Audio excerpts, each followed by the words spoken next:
Thanks to all of you for being here. If you'll allow me, I'll open with a prayer.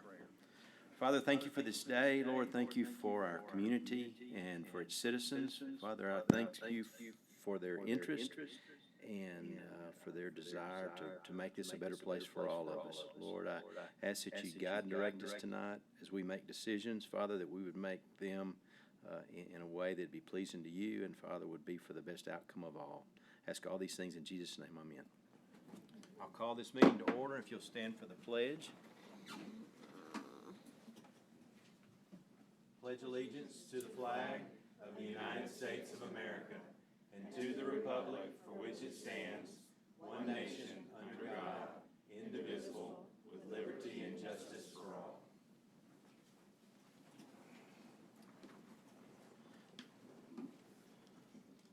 We will move into our work session, hold a discussion and give staff direction regarding the consideration of a property tax ceiling and property tax exemptions for homeowners age 65 and older and for disabled persons. City Manager and Interim Chief Appraiser of Nacogdoches Central Appraisal District. Mayor, members of council, Mario Canzar, City Manager. Here just to introduce here Jason Malott. This is a mouthful, Interim Chief Appraiser for the Nacogdoches Central Appraisal District. He's here to present the program as far as what's allowed by state law with these exemptions, along with the tax ceiling. Kind of give a little bit of background for those in the audience and the community. This was requested back on the 17th of May, whenever Councilmember Huckabee was elected, along with, and then Councilmember Bellinger asked that staff bring forward some information about those programs, and so we have to work intricately with the appraisal district because they're the ones that would help calculate these rates and handle the appraisals, and so reached out to Mr. Malott to help with that effort. And so what he's here to do is to, again, go over the program, try to at a high level discuss any kind of major milestones that the council has to take to enact these provisions if you choose to do so, and then try to at least provide some level of understanding of what the financial impact. We don't have all the financial analysis completed because we wanted to introduce the program first. We would be happy to come back to you all at a future meeting and glad to come back to a future meeting to try to provide some additional analysis so you can help make those decisions.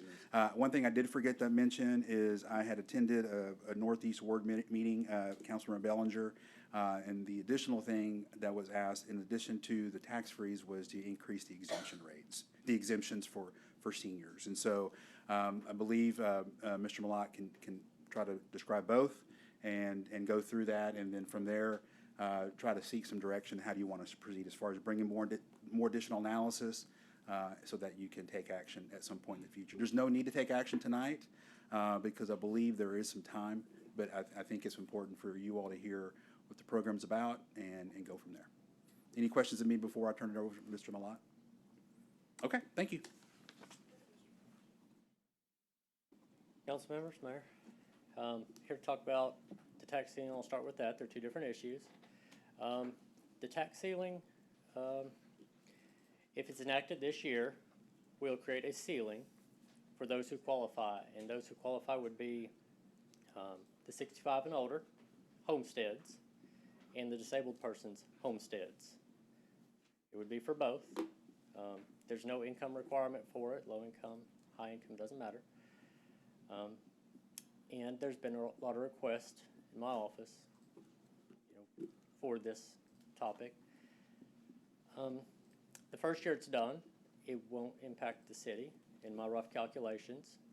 It would be something that this year would create said ceiling, and then next year it would be used in the calculations to help calculate the tax rate. The other issue is increasing the exemption amount, doubling it from $20,000 to $40,000, I think is what I had heard. And again, it would apply to the same people. That one's actually done independently if you want to do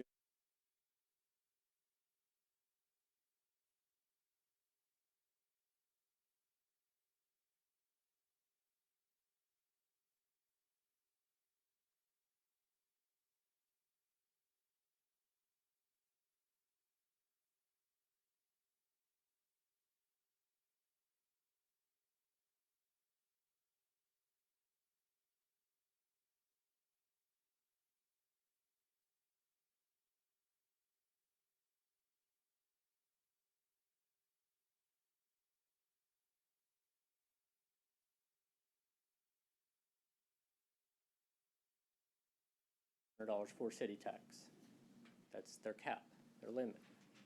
Next year and the year after and 30 years down the road, if they're still with us, they won't pay more than that $500 if that's what it was when it was enacted. It's going to vary by property, of course. Any questions? And if I understand it, it's irregardless of the property valuation. So, for example, the property valuation would keep going up, but the tax ceiling for that particular homestead, owner of that homestead, would stay the same. But if they died, it would go up to, then the next person would pay the tax at that rate. Is that correct? At the full amount, at the yes. full It's a amount. tax ceiling, not an appraised value ceiling. Or if they sold their house, or if they Sure, did something. sure. So it doesn't keep that house Sure. forever at that rate, correct? That is correct. That is correct. It's for that individual. And as long as they intend to return within 2 years, if they go live with another family member, short-term for up to 2 years, they can leave it there. But if they're going to be living with a family member for longer than that, it does go away on that house. If they're in a nursing home, it does stay as long as nobody else is using that as their residence, or they're renting it or anything like that. And it's one person over, any one person over 65 or 65 years old, is that correct? One of the deed owners. The homeowners. Either one or both. The first one to turn 65 would kick that in if it were enacted. So how many residents would be impacted by this free? How many homesteads do we have in the city? Do you know that number? I do have that number. It's about 4,600. 4,600, and of those Total homesteads. And how many of those do we have an interim, an estimate of how many would meet these criteria? It's about half. So last year at certification, we had 4,604, and that is 2,297 are either over 65 or disabled, because they both get it. What was that other number? 2,300? 2297. 2297. 2297. That was at certification last year. Number goes up and down all throughout the year.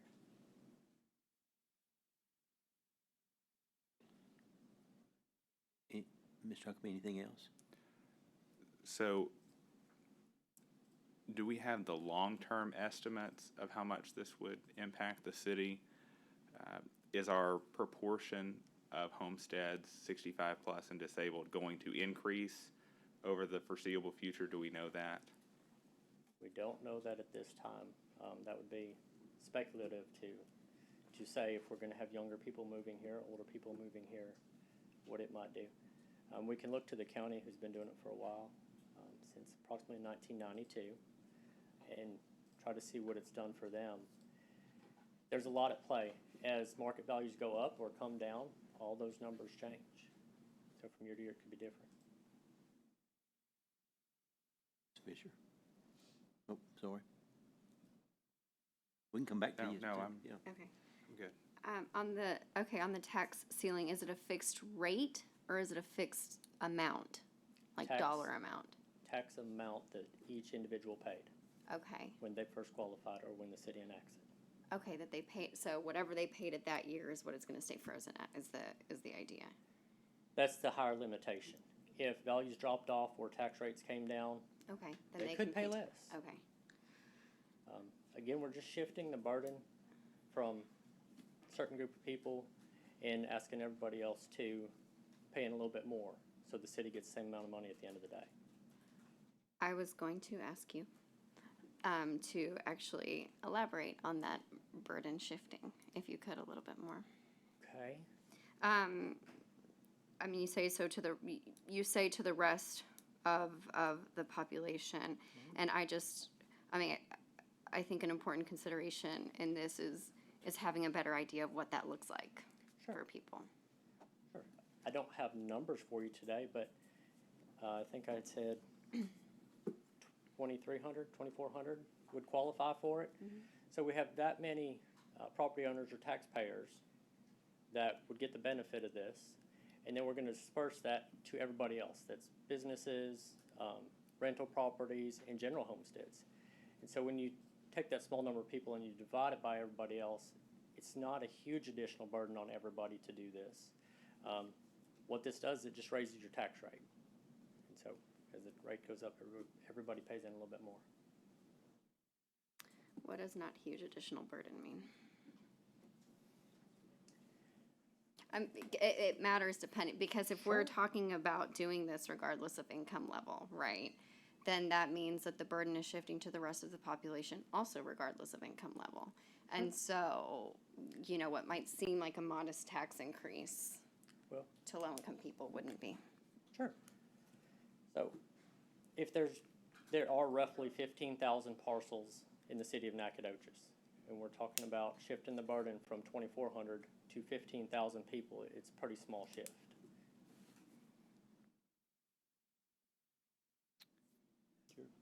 And I I'm do sorry, want May, to, you sorry. you done for now? If you could come back to me, Okay. but for now, yeah, that's fine. So one thing that I think needs to be clarified is we're talking about, because of this tax ceiling, we may be talking about 2,297 people, but once, I don't know how often they sell their houses or how often, what kind of turnover there is in that. But once there's turnover, and we're only talking about the increase, we're not talking about that they're not paying any taxes. We're talking about the difference between the tax this year and the tax next year. And once they sell the house, or it's no longer in their possession, then it goes back. So we're not talking about the bigger numbers. And I do want to, anyway, that's all. That's what I wanted to clarify. Am I correct on that? You are. If I understood you right, when they sell their house or something else, they lose their homestead, obviously. And so that tax ceiling goes away on that property. Right. And it just goes It right ties back to up. that person's homestead. So you're talking about the difference between the amount now and the increase for the amount of time that this family owns that house, or that person over 65 or disabled person. Correct. That's the dollar amount. Any more questions of him, of Jason? Yes, one. Okay. You mentioned that there's no income requirement, so high income, 65 and up, would be able to take advantage of the tax ceiling, just like low income, 65 and up. Is that correct? Correct. Yeah, there's no provision. Is there a mechanism or a provision to institute an income requirement? Not that I'm aware of. Is that legal? I don't believe so. I've never seen that. I can look at that some more and get with our attorneys, Pretty Brandon, and see, but I've never seen that. My rationale for asking that is because from what I remember, when this has been brought up, the stated purpose or concern has been people struggling to meet their taxes, to meet their property tax payments financially. And so it would seem to reason then that we would want to lessen the burden on people who are having difficulties financially making those payments. So there are payment options in the law. They're available all across Texas, and the most common one used here that I'm aware of in Nacogdoches County is the quarter payment. So they pay 25% of their taxes in January, March, May, and July. And they've made 4 payments to cover their tax burden. The other option available to those 65 older or disabled is the tax deferral program. They come in, they file, they pay taxes no more. They're deferred until they pass or sell their house. And anybody with a homestead who meets that criteria, 65 and older or disabled, can do either one of those items, so they don't lose their home. Okay. Is that subject to income requirements? It is not. Okay. Ms. Huckabee, your turn again if you have a question. I think those were there's a more detailed question, how someone that is not in the protected class, say someone that was low income, that was not 65 or older, or disabled, I would like to know how much, just some estimates of how much their taxes would increase, just so we could see those numbers. I think that would be beneficial for all of us before we make a decision. Okay. One more. Sure. So both the county and the school district right now freeze taxes, have a tax ceiling, have enacted that for people over 65 and those who are disabled. Am I correct? It is law that all school districts in the state of Texas do it Right. by law. The county voted to do it in approximately 1992, and our county is one that does it. Okay, thank you. I would like to remind y'all another tax benefit y'all are given as far as partial exemptions is the Freeport Exemption. The county doesn't offer that, but the city does, and that's going to be for usually manufacturing that ship their product out of state within 175 days. And the city of Nacogdoches has about a handful of those that they're doing Could to you create jobs. say that again? What word? Sorry. Sure. The Freeport Exemption. It's for businesses that ship out of state within 175 days. That part of their inventory is exempt. They pay no tax on that part of the inventory. It's great for jobs. Okay, if there's not questions, I would like to hear from the public if you have any comments or opinions on this item. Is there anybody? Yes, ma'am. Yes, ma'am, please.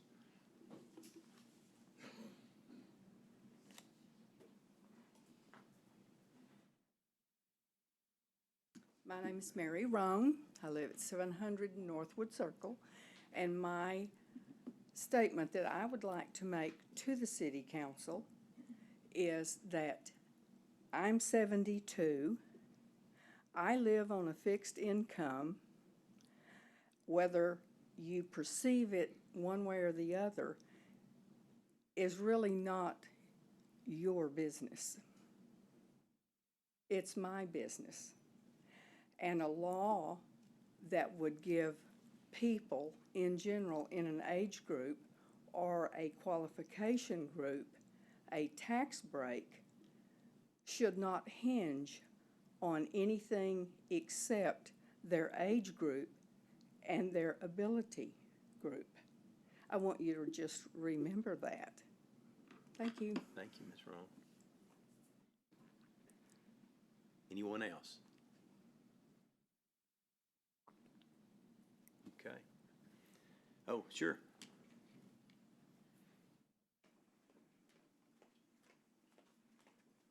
Hi, I'm Pat Warner, and I thank you for listening to us today and taking the time with us.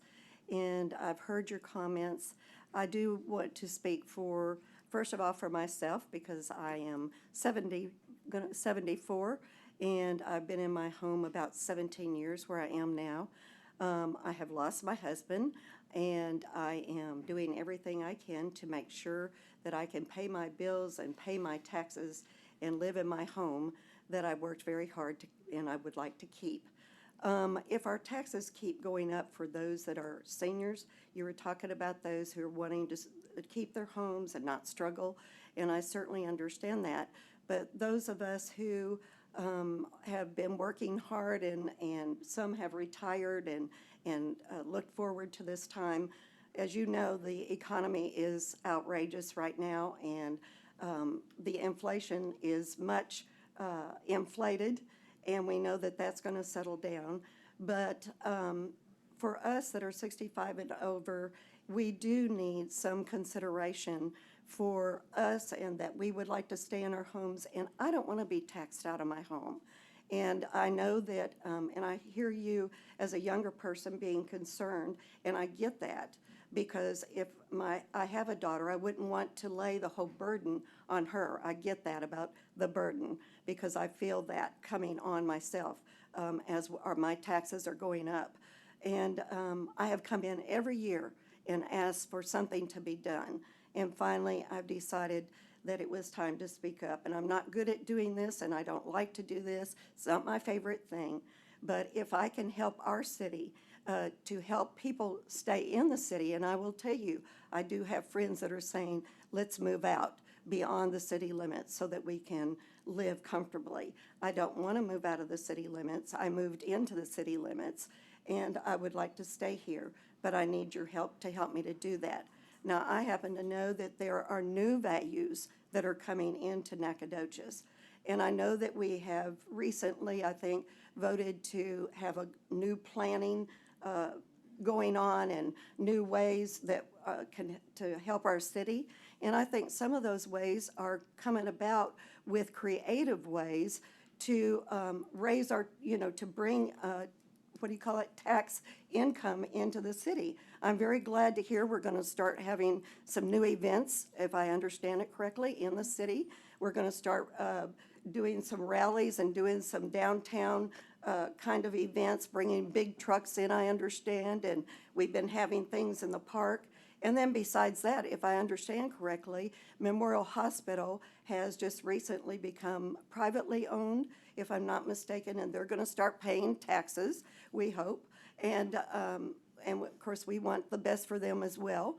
But also, we've got other new buildings that are going up, and we keep talking about the positive things that are happening, and I'm glad to see those things happening. But that's how we're going to make up. We're not going to shift the burden, I don't think. And Jason, of course, will be able to come up with numbers and help you, because those were one of the things that when I came in that I did ask about. I came in every year and talked to somebody who was there, and they said no, that it was not going to be that big of a shift, and with the new value going on, that it should not impact our city income that much, or our city burden.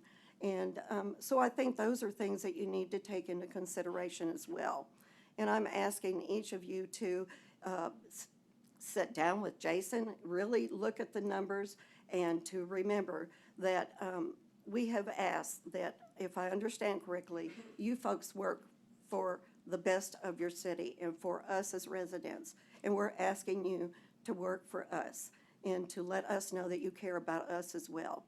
So I hope that we won't shift the burden, as you say. I hope that we see new things happen in Nacogdoches, new businesses come about, and that the value and all of that will kind of shift its self to a way that it will be comfortable for both. And I thank you for your help and for your consideration, and I hope that you will think long and hard, and that before long we can hear that you're helping us as well. Thank you. Thank you. Thank you.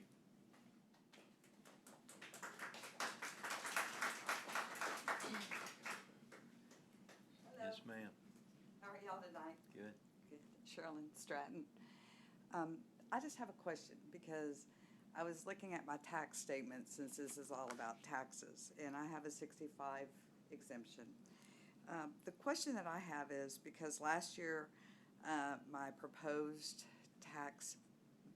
taxable value was 167,540. This year it was 248,680. So, and I know that a lot of this is based on MLS from our previous meeting. It's based on how houses are sold in your neighborhood. It's not based on any improvement that we do. So the question that I have is based on the current market, we're looking at values going at about 300,000 sell-wise this year. And I might have missed this because I was a little bit late. Can you elaborate and say if you do your MLS estimates and the value goes up to 300,000, what could a person at 65 or older be looking at for proposed taxes next year if there's no increase from the 20,000 that we're at, or no freeze where we're at? Can you elaborate on that a little bit to kind of help them and help me understand what my taxes might look like next year if there is nothing that occurs at this point in time? I know that kind of puts you on the spot. I know you don't have a calculator, but you got a quick, you can estimate quickly. I think Jason can talk to I that, think he can generally, estimate it very and help quickly, us, help us all understand But better. that's what I'm looking at, is because I know house values are selling 300,000, and I know you have highs and lows, you have outliers, but what would it look like if the MLS came in at 300,000? Great question, thank you. And Jason, you may talk from a city standpoint, from the school standpoint. I don't know if the county does it different. I know the city and the school treat that differently. Okay. Where to start? In the future, as this goes forward, there's a tax rate calculation worksheet. It's on our website, and it's a link to the county website. They're the ones that have put it out there in the state of Texas. The first calculation done is called the no new revenue rate. So if everybody gets an increase across the board, values went up by the same percentage on everybody, the no new revenue rate simply states, with nothing new, what rate will it take with the new value to bring in the same amount of money as last year? So you would, in essence, pay the same tax, even though your value's up, as long as everybody's value went up the same amount. Is that fair? Basically, yes. To get the same amount of money at the end, it's called a levy. The calculation in simple format is value times the rate gets you your levy. So to get the same levy, value goes up, rate comes down, you pay the same. The city gets the same. If everybody is increased equally, and that's always the starting point in a tax rate calculation. That School does a little different, is that right? school does do it different. TEA gives them a lot of numbers. It's a much different calculation. The county is very similar to this. So the school can do what? The school gets these numbers from TEA that gives them their starting point. It's a very different calculation where the city and the county, they start with the total taxable value from last year. We run through a bunch of numbers, and we look at this year's value. What's it going to take to bring in the same amount of money? That was probably oversimplified. But again, the school isn't looking for a no new rate, is that right? I mean, theirs is typically going to increase? They do have the same no new revenue rate, Okay. and the school is very different in their tax rate compressions. The state forces their rate down, and the state will make up the difference to the school. Okay. So roughly, very roughly, half of school funding comes from state dollars, sales tax and other things. So as the state forces them down, they will make up that difference for them. They will still need to set a INS rate, their debt rate, to be able to pay off those bonds. Did that get anywhere close to answering your question? So let me ask this. So then, after you establish the no new revenue rate, then the city can actually increase it up to, what is it, Pam, 3.5%, 3.5%, and that's the cap. But if it hasn't increased it from the previous year, you could actually go a little higher. Is that correct? So, right. So every year, basically, it could go up by 3.5%. And that's way oversimplified, but that should answer. It can't go up to the 300,000 immediately, but it could keep going up 3.5% every year, for the next 40 years that you're going to live. Well, so that's a slightly different than that. The city can go up on their rate 3.5%. Right. But as this last year, property values have skyrocketed, and we don't actually have MLS. We get our sales from other sources. But as they jump up a lot, say they jumped up 20%, well, there's this thing called a homestead cap that limits that to 10% for the homesteads. But the 3.5 is really the limitation on setting tax rates. And so as property values went up 20%, the tax rate came down 20%, the city can go back up 3.5. Right. Over that to bring in 3.5% more money. Okay. Yes. I know I've totally oversimplified it, but I'm just saying it's not going to go zip, zip, zip, zip. It only, and that's because of the state legislature that has capped it. So. Go ahead, I'm sorry. The city attorney has informed me that there is no way legally to do an income-based tax exemption or tax ceiling or anything like that, just so everybody knows. So it's everybody 65 and disabled or not. So, And- go ahead. Just one more thing. I just wanted to clarify, my concern was not for me or for young people in general having to take on an extra burden, but more so for low-income people who are under 65. I have a comment, just from receiving a tax notice myself. I was a recipient of a homestead cap this year. My value went up, I want to say 22, 23%, give or take. So just so other people in the public are aware of this, that cap exists only for this year, that 10%. Next year, there's a new 10% cap, and if that appraised value is still 20% higher than it was originally, my value will immediately go that additional 10%, correct? Correct. It only lasts for 1 year, so I know we're past the protest deadline for this year, but in the future, as property values continue to go up, it's really important that you look at those values on those statements. And I don't know if the appraisal district can do a better job of communicating that. I think the answer is yes. I had no idea until I talked to Gary Woods myself. And I think the lay tax person, if I wasn't on the city council, I promise you I would not have gone to that length. But I had a constituent that came up and said, hey, my taxes have gone up a lot. Another homestead cap on hers. She's 70 plus and disabled, and so hers will go up an additional 10% next year if something's not done on the valuation, not necessarily on her effective tax rate, which is how, up and down goes for the no new revenue, but I think people need to know that, and we need to do a better job of disseminating that information. Correct. So if we stay at that no new revenue rate and values keep skyrocketing, if we stay at that no new revenue rate, there's no tax increase.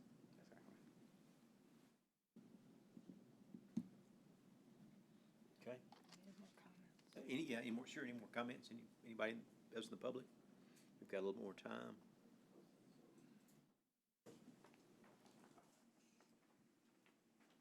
Dave Cooper. I just ask you all to really consider this.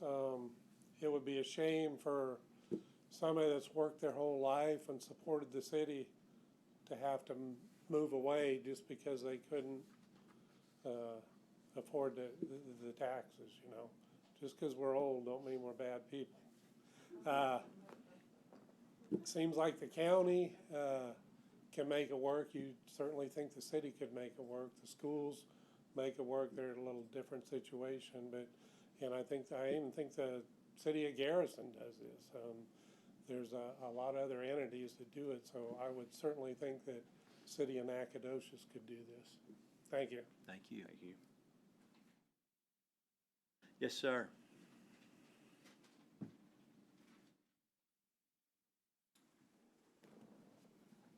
I'm Ben Saltonfuss, and I live over on Chalin Street. It seems to me that this is the kind of thing that could attract retirees to live in Nacogdoches. One of the nice things for the city of Nacogdoches, about retirees living here, almost universally this is true, that's all new money. That paychecks I get every month are totally new money to the community. It's not some local person paying me a salary. It's all new. So it's got to be in the millions that retired people bring into an area. So the things you can do that would attract retired people to live here, such as a cap on taxes, would certainly benefit the city as a whole in the long run. Thank you. Thank you, sir. Anyone else? Okay. Council, I think we did talk, maybe would want Jason to come back with some information on what the burden may be on a $200,000 house or on, you know, on some, I mean, could you give us some information like that, possibly? Absolutely. Is that kind of what we would be looking for? Yes, but also there are a couple of other things I think we need to think about.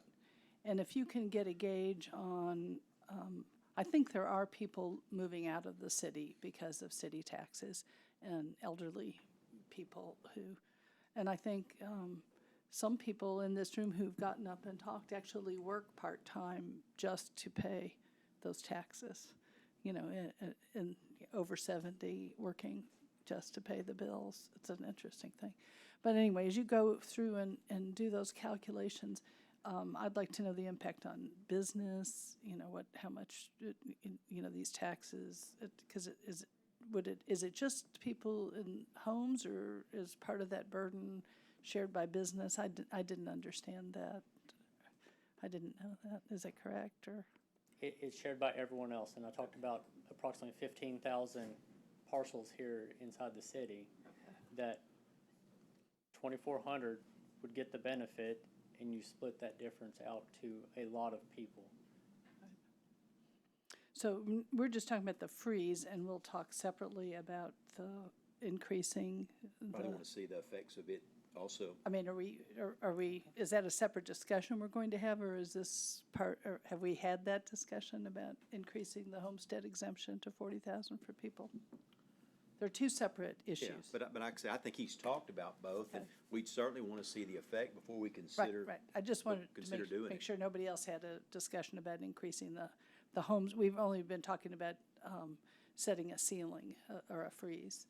And we're talking about two separate things. One is increasing the homestead exemption from 20,000 to 40,000. And that's doubling that. And I think a number of other cities do have $40,000 homestead exemptions for people. Actually, Etoile has 60,000, Etoile ISD. So, I mean, there are a number of things. So I don't know if anybody else wanted to speak to increasing the homestead exemption or any other comments. Okay. I think we That's good. just need to have a proposal brought to us so we can make a formal decision on it. And I also want to thank you, Mr. Malott. Thank I you. know this is a new thing for you, and you did a great job presenting it. For sure. So what do you, Mayor, if I may, Mr. Malott, can you at least give the council an idea on the timing? In other words, is this something that they need to act immediately, or do they have some time to kind of delve into the numbers? So, Sure. I think you should look at the numbers and the timing for the extra exemption, the dollar amount. You would probably want to do that before certification to see what it does for your tax rate, so you don't have to give out refunds later or set a tax rate too low. Y'all will be setting a tax rate in here in August, September. You would want to know what that number is before you set a tax rate. As far as the ceiling goes, there's a little bit more time because the first year sets the ceiling, and then we'll know what those numbers are. okay. So when do you think we could see you again and have it back on the agenda to, not holding you to anything, but Y'all well, are we still on schedule to have the certified values sometime at the end of July? end of July, August 1st, somewhere around Okay. there. So if we may, we've got a number of budget workshops, obviously one scheduled next week, and then those are kind of listen to the departments. If we could come to you all, and again, if it's okay, if we can come to you all in August to work through the exemption piece, so you can at least kind of get comfort around that, and we can go ahead and bring forward the ceiling component as well. But again, as he said, you need to, one is more timely than the other. So if we set the exemption rate before you adopt your budget, and set your tax rate, excuse me, and I need to know, when is that? Well, I was gonna say, probably if we're looking at the increased exemption, we probably are gonna wanna present that on the 19th, July the 19th to y'all, because that would give us some time for y'all to make a decision before we actually do the tax rate calculations, because like you said, that piece, if we don't do it timely, then we're gonna be doing refunds at the end of the year. On the freeze, basically, we've got, you know, a couple of extra months, because basically this year, whatever we adopt in August, September, becomes year one, and next year the freeze starts at this year. So we've got a little time for the freeze, but if we're looking at the exemption, we probably need to get y'all some numbers middle of July so that we can get a decision before we actually go through the tax rate process. I would sure prefer that we look at them at the same time, so we can And see you the can, it's- effect but we just of need to it. make sure that on the exemption piece, that we do that earlier, and if we wanna do the tax freeze then, we can. If you wanna wait, you can, but that piece really does need to be done by middle of end of July, if at all possible. Bring both, so we can see that, yeah. Yes, Okay. please do. Great. Okay, if there's nothing else, we will adjourn until our regular meeting at 5:30. It's 5:30, and so we will go back into our meeting, and at this time, we will move to open forum. Open forum is an opportunity for citizens to speak about items not listed on the agenda. And this evening, we have one, Ms. Roan. Thank you.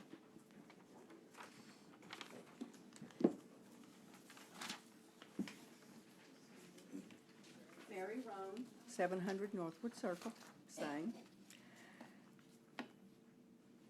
Coming to these meetings at 4:30, when I'm looking at this agenda, it says the regular meeting of the Nacogdoches County, City Council will be held on the above date beginning at 4:30. And then our mayor said that the regular meeting is beginning at 5:30. It's confusing. People that get off at 5 o'clock cannot get here at 4:30. Is this being changed and we're just unaware of it? It's just very confusing to know when we need to be here, 4:30 or 5 o'clock. If we tell someone the meetings are at 5:30, they need to be at 5:30. Thank you. Thank you, Ms. Roan. And I'll speak to that. We do start our meetings early. Sometimes it's posted in advance with the regular agenda, but we do that because people also don't like to stay till 8:30 or 9 at night, and so we try to balance it. And I'm sorry for the inconvenience, but if we have a long agenda, it's got to start a little bit early, or it's got to go a little bit late. I'm certainly open for suggestions on a better way. Also, I mean, that's for work sessions, so those are for things that council discusses that aren't voted on. And that's a great point. Thank you for adding that. So anyway, we will move on to number 5, items to be removed from the consent agenda.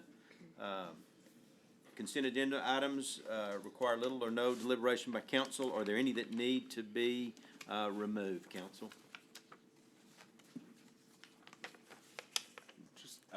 Just brief discussion on items B and C, please. Okay, fine. Anybody else? Do I have a motion to approve consent agenda item 6A? So move. Okay, do I have a second? Do I have a second? All right, those in favor signify by saying aye. Aye. Those opposed, same sign. All right, we'll call on item 6B, consider acceptance of a Texas Department of Transportation Selective Traffic Enforcement Program, Operation Slowdown Grant, NPD Special Operations Lieutenant. Yes, sir.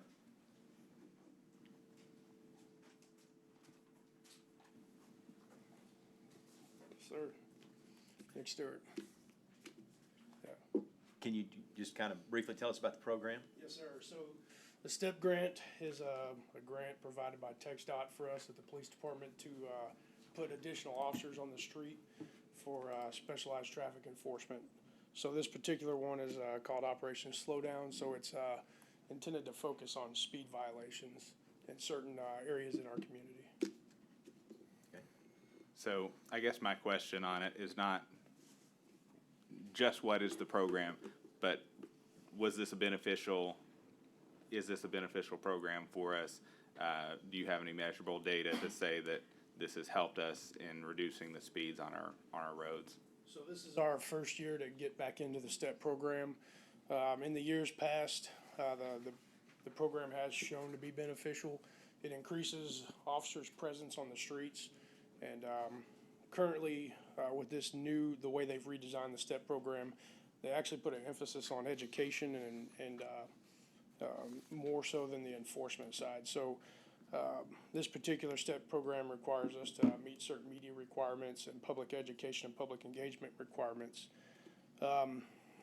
Also the new benefits of this program, while we're considering getting back into it, is to just give the officers outside of their regular shift time opportunities to get the marked police cars on the streets, have the red and blue lights flashing, which we've learned through just years of policing that when you pull up on or when you drive down the road and you see a police car with the lights on, people tend to slow down. So that's also gaining compliance all at the same time.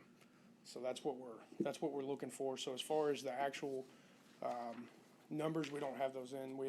This is our first year back, but the goal is to reduce the serious injury and fatality crashes. Excellent, good news. Yep. I like it. Anybody else? Yes. Yes, ma'am. Does it provide overtime then? Is that basically, I know we're short of police officers and traffic officers, so you all get overtime then? Yes, ma'am. So this is a grant that is what we call an 80-20 split. So basically, TxDOT picks up 80% of the tab for the officers to come out and work in addition to their current shifts. Great, thank you. Yes, ma'am. Anybody? Thank you, sir. Appreciate the information. Make a motion, we approve agenda item 6B. All right, do I have a second? Second. Second, Ms. Fisher. Any discussion? Those in favor, signify by saying aye. Aye. Those opposed, same sign. All right. Move on to 6C, consider approval of a resolution to appoint City Council member Chad Huckabee to the Comprehensive Plan Committee and reassign Councilmember Roy Bolden to the Downtown Master Plan Committee. City Manager. Yes, Mayor, members of council, this is, as mentioned, this is just to do some reappointment or an appointment for Councilmember Huckabee because he was just elected back in May of this year. In speaking with Mr. Huckabee, he indicated that he would like to participate in the Comprehensive Land Use Steering Committee, but council had already assigned Councilmember Bolden to that committee, and so spoke to Mr. Bolden, and he said he was interested. He would be okay with moving to the Downtown Committee, so that would make room for Mr. Huckabee, and so that's kind of what we're here about to do. I just wanted that to be said, so Oh, everyone okay. heard about our conversations. I do thank Mr. Bolden. I regret that he's not here and wish him the best, but I'm glad that he agreed to do that. So I'll make a motion that we approve consent agenda item 6C. Do I have a second? I'll second. All right, any discussion? Those in favor, signify by saying aye. Aye. Those opposed, same sign. Okay, we'll move to 7, regular agenda. City Council will receive staff recommendations and public input on the following items and may deliberate and take formal action on the item. I'll open a public hearing to consider approval of a zone change from PD, Planned Development District, to R4, multifamily for approximately 3 acres, being lots 5 and 6, Block 4 of the Creek Bend Subdivision, Unit 2, generally located at the southeast corner of Steen Drive and Creek Bend Boulevard. This request has been submitted by Mario Wesley, case file ZON 2022-03. The applicant formally withdrew this zone change request on June the 14th, 2022. All right, thank you, Mayor. Alana Helton, City Planner. I did just want to reiterate that the applicant did indeed submit a request to withdraw the application on June 14th, but City Council can still take action on this item. And so at the end of the meeting, at the end of the presentation, we'll be requesting that City Council take one of the following actions, including accepting the withdrawal of the request from the applicant, taking action to deny the zone change with or without prejudice, or taking action to approve the zone change with or without conditions. So you do have some options this evening as far as taking action and actually accepting the applicant's withdrawal of the request. So just wanted to take a moment and review that, and we'll talk about it more in just a moment. As stated, this is approximately 3 acres located on the southeast corner of Steen Drive and Creek Bend Boulevard. The initial request was from PD Plan Development to R4 multifamily. This plan development has been in effect since the 1980s and was originally approved for high-density residential, including a mix of different residential types, multifamily, townhouses, patio homes, and sorority and fraternity homes. The applicant has since, again, requested to withdraw the application based on input from the neighborhood and input from the Planning and Zoning Commission meeting, and is planning on submitting a amendment to the plan development application based on the input from the neighborhood. So just to give you some background, this item was initially heard by the Planning and Zoning Commission in late May. Based on the residents in attendance who spoke in opposition of the request and their concerns, the Planning and Zoning Commission recommended that the applicant host a neighborhood meeting to get questions from the residents and incorporate any changes or comments into the request. And so the main theme that came out of that meeting was the residents' desire to maintain the current PD to incorporate the proposed development, which included duplexes and fourplexes, to provide some assurances to the neighborhood as to what was going to be built, because there were several concerns about the extent of additional density that would be allowed under the multifamily zoning versus the PD zoning. So issues with concerns about noise, privacy, things of that nature that could be incorporated into that plan development amendment process. And so we then took those comments and feedback to the Planning and Zoning Commission on June 13th, and the Planning and Zoning Commission did recommend denial. And that says 5-0. That's meant to be 4-0. We had a commissioner who wasn't in attendance, so I do apologize for that typo. But they did recommend to deny the request based on the input, and at that meeting, the applicant actually expressed their desire to go ahead and move forward with an amendment to the plan development application, and then submitted their request to withdraw the next day. So at the end of, again, this item, we're going to talk about your options as far as to just accept the request to withdraw and not take any action on this item, to move to deny the request with prejudice or without, and then again, you could also move to approve with or without conditions. So just wanted to reiterate that. So to get into the request, the future land use plan does designate this area as multifamily. Multifamily is defined as high-density residential to include a mix of residential types, including multifamily, duplex, townhouses, and single-family. These are some photos of the property. Again, it is undeveloped, and it has been undeveloped since the initial approval of the Planned Development District back into the 80s. The majority of the south side of Steam Drive is vacant except for an existing fraternity house that abuts the southern portion of the property. This is an image of a sorority house on the north side of Steam Drive, just to give you an example of the character of some of those types of structures that are located in the neighborhood. There's also some patio homes that have been built in the past 5 to 10 years. And so it is primarily residential development. Again, this is just a summary of the actions that have been taken, and then some of the things that City Council could consider in their deliberation, including accepting the withdrawal, moving to deny the request with or without prejudice, and then approving with conditions. I did speak to the applicant this morning, and he did let me know that he wasn't able to be in attendance, but did want to, again, express his desire to amend the PD in response to the feedback from the neighborhood and the Planning and Zoning Commission. And so with that, I'll take any questions from the council. Okay. I think we'll go and open for public comment. Does anybody want to speak to this item? Yes, ma'am. I just want to ask about the amendment. Mrs. Costello, would you come forward? I really don't want to speak to it. I just want to ask about what the amendment is. Okay, great. Okay. Can you, that's a good question.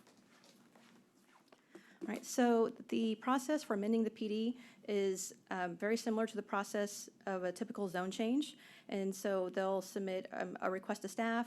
Staff will conduct another neighborhood meeting, and that meeting will include a proposed development plan, almost like a preliminary site plan, that'll show the location of proposed buildings, parking, screening, and landscaping. We'll get input from the neighborhood based on that plan, and then take that proposed plan to the Planning and Zoning Commission for consideration and discussion. Planning and Zoning Commission will make any recommendations on changes or revisions to that plan, and then that will come forward to City Council for approval, or again, any additional amendments that might be done to the plan. And so that'll get approved as part of that plan development district. And then a final site plan will come forward to the Planning and Zoning Commission for approval, and that'll be the final construction plans. That'll also be a public hearing where we'll notify all the neighbors, and they'll be able to attend the meeting and have the opportunity to review the plan and speak before or against the proposed development. Great. Anyone else? Okay. Council, do you have questions? No? Mr. Hugby? So I watched most of the P and Z Commission meeting. Can you give us some insight on their rationale for why they would want to deny this zone change regardless of the withdrawal of the application? Yeah, so the application wasn't withdrawn until after that Planning and Zoning Commission meeting. There was some discussion between the applicant and the Planning and Zoning Commission about their desire to move forward with the application as is to City Council or amend it. And at that time, he did state that he wanted to, but until we get something in writing from the applicant, it's not an official withdrawal. So the Planning and Zoning Commission did want to go ahead and move forward a recommendation for denial and let council know that their desire based on the neighborhood was to have the applicant amend the PD to incorporate that development. So did the applicant get the opportunity to pursue a path other than a straight zone change prior to submitting that application? Yes, so we took this to the Planning and Zoning Commission meeting, and we let the commission know that instead of a straight zone change, the applicant could, do an amendment to the PD, which was communicated to him at that time, and he expressed his desire to just move forward with the request as it was shown. At the neighborhood meeting, we also talked about the options the applicant had to go ahead and withdraw the request and submit an amendment. And at that time, we also expressed how difficult it would be for staff to support that request, and we actually recommended going with the neighborhood as far as the action to be taken. And he still, at that time, decided to move forward with the request as is anyway. It wasn't until the Planning and Zoning Commission meeting with the public hearing and that discussion where the applicant was more amenable to the amendment to the plan development. Does that answer your question? Yes. Okay. Anything else? That's all. Bellinger? I have no question. All right. I actually do have one more question, Okay. and I think it gets to the last bullet there. What are the ramifications of our potential actions on this item? So, and let me grab my water just 1 minute. Perfect.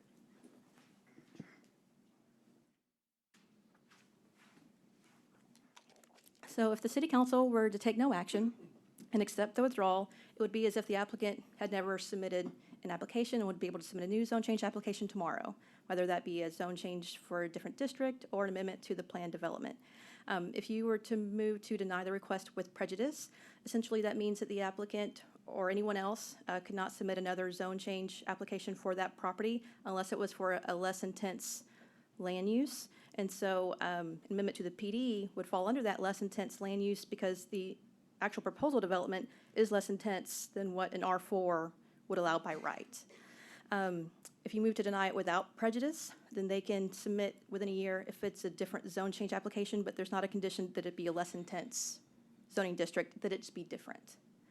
And then approval, of course, you could approve with conditions, physical conditions on screening, building height, things of that nature. So there is some impact based on the decision that you choose to make, and those have also been clearly communicated to the applicant as well. So if you were to deny the request with or without prejudice, that wouldn't stop them from submitting an amendment to the application or an amendment to the PD application tomorrow, because again, what they're really proposing is less intense than R4.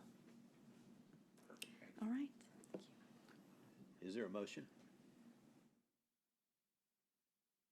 I move we deny the request with prejudice. And let me ask that. If we deny the request with prejudice, then the applicant cannot come back with an R4, but can come back with something else. All right, I second the motion. Okay. Any discussion? Those in favor signify by saying aye. Aye. Those opposed, same sign. Nay. Aye. Aye. No. Yeah. Okay. Yeah, I would want a hearing on it and, Okay. yeah, before saying no. Okay. So we will move forward, and I'm going to recuse myself on 7B. And Vice Pro Tem Fisher will take over. Feels good to be on top. Okay. Agenda item B is consider a request to amend and/or revoke the specific use permit pursuant to section 118-174 of the Code of Ordinances for a garden shop and plant sales display or greenhouse in a B1 local business zoning district for Lot 1, Block 1 of the Plant Shed subdivision located at 3123 Appleby Sand Road. This request has been initiated by the Nacogdoches City Planner. Please note that due to the scheduling conflicts, the property owner has requested to postpone this item to the regular meeting of the City Council on July 19th, 2022. City Planner? Thank you, Elena Helton. Yes, as noted, this item has been requested based by the applicant to postpone it.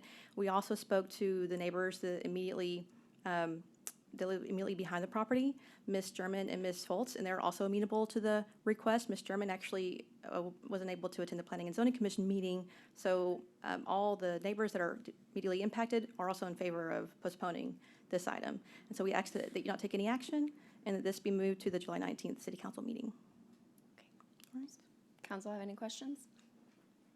Nope. Public comment? Okay, I will entertain a motion. No motion from me. Somebody's got to make a motion, No, right, to no. postpone? Don't, we need a council action. Yes, to sorry, postpone. the action do we is do? to postpone the public hearing to the July 19th City Council meeting. Okay, so Yes, sorry. I'll Sorry about second. that. Okay, Thank you. that's it. Thank you for clarifying that. You did a great job. Thank you. Oh, the, what? We have to vote. Oh, sorry, I didn't do a great job. All in favor, say aye. Aye. Aye. All opposed, same sign. Motion passes.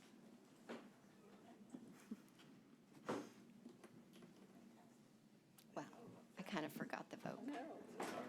I know. I'm sorry. Okay, we will move on to 7C. Consider approval of a contract by and between the City of Nacogdoches and Half Associates for professional engineering services on the 2022 Water and Wastewater SCADA System Master Plan in an amount not to exceed $95,000. Director of Public Works. Evening, Mayor and Council. Steve Bartlett, Director of Public Works, City Engineer. Have tonight for your consideration an engineering contract for Half and Associates. They're an engineering firm who has an office in Tyler to help us and assist us in the development of a master plan for our SCADA systems. Our SCADA is basically our instrumentation and controls for all of our water and wastewater facilities. So the current facilities that we have are easily 30 years old. And you can recall during the ice storm, we had discussions on failed boards and things we were getting used parts for, and this is part of that system. So we feel like our system is so old, our programming and software are so old, I think, you know, it would make Windows 3.1 look new. So we are asking a firm to come in and help us evaluate everything and try to come up with new hardware, new software, and some additional things that we haven't considered before, which would include security. This would be both site security, because remember, these are where your water's treated and where your water's made, but also cybersecurity, which is a new item for us to be thinking about. So we think this is a very, very reasonable firm. They had a great proposal and a very reasonable fee for this. This work will take through the end of the year to create this evaluation. What this does generate for us is a list of things to buy and build and do. So we currently have a budget for this item and budgets to do some of these improvements in place. We just need some direction to help us plan it. So be happy to answer any questions you have after a public speak. Okay. Is there any public comment? Okay. Council, Bellinger? I have no questions for you. I just remember at our workshops discussing the importance of this, so I'm glad that we're moving forward. Great, thank you. I don't have any questions, but I do have comments. You and I spoke last week and had the opportunity to go in depth on this. I think your points on our physical and cybersecurity with the treatment of our water are well made, and I think that we need to really focus on that. State actors, non-state actors in the cybersecurity world, I mean, we don't need to have the amounts of chemicals changed in our water by a nefarious actor, so we need to take action on this. Exactly, thank you. Thank you. Make a motion, we approve We have a motion on item 7C. 7C. Second. Have a second, okay. Any discussion? Those in favor, signify by saying aye. Aye. Aye. Those opposed, same sign. Okay, we will move to D, consider appointing members of the DP's Texas Council of Governments DECCOG Board of Directors, and that's up to me. We have 4 members that are a part of DECCOG, and that is, must be the mayor, as well as other city council persons. Mr. Bolden has been the chairman of this, and certainly I think will want to remain. And Ms. Bellinger served with us as well. And then Mr. Anderson had served. I know at one time maybe there were some time constraints that kept you from serving, or do you? I can't remember why we decided, but we decided it that way. Yeah. So, Mr. Huckabee, would you have an interest? I would, and I'd be glad. I mean, there are questions that I would have regarding that, but I'd be glad to serve. Okay. Is that That's fine good? with Is me. that okay? Yeah. Okay. Well, then the members, can I get a motion, I guess? I move to appoint Councilmember Huckabee to the DP's Texas Council of Governments Board of Directors, Along with the other 3? along with the Already other 3 existing? existing ones. Thank you. Perfect. Do I have a second? You got a second? Okay. Any discussion? Those in favor signify by saying aye. Aye. Aye. Those opposed, same sign. All right. I wrote on it. I hope that's okay. All right. Okay, we will move on to D, to E, hold a discussion and give staff direction regarding the manner in which planning, zoning, and land use action items are presented to the Planning and Zoning Commission and City Council. City Manager and City Planner. Yes, Mayor, I'll probably do most of the talking unless I get stuck in a detail. I may have to ask City Planner to come up to the platform. Really just wanted to give a quick presentation to council and get some direction on how do you want us to proceed when it comes to zoning. You just heard a few moments ago, Ms. Elton describe the zoning case on Steen Drive, and there was a lot of community input, a lot of desire for the Planning and Zoning Commission to hear from the community and go back to the community and find out what it is they wanted to do. And so really wanted to address long-term just kind of where we are as far as from a zoning perspective. Some questions were brought up from Councilmember Bellinger at the last council meeting about how does staff use the comprehensive land use plan and what are the principles being utilized in the said plan when it comes to R1 or R2 zoning to R3 or R4 zoning. And so just wanted to go through some of these slides and just kind of explain to you kind of where we are and then where we would like to go and really get your feedback and see if that's amenable to the council so that we know the direction that we want to set going forward. So the current comp plan that we have today was adopted in 2003. Along with that, there was the comp plan itself is basically a blueprint for the future development of our community. It's a tool. It's not a policy document, but it helps set policy. The policy document that we use is a zoning code, which we have had established for a number of years.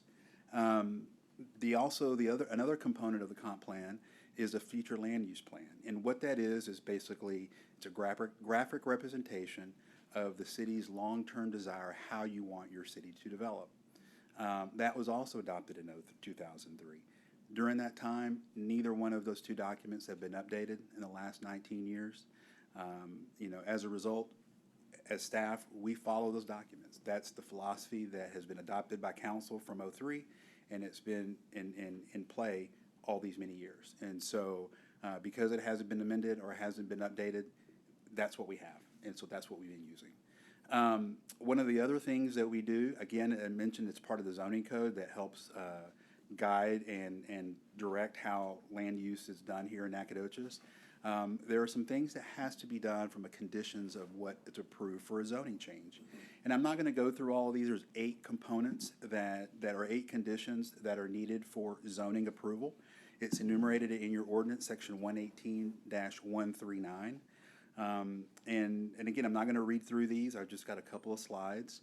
But what we've attempted to do over the last at least couple of years that I know of is for staff to try to answer these questions or provide answers to these statements. And so just based on what we've heard and the concerns about multifamily in neighborhoods or multifamily in general in our community and maybe even the use of duplexes, I believe we need to take a step back from from who answers this question. Because at the end, this needs to be answered, but does it need to be by staff? Can it be through the zoning commission, through their recommendations to the council, and ultimately you all who sets the policy, whether or not you want to pursue a change in zoning? And obviously that comes in play with community input, through public hearings, through the community meetings, et cetera, or through letters that are received during a zone change process. So what you'll see here on these next couple of slides is when I call it the current format versus the proposed format. Ms. Helton alluded to in that case there for Steen Drive that early on the Planning and Zoning Commission had heard the developer for this development, and the community came and had concerns about it. And so the commission requested that the developer go back, have a community meeting, and seek community input. And the reason why I bring these two tables or these comparative tables to you over these next couple of slides is on the left-hand side, you will see the way staff was trying to answer these questions or answer these statements is to provide a level of an opinion or give some level of a recommendation. What we're wanting to do is get away from that and just provide statements of fact. We've heard that there is concern, again, as we've heard that there is concern about multifamily in parts of our community, including duplexes, but we've been following the plan, but we also have a zoning code that has many categories within a zoning district. And so, for example, if you go to R4, it allows you to build single family, which also includes duplexes, triplexes, and multifamily, all in the R4 category. So what it does, it broadens. It's a broad use, and it gives the community uncertainty as to what could potentially be built on a parcel piece of property. So I understand the concern, but that's the code in which we have, and we've had it for quite some time, and that's what we've been using. And so again, I'm not going to go through all of these slides or speak to them, but you can read that on the left side, we were again, especially on the thoroughfare plan example here in red, this was again the previous version. What we would have said is the roadway is adequate to accommodate the nature and volume of traffic, and we would just take that out because again, we're trying to get away from opinion and go straightly with statements of fact. On the comprehensive plan, again, if you go back a few slides to those conditions, one of the things that I find concerning with our zoning code is the way these statements are laid out. For example, item 8, comprehensive plan. The proposed use is in accordance with the comprehensive plan. That's straight out of the ordinance. That's not a statement from staff, but it's how we respond to that statement could give concern to the community, which we've heard loud and clear that either we are for something or we're against it. And so what we're trying to do is, again, get away from that and let that answer be, those questions or those statements be answered through community input, through the Planning and Zoning Commission and the council. So what I'm asking going forward is to basically do a reset. My ask is that we continue doing community meetings to gauge citizen input on zoning requests, especially with duplexes and multifamily. At the end of the day, a developer has a right to come to staff and ask to do something with the piece of parcel that they may potentially own or may want to own. I believe we need to meet with those developers, understand what their intentions are, try to get as much information as we can through our plan development meetings. But ultimately, I think we still need to encourage there to be community input through the process. Just like you all had agreed that we should be doing going forward, I want to continue doing that because I think that's very important to get that input on the front end from the community before the developer makes application. Again, that doesn't mean anybody loses their rights. It just means we gauge some feedback early on in the process before, again, they make formal application. I think along the way, if a developer is is interested in doing multifamily, whether duplexes or, again, your typical apartment complex, my suggestion is that we encourage the applicant to either use the specific use permit process or the plan development process. As you heard earlier, the plan development process is much more prescribed. It allows that public input to be gained, and again, it allows the community, along with the commission and the council, to place conditions on said development as opposed to just straight zoning. It allows them to incorporate better landscaping, better lighting, or less lighting, depending if there's a concern about just bleed out of lighting in a development, look at traffic patterns, parking, et cetera, et cetera. It just allows there to be a little bit more, some more conditions placed on that development as opposed to just the more intense use of straight zoning for R4. So again, what we would do, we would encourage the applicant to use that process. Can't require them to, we would heavily encourage them to do so. As I'd mentioned just a few moments ago, we would be providing only statements of fact through our analysis of the zoning case. So again, take the opinion out, leave statements of fact only, and again, let the commission and the council deal with some of those issues. Ultimately, I believe that we should get out of the recommendation business when it comes to some of these zoning cases, and again, heavily encourage and steer the applicant that way, but at the end of the day, they have the right to apply however they want, and we would walk through the process with them, explain the issues, and bring those statements of fact to the Planning and Zoning Commission and ultimately to council. And then the last piece, which again is just something that I think is important because as I mentioned, we do have a zoning code that I believe was last amended in the 90s? 98, and so it has not been amended since then.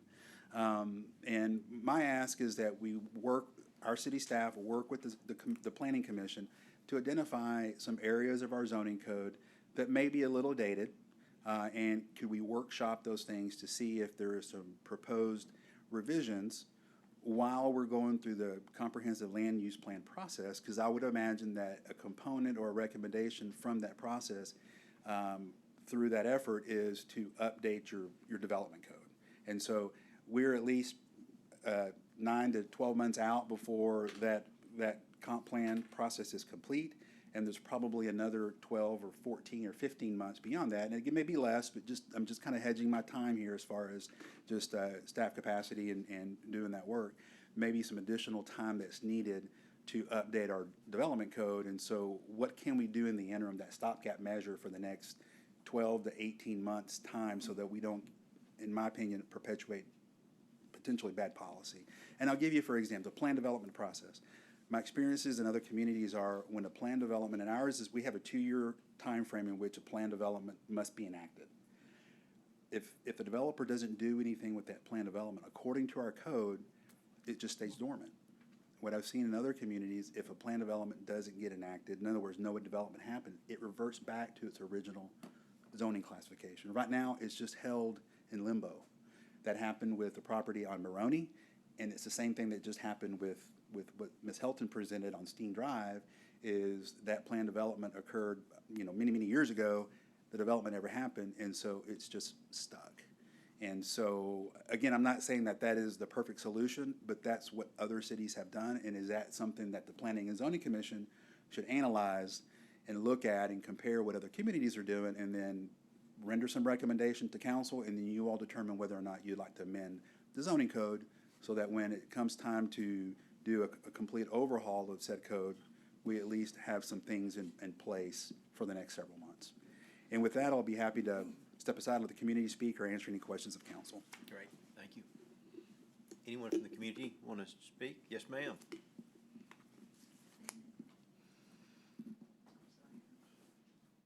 I agree that we have to redo our zoning. But I do have some problems with the particular statement as it comes that you've just seen, the letter that was sent to you. Giving staff direction, I'm sorry, I'm reading the wrong thing. This is what happens when you're old and adult. Okay, I understand the comprehensive plan is discretionary. It's a tool, whereas zoning is an ordinance, it's a law. And I realize that within the comprehensive plan, latitude can be taken. But I do not believe that we have been using that the comprehensive plan as it was written. The comprehensive plan has these 8 statements down here. Compatibility, orderly growth and development, you know them, I don't have to go with them. In the past 2 years, in the various zoning issues I've been involved in, compatibility was totally ignored. The letter that is required under the ordinance, and I can give you the ordinance, was not presented. There's a case in litigation, and there could be more, because it's not being followed as it should. Compatibility with future land use, you have your maps, there they say, R1, R1. I can only use Logansport because that should be my name at this point. And all of that was totally ignored. It was totally ignored. Okay, section 189, 139 is not followed in the way it should be followed. For instance, in that particular case, others I can speak to, but I'll be here all night. The road is a disaster, the road was not ready for it, etc. Not just that one, but various problems exist. I don't think that the neighborhoods are looked at in depth when the rezoning takes place.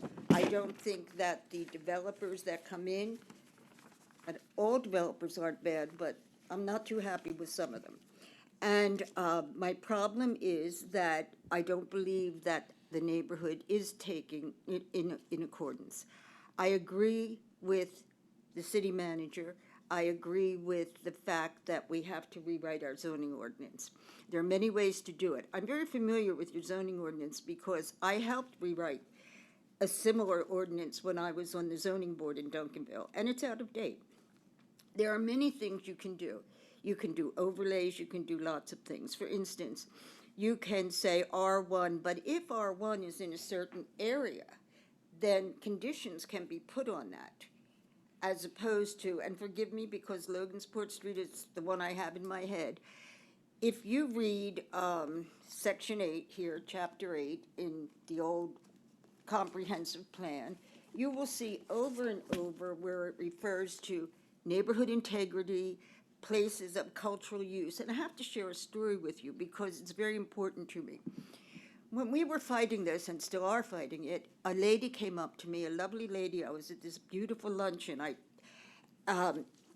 And she said, "Oh, you're the one doing zoning." And I said, "Yes." I said, "Yes, I'll probably die doing this." And she said, "If this can happen to Logansport Street, we should all give up."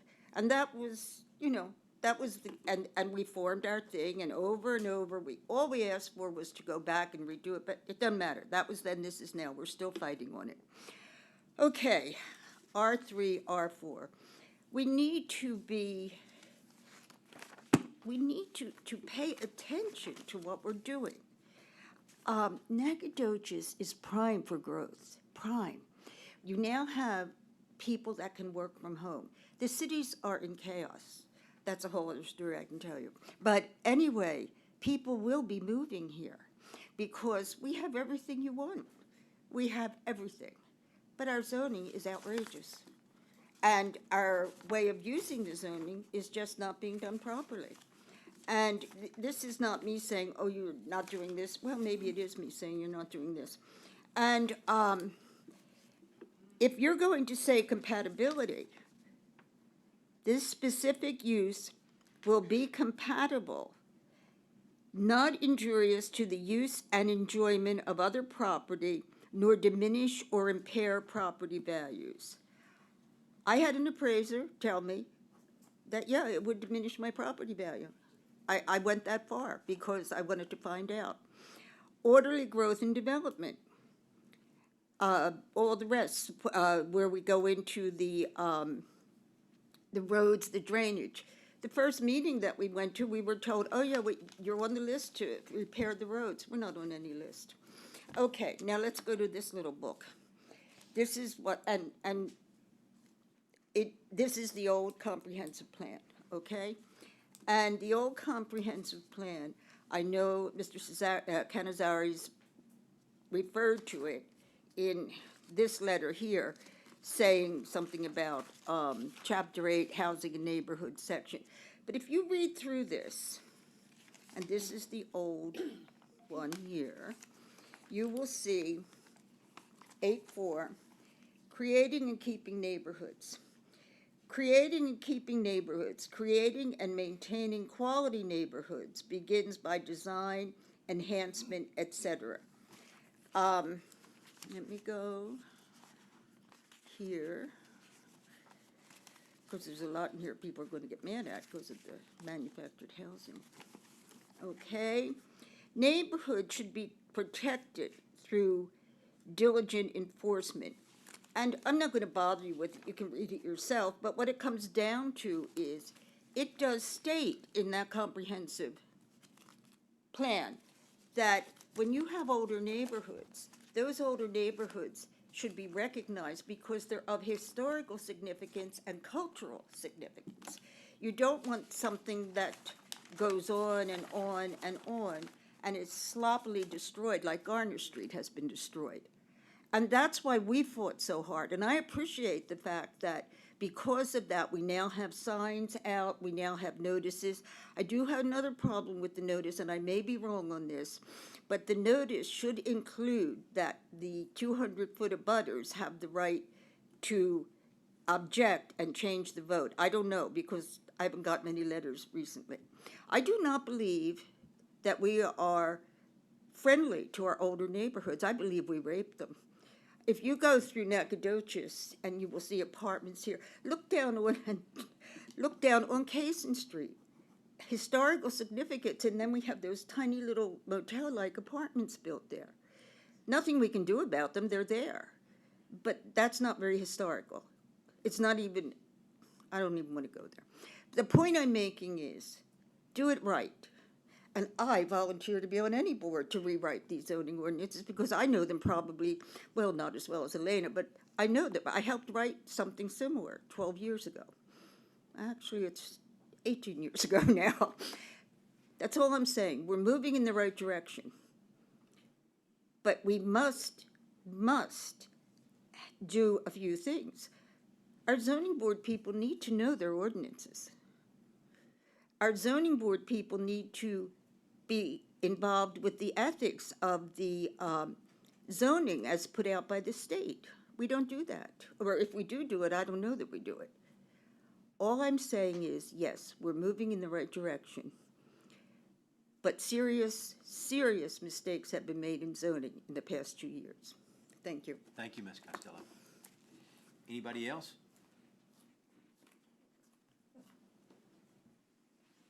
Brought some visual aids.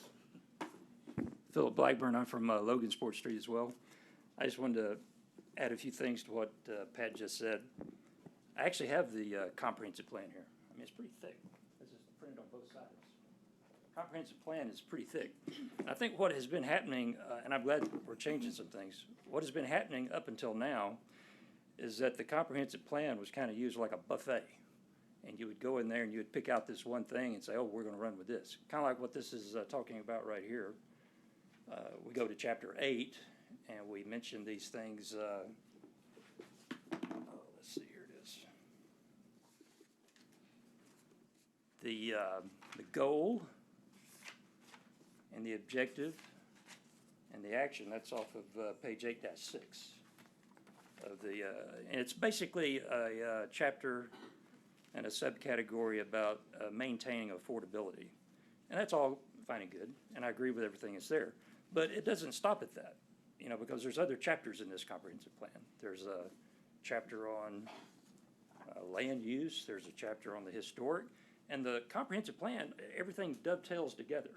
You can't just go in there and just pick out one thing. And if you go into chapter 5, and where you look in that area where they're talking about growing inward, which I've heard a lot about infill development. Well, right there in the section, it says encourage infill development where appropriate, which has been used a lot of times as justification for these zone changes. But right down there in the action plan, it says maintain future land use plan consistent with development trends and patterns. In other words, they're referring back to this. And what's my favorite expression? Yellow is yellow.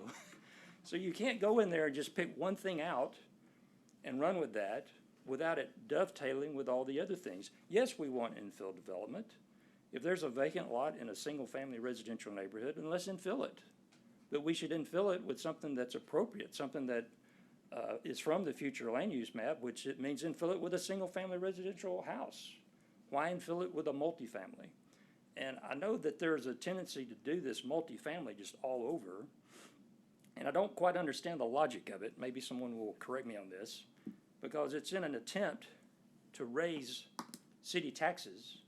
Because why have a $300,000 house or a $200,000 house there if someone's willing to build $1 million apartment? Okay, we'll get more taxes off that. Because we're trying to combat the movement. A lot of people are moving out into the county.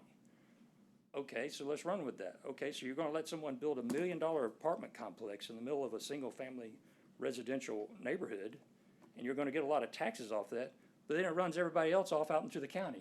Okay, so it seems like a self-defeating policy to have this infill development and focus on multifamily type things, if that's one of the things that's causing people to go out into the county in the first place. And it also is very harmful in the older neighborhoods. And when we talk about this maintaining affordability, I'll give you an example. It's over there, it's something that's happening right now, real time. It's over on Harris and Burke Street. There was a piece of property there that was rezoned years ago, several years back, to R4. And it was the same old rationale. There's R4 over here somewhere, so we can do R4 here. Rezoned it to R4, but it was under the understanding that someone was going to build single-family residential houses there. I look back at the minutes from that meeting. That was what was the understanding. And he just wanted to do it at a higher density, almost like patio homes, something higher density than what R1 would allow. Well, plans changed, and the owner of that property sold the property. Well, as Pat has said many times, the zoning runs with the land. So the new owner now has a piece of property there that's R4. Well, he doesn't want to build the single-family residential houses. Matter of fact, the previous owner tried to give him the plan, something he paid thousands of dollars for, that had all laid out how to do these single-family residential houses in that single-family residential neighborhood. He don't want those plans. I'm going to build a bunch of duplexes. As many will fit with R4. And with R4, go down Garner Street and see how many these duplexes you can fit on a lot. There's a lot on Garner Street that's, I think it's 0.15 acres. And there are 2 duplexes on that lot. And you can literally step from the roof of one to the next. You can cram those things in there like sardines. And that's another thing we need to address in the current comprehensive plan that we're working on. Because it says in here on this future land use map that the single-family residential, the yellow, includes duplexes. Well, that's kind of nebulous to me because you're talking about something that's multifamily, duplexes, and you're saying, okay, that's okay in a single-family residential neighborhood. Well, in my neighborhood over there, Logansport, Martinsville, there are some duplexes over there, several duplexes on Martinsville Street, but it's a single duplex on an R1 size lot. It's not a duplex development. So I think we need to have some clarification on this in the new comprehensive plan as what you mean by duplexes being okay in a single-family residential neighborhood. There's a big difference between a single duplex on a R1 size lot and R4 or R3 type development where you can cram them on. You know, what's the difference between 5 duplexes on a lot and a 10-unit apartment complex? There's no difference. So we need to clarify that moving forward. So I'm glad that we're making these changes, but some of the things I'm seeing in this future land use map compared to the zoning that we have. We've got a zoning map here too, yeah. This is our zoning.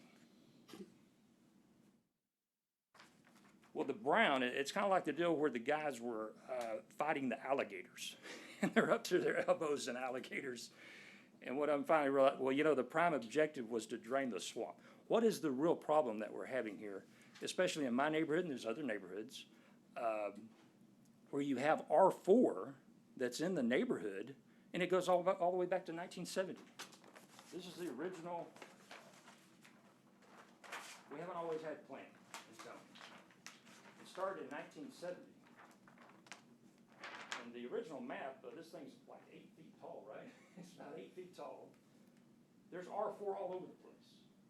And when you get to studying it, like in my neighborhood, over at Logansport Street, back in 1970, that neighborhood, when you turned off of Logansport Street onto Martinsville, that was like the country. It was just woods. I can remember when I was 13 years old, way back. We had the punt, pass, and kick competition. This is before University Drive. And so the way to get to it is you would go down Logansport and turn off on Martinsville, and you go across the creek, and that's where the old field house was. You remember the old field house that was there? And so that area was like the country. Well, it kind of made sense in 1970 to designate that area as R4 because that was the edge of town. That was before University Drive, before the East Loop. So what has happened is there's been dereliction of duty with this zoning map, just like there's been dereliction of duty with our comprehensive plan. It hasn't been updated. There's R4 in single-family residential neighborhoods right now that shouldn't be there. It's still R4 on Martinsville. You turn off of Logansport Street on Martinsville, it's R4 all the way to the bridge, both sides. And so that was never looked at again and changed. And what I found out, I became aware of this with the Logansport Street thing, is two things. One thing, most of those property owners don't even know it's R4. I would go up to him and say, did you know your lot's R4? He says, what's R4? That's the first question. That's multifamily. That's like, oh, I didn't know that. And the second thing is they want to downzone it. They don't want R4.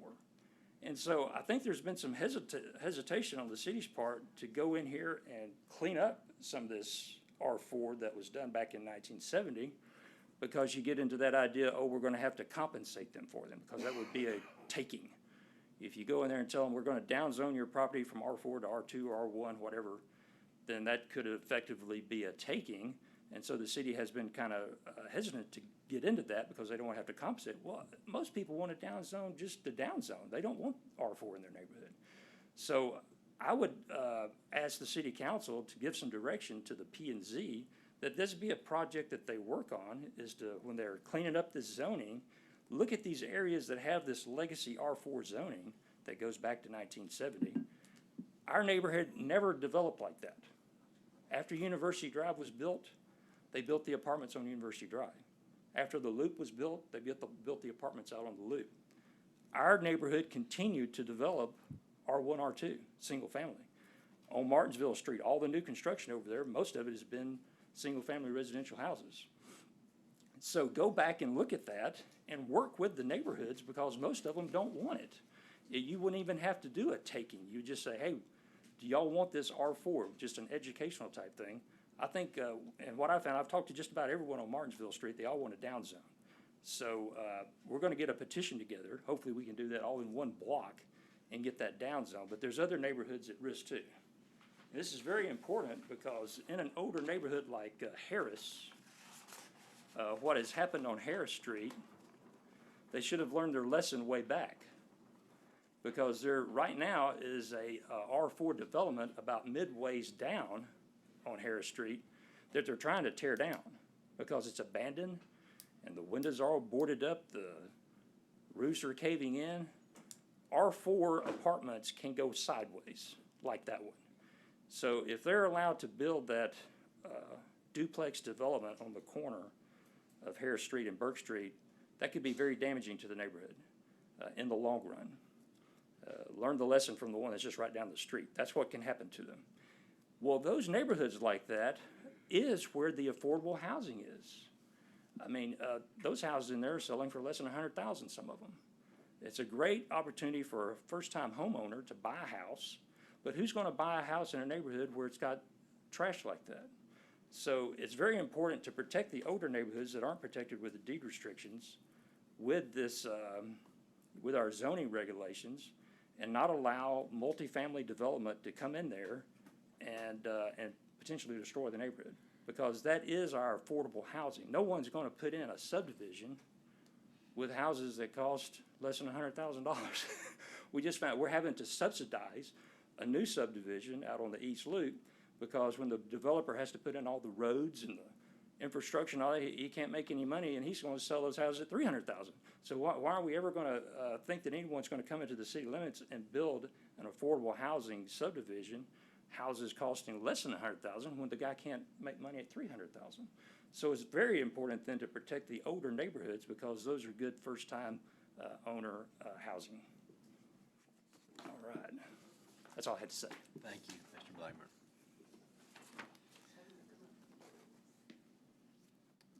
Could you, Ms. Costello, just keep it short, please? Oh, that wouldn't be any fun. Okay, I just want to clarify something. And what I want to clarify is, when I bought my house on Logansport Street, I assumed it was R1. I didn't check the records. When I found out that it was R4 because I got into a zoning issue with someone, I was in shock. So I immediately downzoned. I went to the zoning here and I downzoned it to R3. But then when my husband, who was smarter than I, said that's still not going to protect it, so we subdivided it. So each one of those houses is an independent property. And so I don't think people, I understand zoning, I don't think people object to doing that.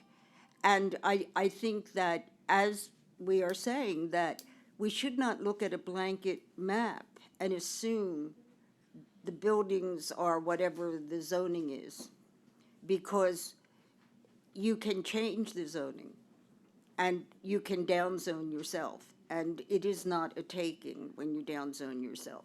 Thank you. Anyone else? Yes, sir.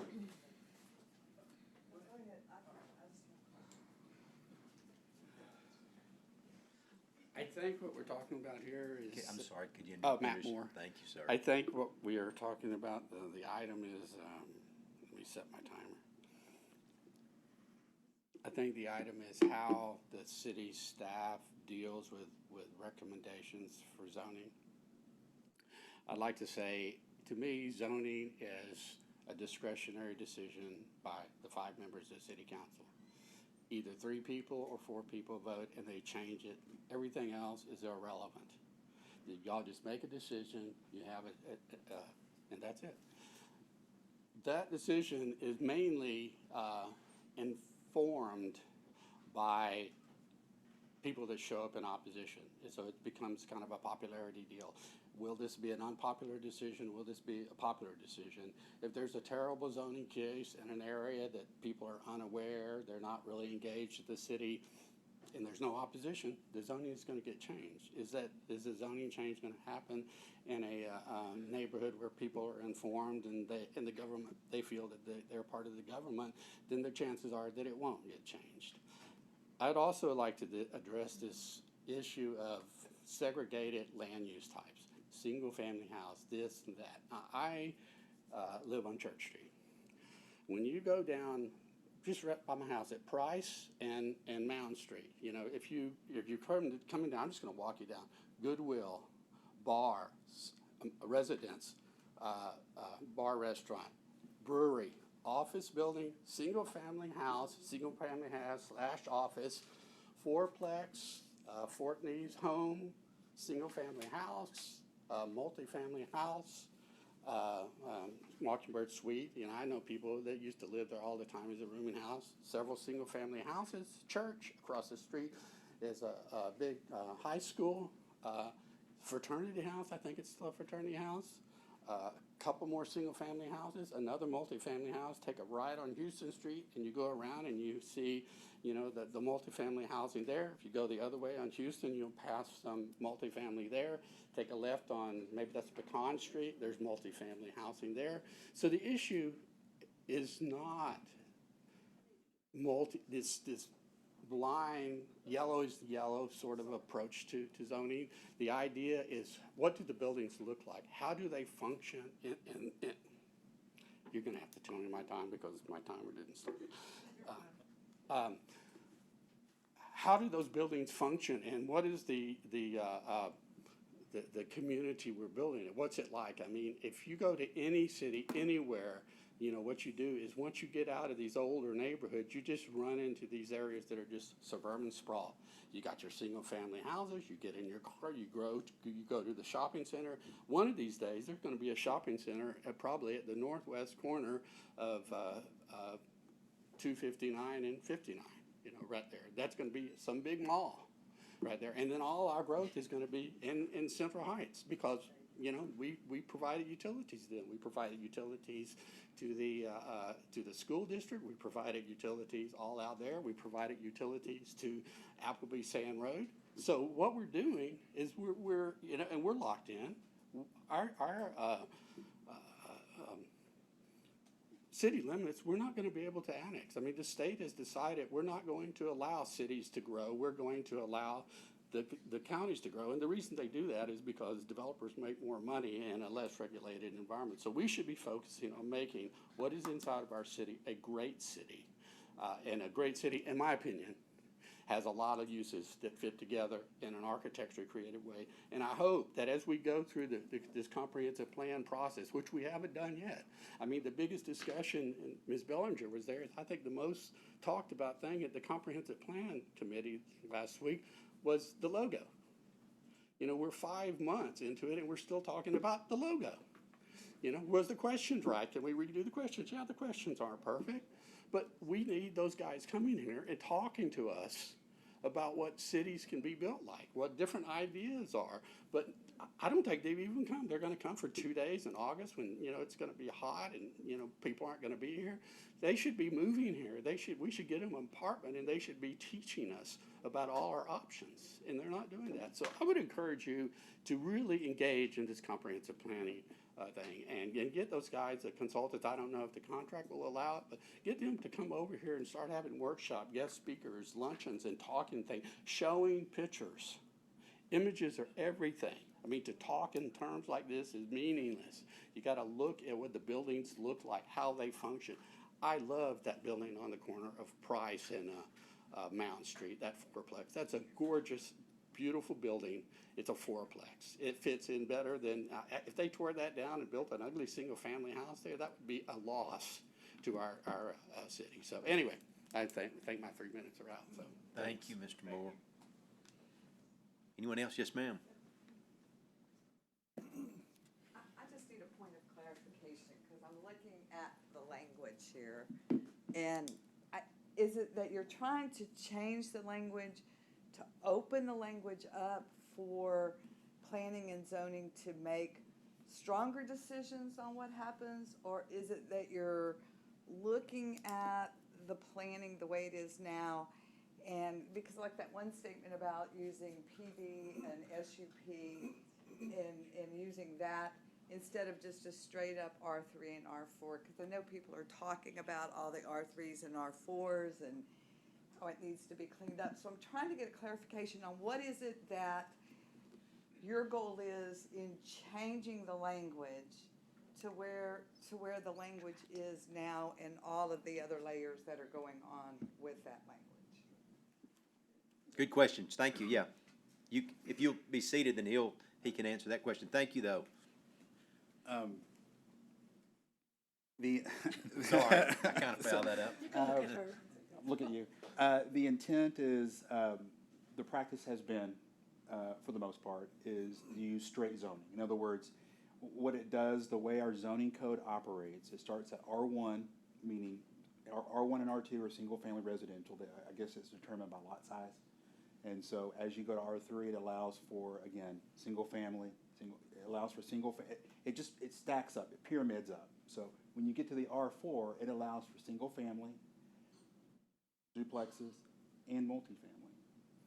So the issue is that if a piece of property is zoned R4, there is a potential, no matter the size, there is a potential that there could be a multifamily, multi-story development on that property.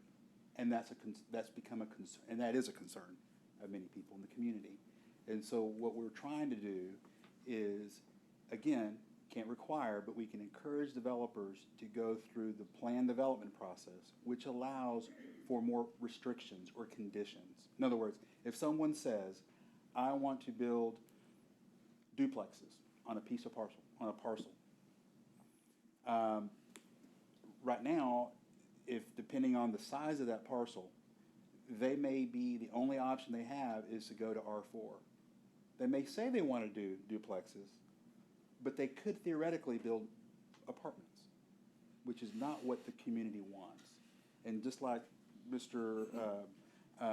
Blackburn was saying, on that property on Harris, years ago, I believe in the teens, early teens, mid-teens, the intent was to build cottages or smaller footprint homes, but at the time the developer received an R4 zoning. So in theory, his intentions were to build what he said he was going to build, but he didn't have to. He could build apartments on it. And so what we're saying is we want to discourage using straight zoning and use more of again, through the community input process, get more conditions and restrictions and understanding what is viable, what's acceptable to the community, and work with the developer and the community collaborating together to come with a development, we hope, is compatible with the surrounding neighborhoods. That's the intent. And that's a long-winded answer to your question, but that's the intent, is to work within the confines of that, and the plan development process allows us to do that. But does changing the language make that easier for y'all to do? Well, it's already, the language already exists. It's already in the code. It's just using that option of the code to use plan development instead of just straight zoning. And I mean, I'd be happy to visit with you later, show you in the ordinance where it says that, and certainly Elena and I, Ms. Helton and I can show you so you can get a better understanding, but it's using existing language in our current code of ordinances that allows for staff, Planning and Zoning Commission, council, and developer, and community to use plan development as opposed to just straight zoning. Because if they don't follow the plan development process, they can't proceed. So they're restricted to what they can build based on what's prescribed by the commission, ultimately council, and they can't deviate from it. And if they do want to deviate, they have to have it amended and start all over. Okay. Okay, PD. Any other public comment? Okay, council. Bellinger? Well, I have several comments.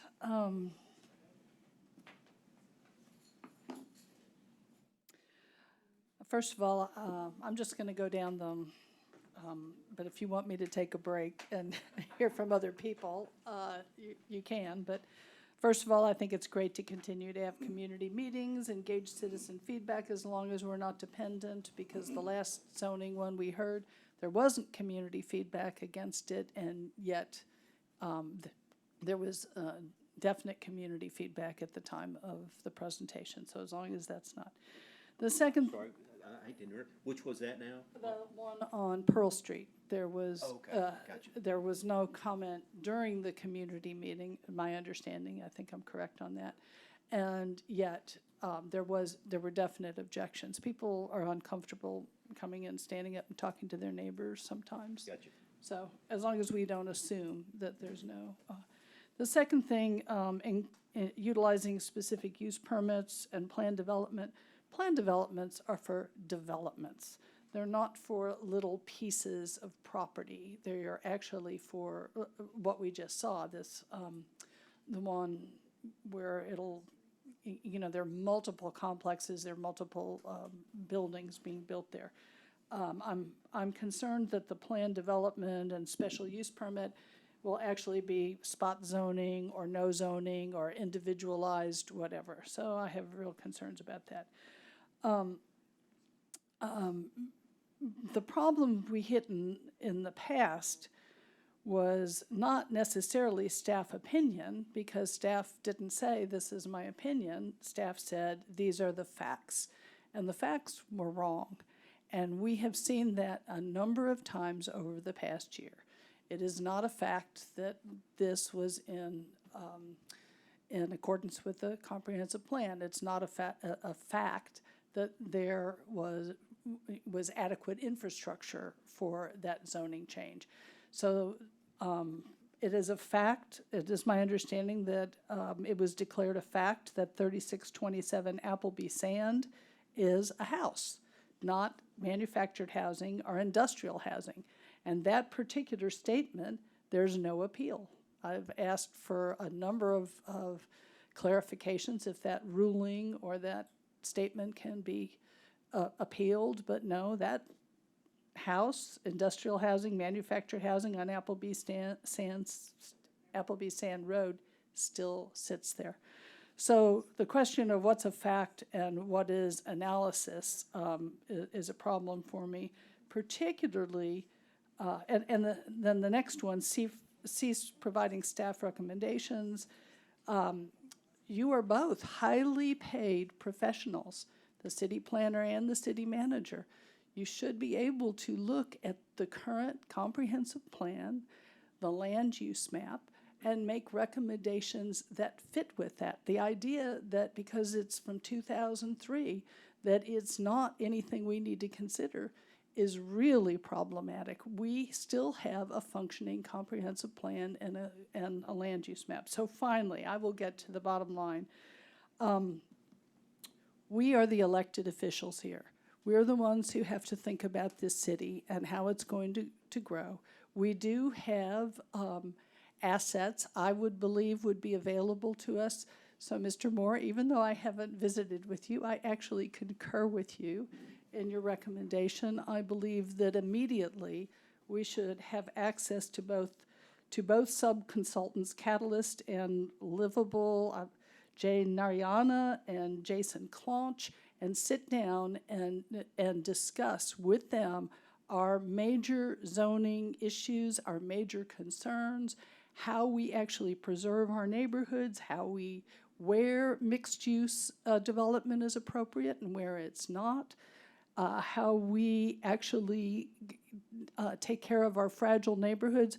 We need to be visiting with them now. Are your elected officials and possibly the Planning and Zoning Commission, but we need to start having those discussions right away. And in the meantime, I think we need to follow the current ordinances and the current comprehensive plan. That's my 2 cents on that, and I'm very open to other ideas, but that's where I come from right now. Ms. Fisher. Just a few things regarding the bullet point 123.3. So the thing that council, 4, the recommendation when presenting to P&Z and City Council. Councilmember Bellinger brought it up. My take on that is that I am interested to hear your opinion because you are a professional and know more about this than I do. And so that doesn't mean that we're going to go with the recommendation all the time or however much percentage of the time, but I am interested to hear what you think and what staff thinks. And so I don't think I would be in favor of removing your thoughts on it. I think that we can probably discern, matter of opinion versus matters of fact as you present them. Regarding encouraging applicants to utilize special use permits or plan development instead of straight zoning of R3 or R4, I appreciate kind of the organic way in which Steen Drive happened, which seems like this applicant came forward with a zone change, met with the community didn't want it, and so as a result of community input, staff encouraged a PD. For reasons, I think the points that Councilmember Bellinger made about them being for developments are well taken, but also the plan development process allows for community input and for restrictions. And so I appreciate that happened organically as a result of community input. I don't like it as a blanket rule. When a developer wants to come and rezone to an R3 or R4, because I think that's kind of just, it's saying that it's never appropriate to have an R3 or an R4, and I'm not sure that that's accurate. And so my preference would be to have that as an option based on community input as opposed to sort of a blanket rule. And then my last thing is a question related to what Mr. Blackburn was saying about rezoning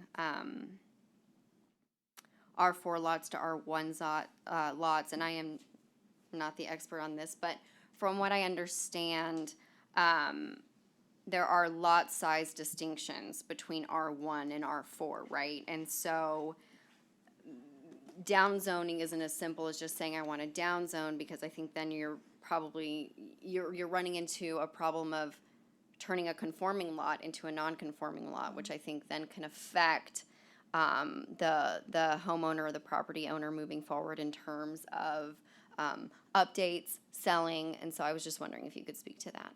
Yes, so there are different lot size and dimension requirements based on the zoning district that you're in. So for instance, a R1 zoning district requires a minimum lot width of 75 feet, whereas R2 is 60 feet, and then R3 is 50 feet, and so on and so forth. So you can build single family in all of those zoning districts, but the higher you go in the zoning category, you can build that on a smaller lot.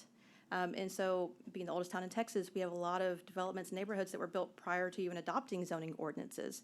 And so there's a few neighborhoods, Logansport being one of them, where you have a couple of single-family homes that are zoned multifamily because the size of the lot fit within that zoning district. If you were to rezone that property R1 or R2, you're essentially turning it into a non-conforming lot because maybe it's 50 by 90 or 50 by 100. So we have some pre-existing older single-family development that's built on a smaller scale than what we see typically that was zoned to accommodate that property, so we didn't render it non-conforming in essence.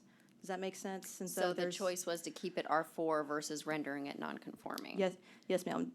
Zoning it in such a way that it allowed for the property to be continued to use as that single-family development and meet our current code without prohibiting it from redeveloping or making improvements or things like that. So it helped the property be able to be continued as the single-family use. So how do we fix that? It's a change to our development code. So I think, and I can let Mario speak if you will, we've had a lot of discussions about how we're missing an R district.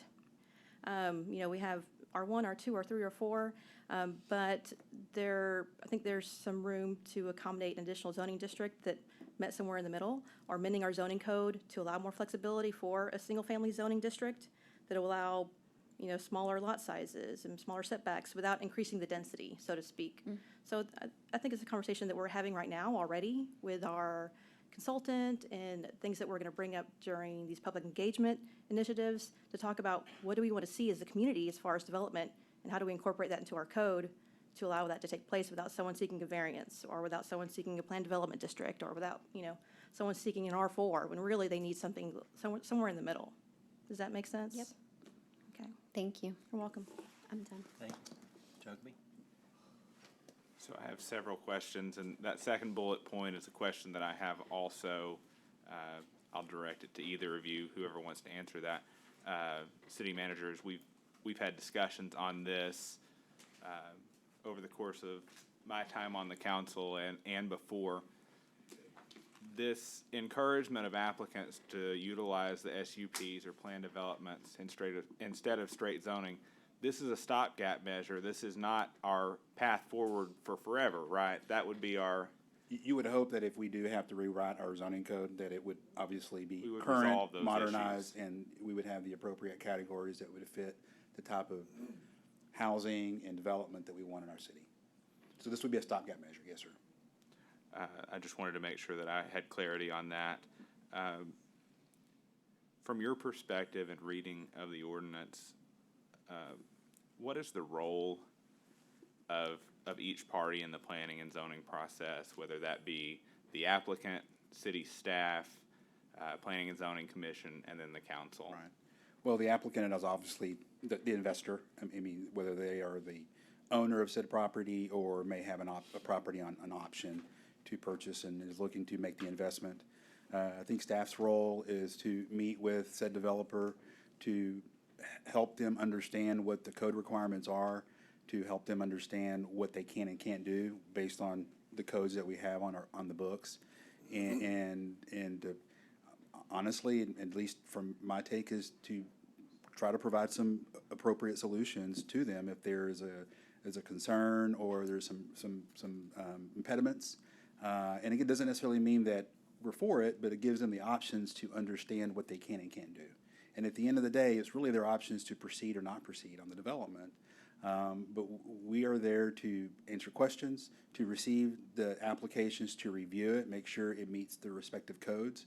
And if it does, then it gets passed on at the request of the developer to the next step of the process, which is the planning commission. If it requires a zoning code change, then we go through the appropriate measures from legal notices, incorporating the various public hearings, et cetera, that are required. The planning commission then hears the case and obviously seeks citizen input if it's a public hearing, and then ultimately renders a recommendation of approval or denial or a tabling or a go back and work on it some more. And then whatever recommendation is rendered from the commission obviously hits the council's docket for ultimate approval, which is really where you are the final say. You all are the final say. I know we've had this conversation, but I think this is a good dialogue for us to have. I know Mr. Blackburn spoke on the possibility of changing zoning in blocks. I know you and I have discussed that. Can you just briefly mention the idea, once we do go through this change in our zoning code, what that might look like? Sure. And what your plans for it are? Sure. I'm sorry to interrupt you, but absolutely, if down the road, fast forward down the road, and we have updated our zoning code, it's completely updated to a more modernized code that council feels comfortable with, and the appropriate input has been given. The thought is you could theoretically, the city council, because it's happened in other communities, could do large swaths of city-initiated zoning changes that fits the more appropriate use of said code. And again, I need to look at my planners and make sure I'm not, saying something illegal here. And I would look to the city attorney, but I can't look at him right now. He's online. But theoretically, that could happen. I mean, we would have to have the appropriate notices, the community meetings. We want to make sure people know. So, of the 5 of you, if you live within a certain geographical area, a couple of you may have a zoning code that fits just perfectly where it needs to go. A couple of you may not. And so what we need to make sure is all of you understand what's at stake, and so that you all are informed of what the potential could be. So that way hopefully you're not negatively affected. That's not the intent. But if your use of property is for whatever use, and it has been for many, many years, it probably needs to fall within the appropriate category that we would expect to have in a modern, current zoning code. And so again, it allows the individual to understand what their options are, and to come to the commission and ultimately council and request, I'm okay with you changing my zoning, or am I okay with you changing my zoning? Thank you. I don't know if this is for you or Ms. Helton. One of the things that I didn't have a good understanding of, we do have areas that are zoned R3 or R4 based on the lot size. I did understand that. But when we have these requests for zone changes and we're looking in the area to say, oh, well, there's R4 adjacent to it, that lot may only be R4 because to conform with our zoning code, it was the size of the lot. So I think we just need to be careful when those requests come to us that are the discussion of what is around in the area. Is it R4 because it was intended to be R4, or is it R4 because that's the only thing that would fit in our zoning code when that happened? And I think that was my last question for you, but I do have one for Ms. Helton. I watched the Planning and Zoning Commission meeting from last Monday, and like I said, I saw it, so can you brief the entire council on the Planning and Zoning Commission's questions regarding our process and the relationship between that commission and the council? So there were some questions of the Planning and Zoning Commission about some of the recent decisions of the City Council for certain zone changes that were distinctly different than the recommendations of the City Council. One of those being the Pearl Street zone change, because the vote was 3-5 at P&Z for approval. And we did discuss the uniqueness of that zone. 3-2. Sorry, Thank you, 3-2. And we did talk about the information that was presented at that meeting versus the Planning and Zoning Commission meeting. We actually got several more letters in opposition at City Council the staff wasn't aware of, if those would have been presented to the Planning and Zoning Commission, probably would have been a different conversation, and the staff recommendation probably would have changed. But we didn't have that on hand when we were discussing the item at that meeting. We also talked about how changes in our development pattern and challenges with infill for multifamily development, especially when you have existing single-family development, and how city zoning really is nuanced. But oftentimes, staff is seeing information from neighbors for the first time at the Planning and Zoning Commission meeting, and oftentimes City Council is seeing information for the first time that city staff and Planning and Zoning Commission haven't seen before. And so that's just the nature of the process. And so they just wanted to make sure that they were essentially following the direction of the council and that they wanted to be more in line with City Council direction. And so we talked about possibly having a joint workshop to talk about those in an open forum, and just make sure that everyone was kind of on the same page about the decision-making process and the Planning and Zoning Commission's role versus City Council. Because we have three new Planning and Zoning Commissioners, and so it's been a learning curve for them as well. So, does that answer your question? It does. Okay. That was a very concise summary of what they said in that meeting, and I would advocate for us to get together with Planning and Zoning to be able to have a workshop to make sure that we are on the same page. So we don't necessarily have, opposite viewpoints. That's not to say that we'll always agree, but I think that's a good idea to have a workshop. That's all I have. And I would make comment about the suggestions that Mr. Canizares has made. Number 2, 3, and 4 are all born out of conversations that he and I have had after tough meetings and when we had tough votes on zoning. One of them that was just really obvious to me is there's always R4 creates fear in the neighborhood, and so for me, being kind of simple-minded, thinking of a way to slow that down, I thought the PD would be a good option there, because we can put restrictions and we can put design restrictions and number of units and height of the thing. We can put all that in there. So that's a lot of that came from me with discussions with the city manager. Certainly providing only statements of facts. It seems like we would get to these meetings after Ms. Helton had put something together. And again, she's working from the very beginning before all the information comes out of the public, and she's coming with a recommendation. And, by the time it gets to us and the outcry from the public, it just seemed like that recommendation may or may not be necessary. We're already kind of in tune with what's going on. P&Z's made a recommendation. So again, if the council's not necessarily pleased with those three, those are on me, because those were really ones that I was hoping that we could prevent some of this conflict that we've had to deal with in these zoning changes. So I think it's really helpful to have this discussion and to have it in an open, frank way and to ask all these questions. And I certainly, there's not, this is on me or this is not. I think it's really helpful to think about what is our role.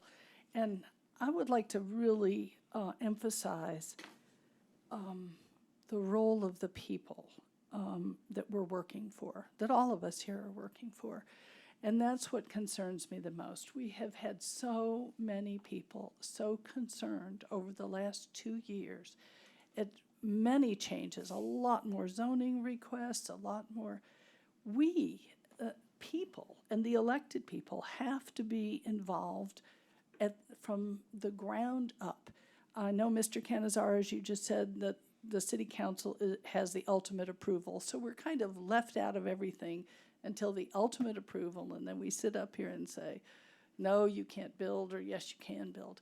And right now, as we're rethinking, or not rethinking, I mean, maybe we want to keep everything from 2003, but right now, as we're rethinking, it's not helpful that you all are having these discussions by yourselves when you're the same people who keep recommending things that have been problematic. We all, And you don't have your ear to all these same people. I mean, I promise you, I get calls and texts and emails every week, probably 25 of, if I combined them all, every week. We hear what people are concerned about.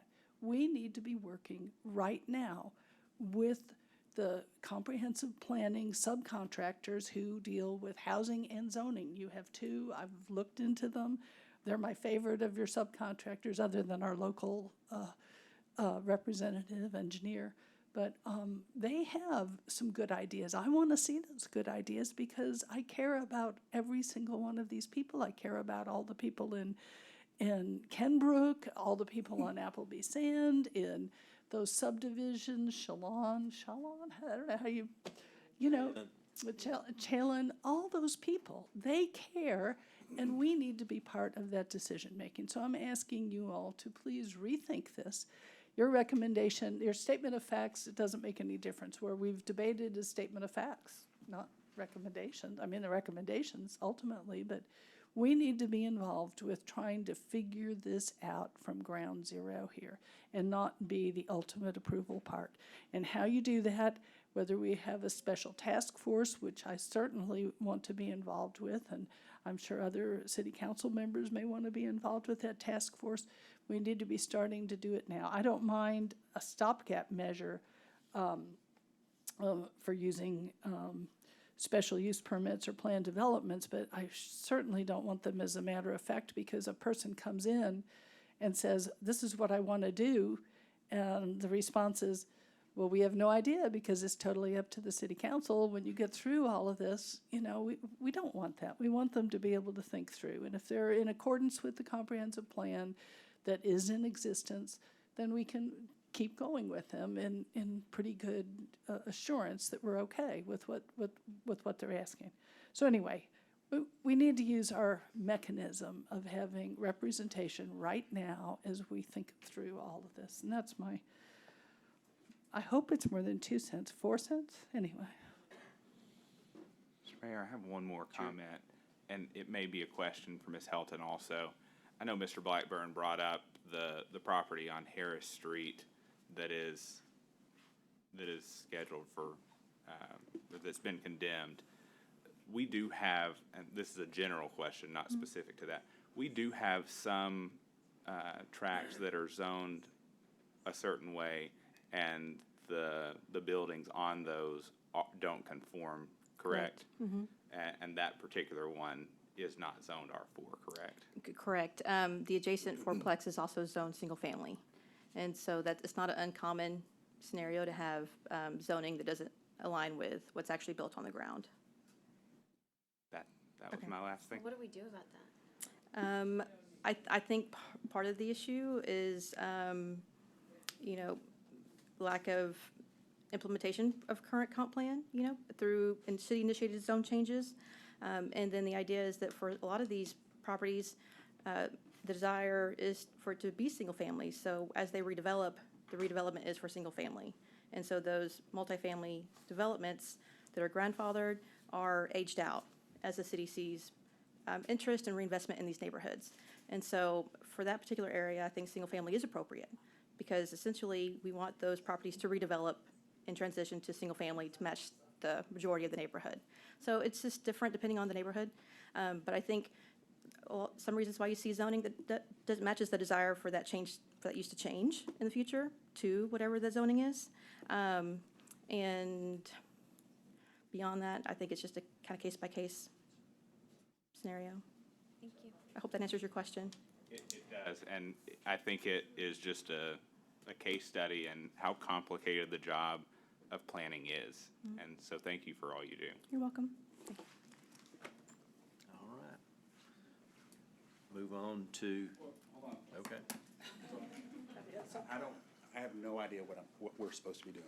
So I need some clarification as to, are we moving, are we not doing this? What is it? I mean, what I heard is that on bullet point 2, that can be a stopgap measure. Okay. But it doesn't apply in all cases. If someone wants to build something way out on the edge of town, maybe an R4 would be appropriate there. Is that kind of? Yeah, I where mean, you I are would on say that? allow community input. So let me do it this way.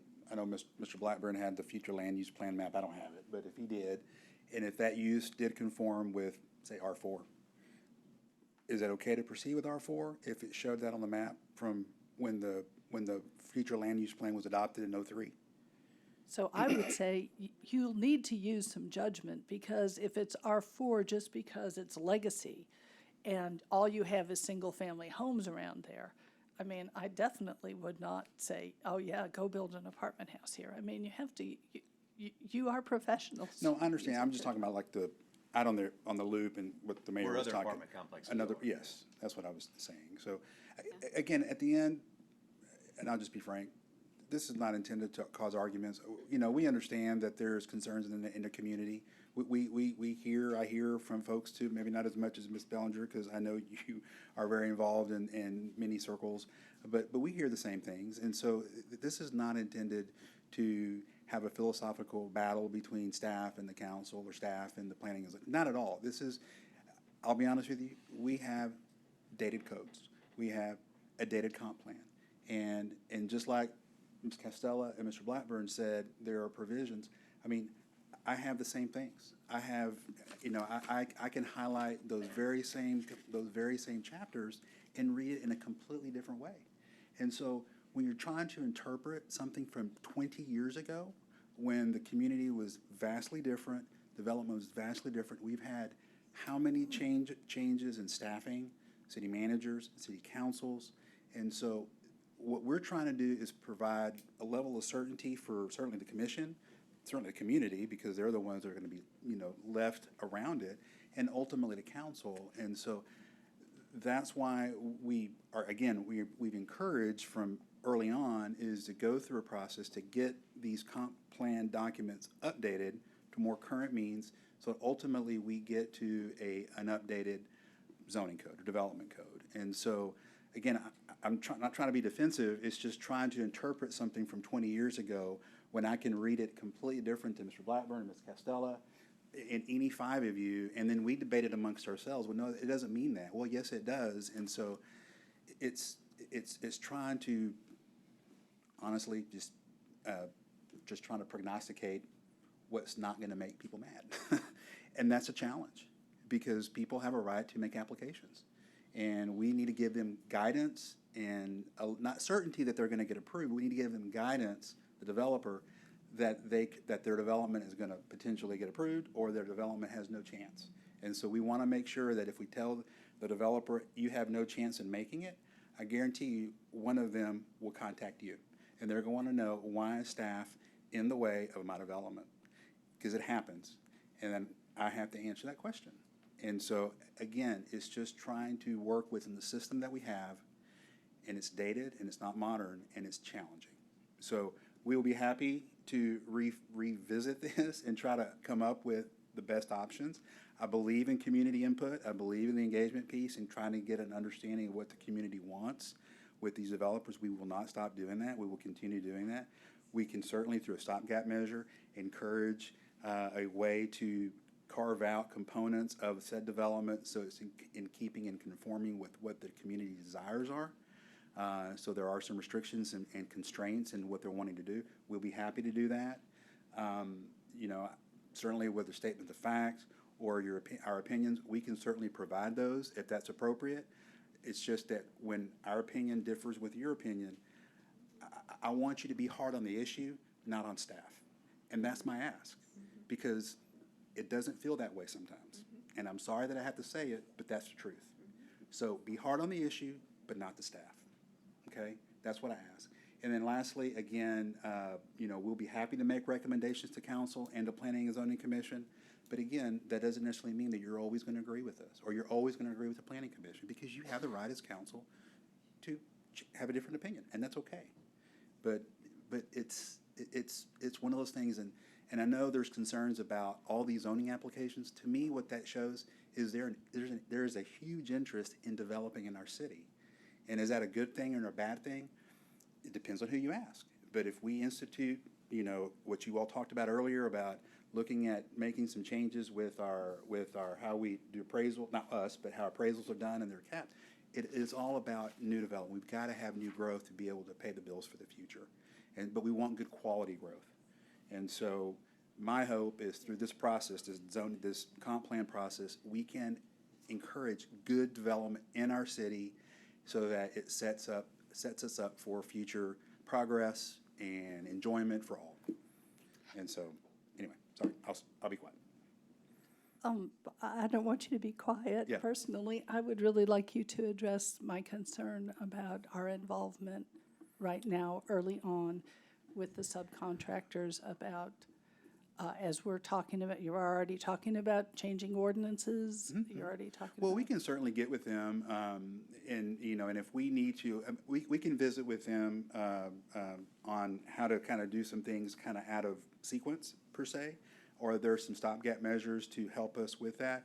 The only thing that I just don't know is that a separate agreement? Because again, ultimately what we're getting to is a brand new, hopefully a brand new comp plan with a recommendation for a, I would assume, with an updated development code. If we're looking at making some tweaks to our existing codes or a complete overhaul, my suggestion is if we're going to do a complete overhaul of our zoning code, we've got to finish the comp plan first.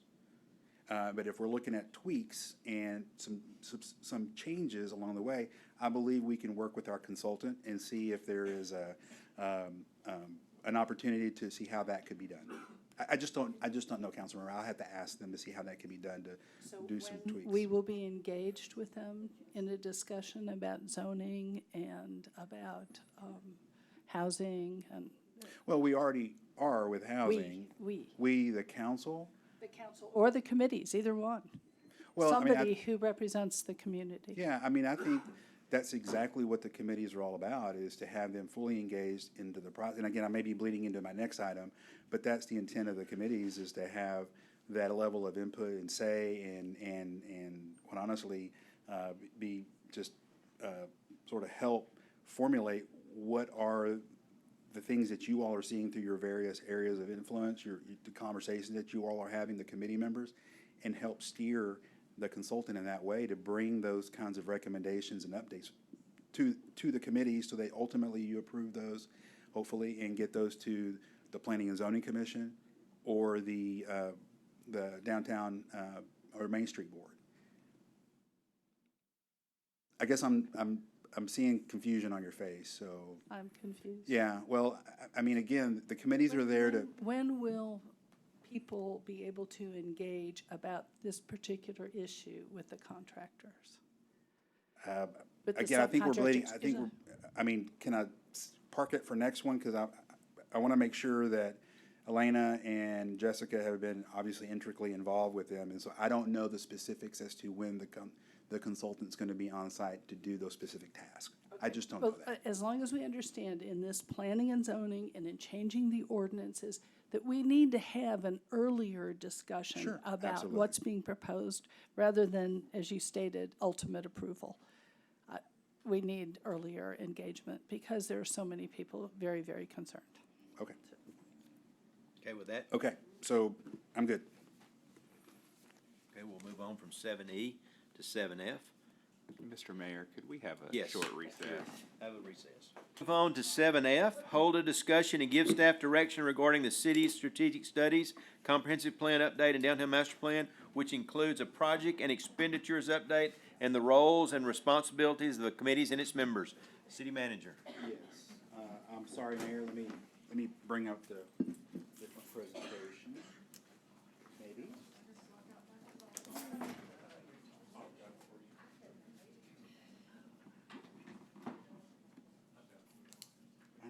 on.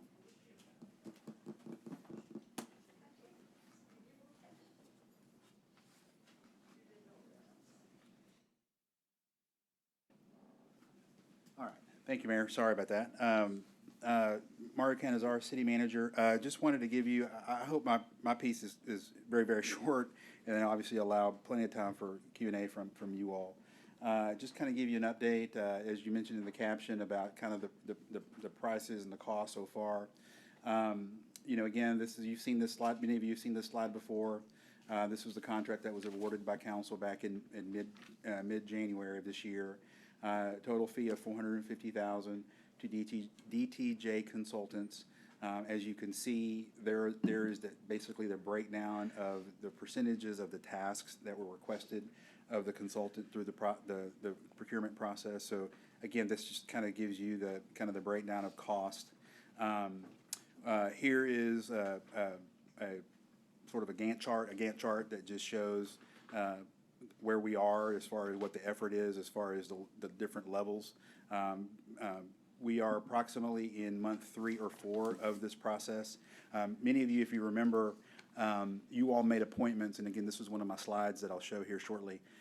You all made appointments back in December of the committees, and so one of the committees, in essence, started just before the Christmas holidays to begin analyzing the current conditions as far as what was accomplished, what was not accomplished with the current plan, and try to ascertain why. And so this does not have that. That is excluded in this Gantt chart because while the consultant wasn't actually on board at the time, when those meetings first started, they basically had their first meeting, I believe, was with the community, or excuse me, with the committee back in late February. I believe that was the case.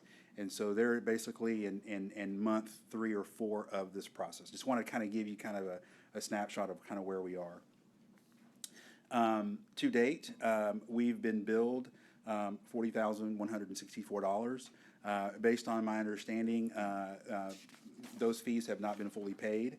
They will be paid this week. We were just receiving some details on the descriptions of the pay applications, and so so far to date, they have billed us 9.22% of the total contract. So just wanted to kind of give you an idea of where we are with the contract itself. One of the questions that has been brought up is the cost of the logo and the development of the logo. Again, in visiting with the city staff and then them visiting with the consultant, it is my understanding that the logo development was approximately $2,000, or was $2,000 flat fee for that effort. Now, there been a lot of work being done because the committees were involved with this. In fact, here's kind of give you an idea of the development process of the branding. The committees received the survey in February. They had concepts discussed in late February as well. So they could at least, or see some of the logo concepts in February. They were presented to the committee chairs and staff back in April. And then a final draft was submitted to city staff on April 20th. And then the final logo and design was presented to the committees right at a month ago. So again, just wanted to give you, again, a timeline of the logo development. That was just a question that had come up, and I'd be happy to move on unless we want to have some questions of this process at this point from the council. No. Okay. I have a question about the schedule. So, The Gantt chart? Yeah. Yes, ma'am. Okay. okay, so we started February 9th, is that correct? I mean, that's when we had our first meeting about branding. Is that correct, February 9th? Yeah, I'm going to ask. You've got it, I mean, you have it on your. Let me ask. I'm sorry. Yes, so our first meeting about the branding itself, when we started discussing that, was the February 9th meeting. Our first meeting as committees was early in December. And those those 2 December meetings, and then one in January and 2 in February were mainly on. So when was our first committee with our first meeting with DTJ? That was February? February 24th, or the late February date. I don't want to mess up your that was slides or anything. But the late February one was when DTJ came to town and did the workshop with each committee. So I'm trying to figure out where we are here. So we'll just say the middle of February, because you started working with DTJ, I guess, by the survey, right, on February 9th and 10th, is that correct? Which survey? When did you all start to work with DTJ? So, February 9th, 10th? When did we start? started, I don't know the exact date on contract. I think Elena can answer that one. Just roughly. So some of this was done back in December, where city staff started working with DTJ as far as getting them a lot of requested documents they had. as far as census information, some of our codes, historic preservation ordinances, things like that. So a lot of that was background that the city provided to them. And then they got involved with our committees once we had done some of kind of the onboarding, meet and greet, things like that. So they got involved. I'm just trying to figure out how we're in month 3 when I'm counting we're in month 5. I'm trying. That's all I'm trying to figure out here. Help me, please. Yeah, so the contract was actually approved like in early January. We had the preliminary orientation in December, and so once we onboarded them, we had the kickoff meeting, the establishment of staff coordination meetings, the request for information. There's a lot of background information that started in January and February. Mm-hmm.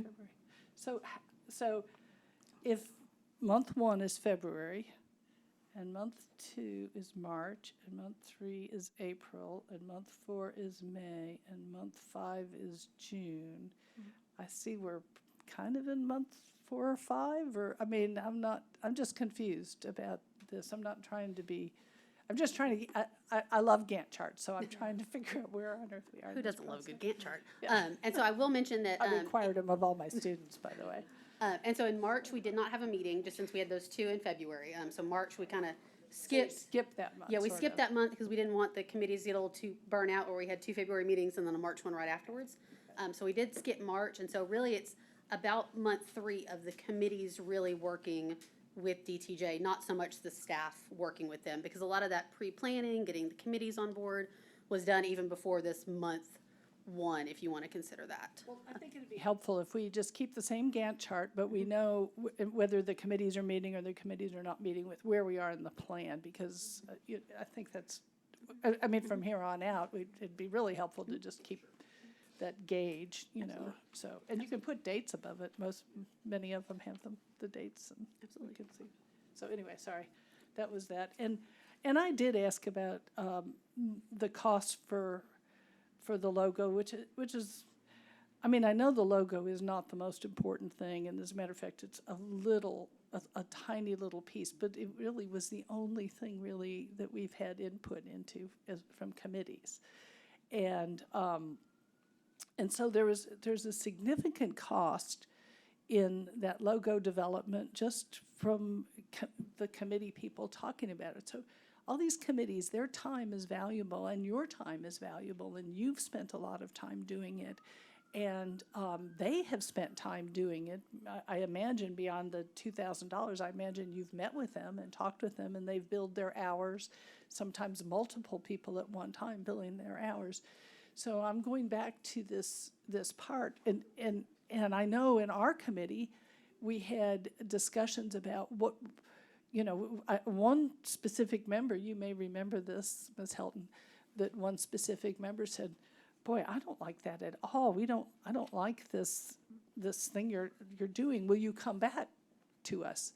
And I asked you, Mr. Canizares, will the committee have an opportunity to come back and see it? And you said, yes, absolutely, we'll come back to you. And that didn't happen. And with all this time and money and everything invested in this particular logo, the reason I bring it up is because we're telling people what their time, their value is, and whether we're listening to them and whether we're not listening to them. So I know I'm off track, but the logo is the only thing so far. And I know other people want to speak about it. I can see nodding there.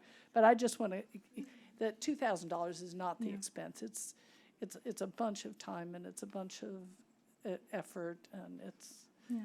And I can't speak specifically to the downtown committee, but I can speak to the work that we've done so far in the comp plan committee. If you remember during that one-on-one or the in-person event where DTJ came and met in person with a committee, we actually did a couple of exercises, some mapping exercises, where the committee delineated areas of significance or areas that should be preserved or areas that were identified as specific neighborhoods.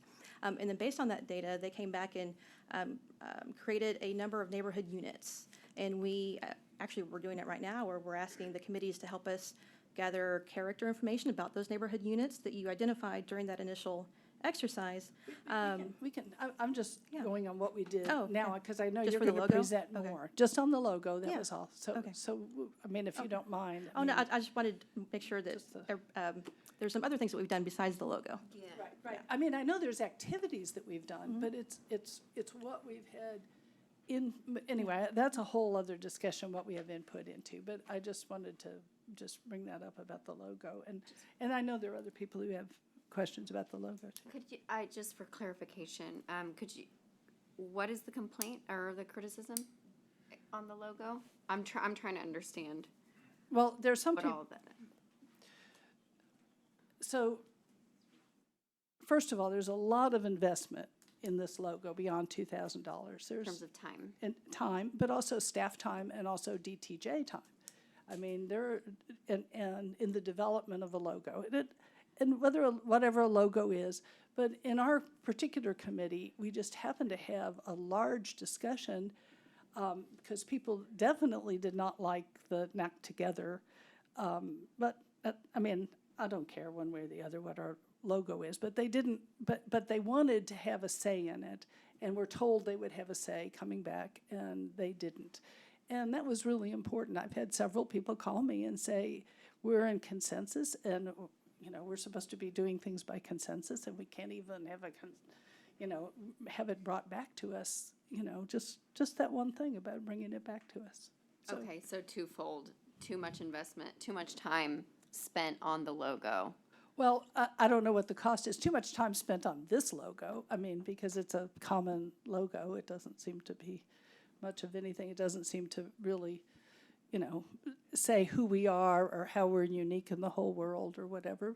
But that's what it is. I mean. Okay. And then also saying, we're going to come back to you. And people were invested in making choices, and then we didn't come back to the committees. It was all handled at a different level. And this is, to me, an issue with the rest of the comprehensive plan, what input we have and at what point we have as committee members. So that's it, those two issues. So you asked me on, I just stopped you on those two, the Gantt chart and the logo. Sorry. So that's the end of that piece, and I was gonna and then the other piece that was being asked is what is the role of the committee? And so I'm gonna, magic, it just happens. And again, this is just something that was presented back to council on December the 7th. And I'm not gonna go through all of it, because there's no need to, but again, I'm just gonna just reiterate some of the committee's responsibilities, and again, just highlight the components. Obviously, maintaining regular attendance, staying engaged, being a participant or being participatory is important. The beauty of having committee members, and again, we have a large committee. We've got 19 on one, 20 on another. Is the fact that is those people on the committee, on those committees, have circles of influence. You have connections in the communities that obviously, certainly I don't have, and staff, and definitely the consultant doesn't have because they're not here local. But you all have circles of influence that allows us to open doors that we would not be able to do on our own. On two kind of the key elements of that process, having the committee to be a part of that, is to provide that guidance and direction to the staff and the consultant on crucial steps in the process, whether that be the branding component or the logo component, or as we move forward with identifying those neighborhoods and those characteristics. I mean, we want to make sure that certainly those things are appropriate, and it's not certainly done untoward on purpose, but if there's a misinterpretation of some element of that process, we want to make sure that the committee has a say. And again, I do remember that conversation that we had, Ms. Bellinger, about the logo piece, and it was a little bit of a contentious meeting at that time, I remember, but again, I thought we had brought it back when we had a couple of rounds of input with the committees, and then ultimately we just needed to land on something because, again, we went from many different iterations to something more condensed, which I thought the committee had some say in it, and then we ultimately just wanted to land on a logo and move forward. But again, if that was something that we missed, my apologies. sincerely. But again, ultimately, the committees are there, committee members are there to provide direction for us, for staff, and the consultants. Again, you all, the committee members, are kind of the sounding board. You have those connections in the community. You're going to get the input from the community members as it's summarized, and we want to make sure it's appropriately distilled so we can move forward with the appropriate recommendations to the next level. Again, just kind of hit that second point. The other portion of the committee's responsibilities, again, as I've mentioned before, opening doors to facilitate it as host. If you all have memberships at certain congregations or churches or other interest groups or community groups, it's important because you all have those connections and you can facilitate meetings and, again, open doors that we just theoretically couldn't. And you can have those frank conversations and have discussions with the community to get input that's important. Hard to reach populations, again, opening doors that we can't, and then maintaining decorum at all times. On the committee governance, again, we've got members, we've got a chair, we've got vice chair for each committee. All the meetings are open to the public. They are also recorded, and they are posted on our links are posted to our website. A quorum is a simple majority. Again, we've got 19 and 20 members, and so trying to keep 20 members, 19 members engaged can be a challenge many times. And it is about developing consensus as we recommend policy. I doubt there is an expectation that things are voted on in a unanimous way when you have that many participants and that many people with different ways of thinking and ideas. But we do want to recommend consensus, and that really just goes with the chair and vice chair working with staff, working with the consultant, and really kind of honestly the members themselves, hopefully working to either create compromise or work towards developing that consensus to be able to work an issue, work it enough that it makes sense and there's an amenable understanding of the issue, and then we can move forward. We also have council members that serve on committees. We just appointed Mr. Huckabee on the on the comprehensive land use plan, and Mr. Bolden was just reassigned to the downtown committee. We purposely left it at 2 and 2 to avoid a posting issue because if we would have more than 2, and we have a quorum, we have to post it, and it's much more just more formal like we are here today. So we kept it at 2. And like I had mentioned before, it's important. And again, this is just my take, and I thought there was some an agreement amongst council. My experiences have been when I've had council members participate in these various committees is council members carry a lot of weight. You carry a lot of weight because of the positions that you hold. You're elected officials, and people, certainly staff is going to defer to you all the time. Consultants do the same, and many times committee members will too. And so that's just my experience. It doesn't mean that it happens all the time, but you all carry weight, and so you obviously are part of this participatory process. You will be part of this process when it comes to this body in the future. So you have opportunities to be a part of the process in many more ways than just a regular committee member. And then finally, depending on how this process goes, as we move towards final drafts of these efforts, it would go to its respective board. It'd go to the Planning and Zoning Commission on the on the comprehensive land use process effort, or Main Street Committee if it's for downtown. So I don't need to go through all the rest of it because this was presented before. I just wanted to answer the questions that were asked of me about this process and where we are. And so that really kind of concludes the end of my presentation, unless you all have questions of me or of staff or whatever the case may be. Okay. Do we want to maybe get public comment first? Anybody want to speak to this? Yes, sir. I've got a list, so I can't turn my timer on at the same time, so if you would tell me, that would be great. And I'm sorry about that disruption. I was trying to make it vibrate only when my timer went off. We didn't even know it was you.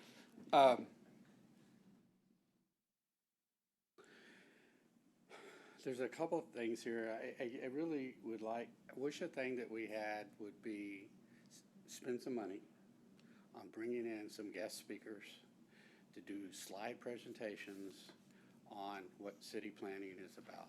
You know, professionals, maybe from the Congress, from whoever it is, or maybe the American Institute of Architects, Strong Towns, people that talk about it, have meetings at the hotel, lunch meetings, big screen, showing images, because people here are for, and as you said, they get afraid.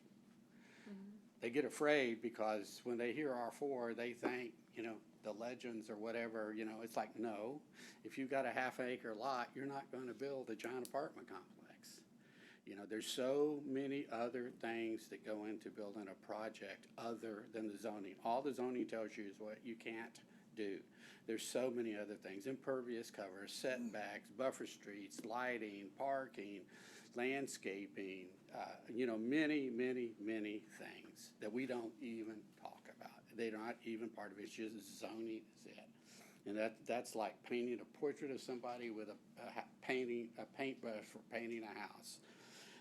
So I would really encourage you over the next time, like, to bring people in and talk to us, and community organizations. This is where everybody can get together and talk. And I don't know how much people charge, some depending on the people. Some of these people, I mean, it's going to be harder to do it now because a lot of those people like to come and talk with the hopes that you'll hire their company to do the work, and they're not going to come do that because you've already had somebody. But DTJ has a stable of people that should be over here talking to us about this constantly. They should be, you know, monthly. They shouldn't be doing Zoom calls. They should be here leading us, because the reason we're talking about logos is because we don't really have a vocabulary to talk about city planning.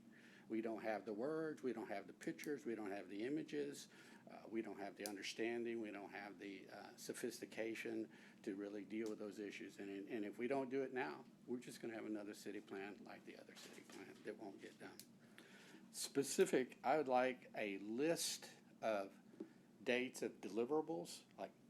Like for instance, they did a slide presentation on existing conditions, a lot of statistics they did, and I took pictures of all that. But they should deliver us a specific report, and they should do interim reports.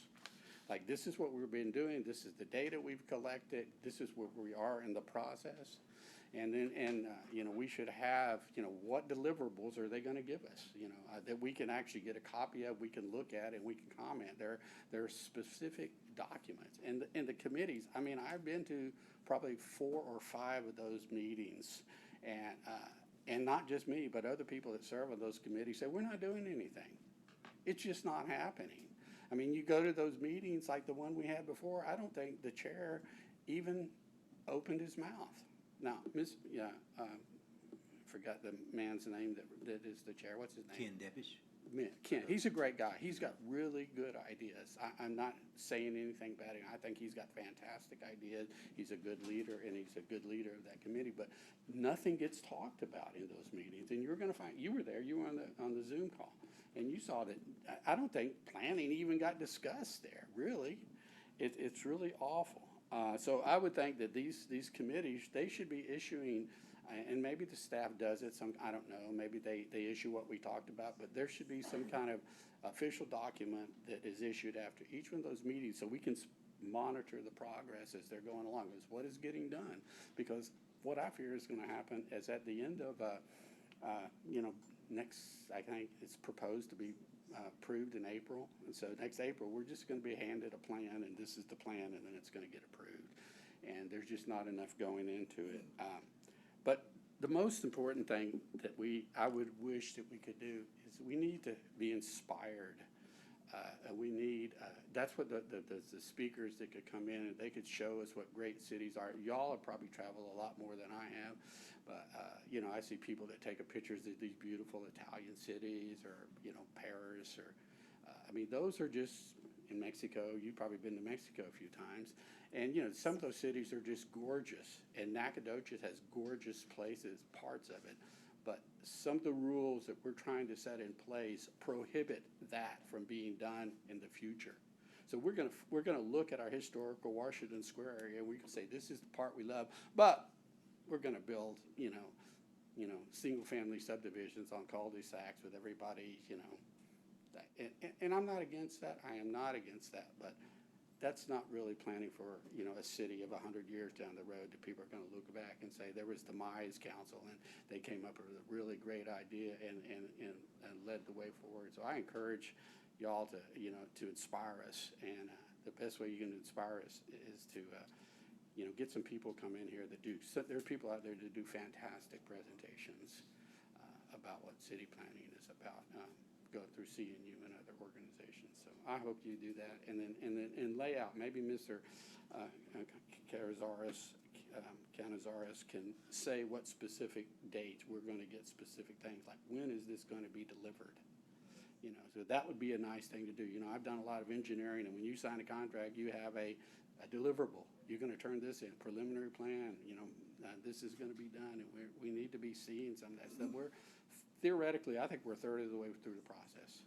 I agree more that we've been working on it for about 5 months. We signed a contract on January 18th. I mean, you can calculate that in a lot of different ways, but we're about a third of the way through the process. And as far as I know, the only meeting we're going to have is April 24th and 25th. I don't know of any other visioning meetings we're having. I mean, maybe August 24th. Yeah, and I don't know about y'all, but that seems like a pretty dead time to have a meeting. We should have multiple meetings like that, not just one visioning. And we should have a lot of people making presentations and opening up potential ideas, and then have those visioning, and then repeat that process, up to the end. So anyway, I hope y'all take some action in that direction. Thank you. Thank you again. Anyone else? Okay. Council, Huckabee? Am I starting this? Yes, sir. Okay. First of all, Mr. Moore, thank you. I was a part of that Zoom meeting, and I have to agree that it seems like the deliverables aren't there. What are our actionable goals? I think our comprehensive planning process, in the end, we want a product that has actionable goals for the city for the future. If we can't even get deliverables in the planning process, how do we expect to be able to do that in the future? That's just the top of my head hearing the presentation. So the first question I had was, why do we have the 2 steering committees if they're not doing a lot of work? I'm not saying the committees aren't doing work, but what are we getting out of those committees? We have great people on those committees. Where is that? What is the product coming from those committees? We need status reports from them. And I think having them meet, I think I saw not again for the comprehensive plan meeting until, what is it, August? Is that correct? No meetings in July? Downtown does, but comprehensive planning does not. So for the downtown committee, we had a meeting in June, and then in July, we're breaking into 2 groups to actually do a downtown kind of survey exercise to look at, areas of transition as far as what's kind of downtown but not really considered downtown, that we could maybe, focus more on Main Street activities. What are areas that need ADA compliance looked at? So we're doing an activity in July instead of coming together to do a meeting, and then we will have our regular stated meeting in August. That's just for downtown, though. Right, so we're actually in the process of scheduling subcommittee meetings for June and July. We've formed a subcommittee to review the final implementation report for the current comp plan. So a lot of what the comp plan committee has been doing is reviewing the current comp plan, going through the chapters, and identifying what goals and priorities need to be taken forward and which ones can stay in the past. And so we've been going through that exercise, ranking those, prioritizing those, and so we're getting ready to meet again in July to talk about tweaks to that presentation and get input before we bring it to the entire committee. So that's what we're doing. In the meantime, the committee is going through that neighborhood unit exercise where they're collecting data and information on the characteristics of the different neighborhoods of the community. Thank you. And I don't want any of my comments or questions to be construed as saying that staff is not doing an adequate job in helping, get those committees in the right direction. But I guess, Mr. Canizares, my question to you is, is our staff leading the comprehensive plan process? Is it the committees? Is it the consultant? Who's steering the ship in this? Yeah. Well, typically on these these efforts, it is working. Steering is probably, when it comes to the community input, it definitely is the committees. As far as the day-to-day, it's staff and the consultant. I mean, it's just because we're here every day. You all, except for the mayor, you all have jobs, you work, you have different areas, and so, but the day-to-day steering of the efforts, the meetings that, excuse me, our staff meets with them on a biweekly basis, on phone calls or Zoom calls, and so that's what we do. But as far as kind of the community effort, I mean, it's definitely very much a committee-driven process. I mean, I know prior to my time on council, there was a lot of concern in the community about the amount of money that's being spent on this. I understand it's a lot of money. I agree with that. We're in this process now, so we want to collect meaningful data. Of course. And it seems like there's some hesitation. I don't know who is causing that hesitation, but the committee, like Mr. Moore said, even the committee chairs who are competent, they're not getting much input. It's all presentation. It's all flowing from the consultants and from staff. The input in those meetings, what the public sees of this, those recorded things, that's not from the committee. Okay. At least that's my perspective on it. We do have one of our committee chairs. Yeah, sure. Let Betty go first. Okay. I'll be second. Betty go first. I'll go first. I want to get before him. Just let me say, our leader's doing great. And challenged us, I'm on the downtown. Downtown, okay. But my co-partner is on the comprehensive plan, the other lady from the Federation. You all put both of us in. So at the last meeting, each of us were told to plan a meeting and invite people to come and get input with that questionnaire. Okay, we had ours today. We had about 20 women and we had one man. He was very vocal, I might add. I invited him to come tonight and he came. So anyway, we had a very productive meeting today. We explained to our group that whatever the input from our city had to go into the plan, or the people that writing the plan will not know what we want. So they were very vocal. Kathleen was there, Jessica came, and we had input on the entire thing. We didn't get to spend a lot of time on a couple of the sections because it takes a long time, about 2.5 or 3 hours to go through the whole thing. But we got a lot of points, we got a lot of suggestions, we got a lot of likes, and we got a lot of dislikes. And I think that the company that's writing the plan needs all of that. And we had a lady to volunteer to be our scribe, and she's printing it all up and we'll be giving it. So I feel like our committee's moving. And then we've got an activity plan for July the 1st. I think Jessica just explained that. We'll be downtown working on that. So as far as our plan is going, or our work as a committee, I'm okay with that. Feel good. Good. I'm one of the ones that don't like the logo, though, I have to confess that. But I understand that's a temporary logo. We'll just have it through the plan process, so, anyway. Thank you for your work, Betty. We appreciate it. Thank you. Okay, Miles, it's your turn. Follow-up then. I'm Miles McCall and I work for Betty. And I'm on the downtown committee also, and y'all have heard me say this before. Thank you, because I am so glad I'm on the downtown committee because it is a little easier to get your hands around. And, we are gathering data. We've been making a list. Our committee members have been asked to go to other communities, look at things, bring them back. Jessica's compiling that. We have that.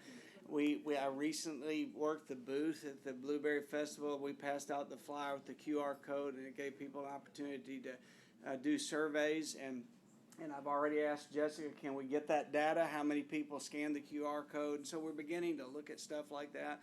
I'm like Betty, the logo's a 16-month deal, but our committee had input on it because I remember that particular one that it said NAC Connect and was a pine tree. And I remember a conversation, and it was in purple.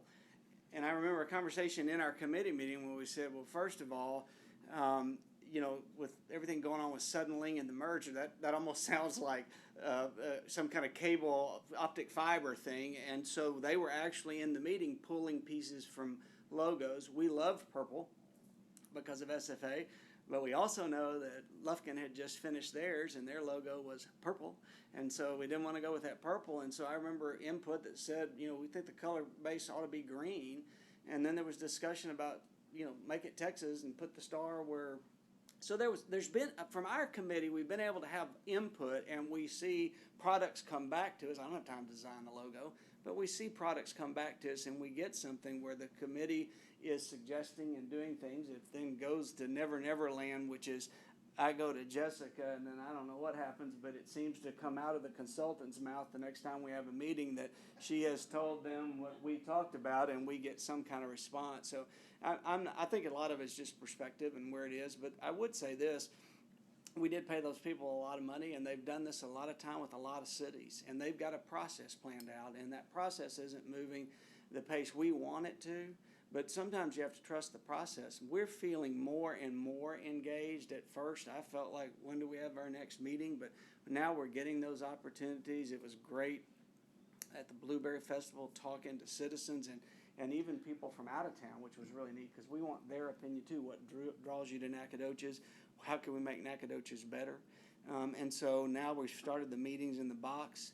That's a new level of engagement. I think that's going to accelerate into the community surveys. I think you're going to get data from bar cars and things that are done online. And so our committee is feeling like we're beginning to crescendo, and I'm pretty sure we'll all be crying uncle before it's over with. So from our perspective, I second, how was that, Betty? I second what Betty said. I think our committee's working. Thank you for your work, Miles. We appreciate you. I guess my commentary, and that's great. I appreciate you both being here tonight because that's I haven't gotten into the Main Street plan as much, the downtown plan, as much as I did the comprehensive plan, and so I appreciate getting that update. So maybe my questions should have been articulated better to be the comprehensive plan steering committee, and my feelings toward that. I do have one other, I guess two other questions and comments, rather. On the two committees, and Mr. Canizares, we have discussed this before, about the representation on those committees, both geographically, economically, ethnically. It seems like almost all of these planning and steering committee meetings happen during working hours. So we've narrowed the focus to only a certain sect of the population. I mean, I work in Martinsville, but I live in Nacogdoches. If I were not on the city council, making a meeting in the middle of the afternoon would be really tough. And then not just where I work, but the type of job. And an 8 to 5 may not be able to go to these meetings. So I think if we're not going to change those committee makeups at this point, we really need to focus on making sure that the input we take in from other areas of our community, we're very specific about including members from the Southwest Ward, or the Southeast Ward, different economic backgrounds, different ethnic backgrounds. We really have to focus on that because in the end, my circle of influence and the people that I talk to may be different than the rest of the members of the council, but they're not going to represent my ward for sure. I mean, my lived experiences in the circles that I'm in education don't match those of a majority of my ward. And I think that's the case in the city as well. On those two committees, there are more, I think there are more members that don't live in the city than in the Southwest Ward. And I think that's a problem. And then finally, on the survey questions from the Comprehensive Plan Steering Committee, I think we have to be careful with those questions, and my microphone didn't work, Ms. Helton, in the meeting last week. So I was trying to get through and say this, but I guess I'll say it now. We have to be careful if we have leading questions. If the questions prompt a certain response from whoever the respondent is, and we, whoever we is, if that's the council, our city staff, the community, are not crafting the questions we're asking, who is deciding what's important for Nacogdoches? It's got to be us, not just the council, not just the community, not just the staff, but all of us. We all want a better Nacogdoches, so let's make sure that when we're crafting these questions, I know DTJ has done this for a lot of cities, and they know how to do the process, but the things we care about as a city, the things we should be asking for, I think we really need to be careful on crafting those, and I think we should absolutely pre-test our questions with smaller groups before we do mass data collection. And then finally, I think we need to have, we should have had, if we aren't going to, we should have had PhD faculty that do survey research involved in crafting the surveys. We have a university that has high quality faculty that do those things for a living. They should have been involved if they weren't. That's all I have. Mayor, can I say one thing? You can hear me from here. When you said that crafting questions, today in our group, we asked the group, what do you like about Nacogdoches? What do you not like about Nacogdoches? What do you want to change? And what would make it better? And those were not questions on the survey. We felt like that we needed to ask those questions. So the participants were very open with that. They let us know real quick what they liked and didn't like. So we went down those questions. So there were some questions asked of our group that are not open. And I think that gets to my point that you as Nacogdoches residents knew of questions that needed to be asked, and then those questions won't be standard through those meetings in a box. And then unless you do another one. But if we're getting that data from as many people as we can, then we can really say, what do our people want? So that was my point with that. Thank you. Ms. Fisher.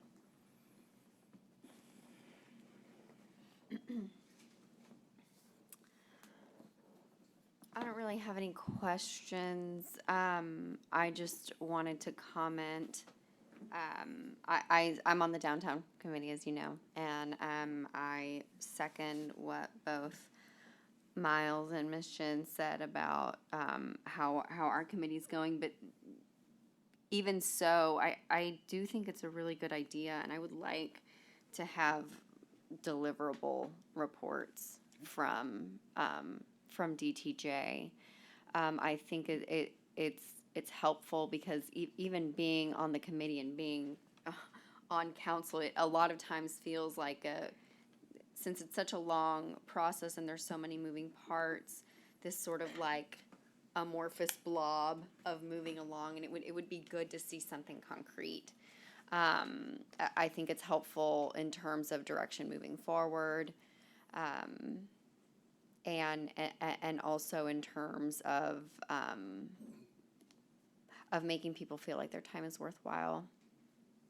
I also really like Mr. Moore's idea of, if at all possible, having guest speakers on planning.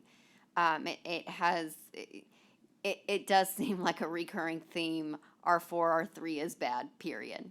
And that's what we hear constantly in meetings, in contentious zoning requests, when that's just really not the case. Or infill is bad, or multifamily is not, these like blanket statements that are inaccurate, and that come, I think, from, and me too, but from a lack of background knowledge and experience on city planning processes that I think would be beneficial. And so to the extent that he mentioned Strong Towns particularly, I've looked into that organization and read a lot of their work, and I found it to be really impressive.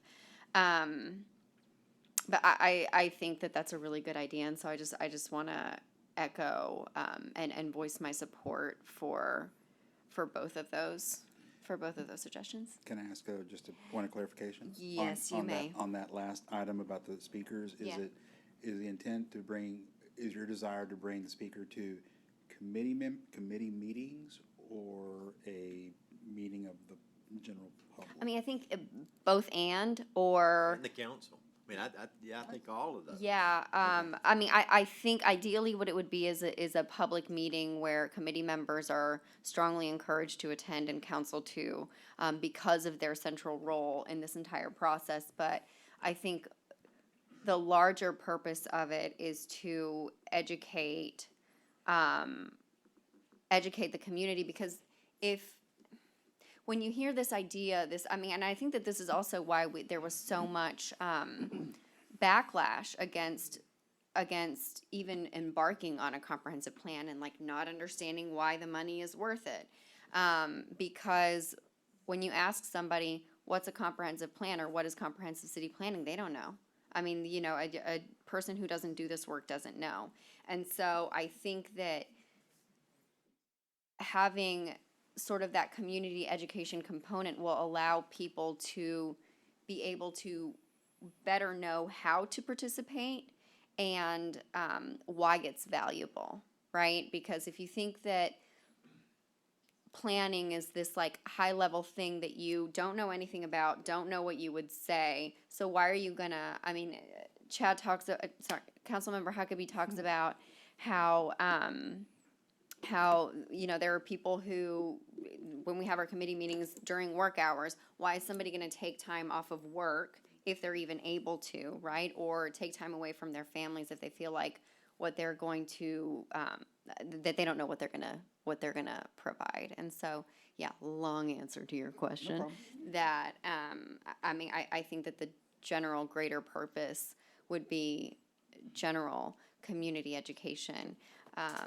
And, you know, and then to the extent that people show up or don't show up, that's a different, you know, but I think that we should make that effort. Okay. I also want to say that just as a comment, and I can only speak to the downtown master plan, but it's been really cool to, I don't want to say take a back seat because that's not right, but to understand my role as a resource and a connection to council on the committee, but to let these committee members that council and staff put a lot of thought into appointing, right, to let them take the lead on it. I think that there might be an inclination to, you know, take over or center oneself, and it's just it's been cool to watch the committee form and to see people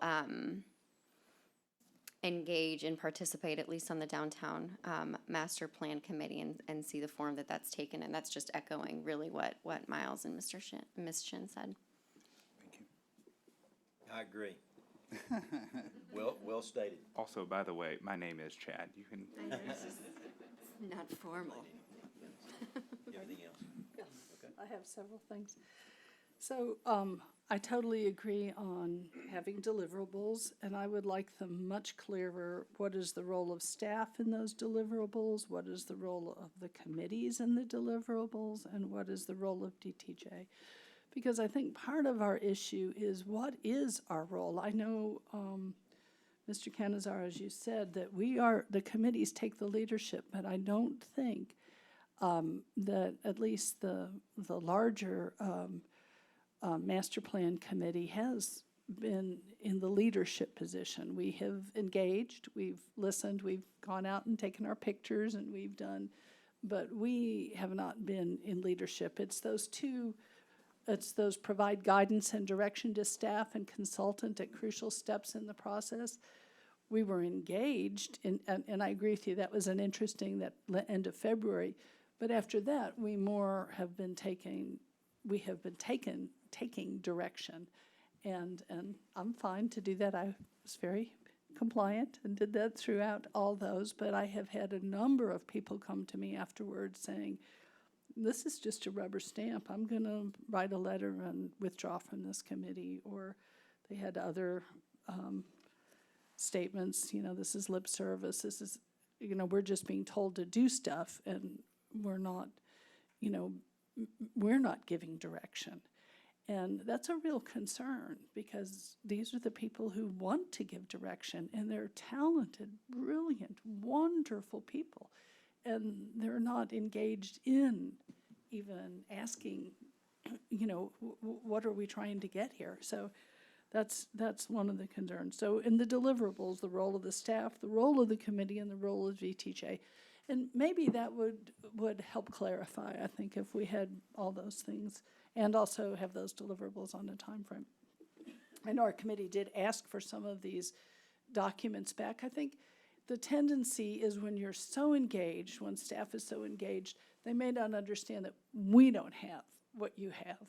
So we don't see where it's going. And I know people have asked for the documents and the reports to see what happened, and I think that would be very helpful. The second thing is I do agree with both, and so I agree with you, Mr. Huckabee, councilperson Huckabee, that. Chad. Thank you, Chad. Okay, Chad. I agree with you, Chad, about those deliverables. I would really like to see them, and I agree with Councilwoman Fisher about needing education, and Mr. Moore. Part of education is not just what's a comprehensive plan, but what are the possibilities? And that's the reason why I'm going back to this zoning and codes, building codes. Some of what we've been talking about really isn't zoning, it's building codes, I think.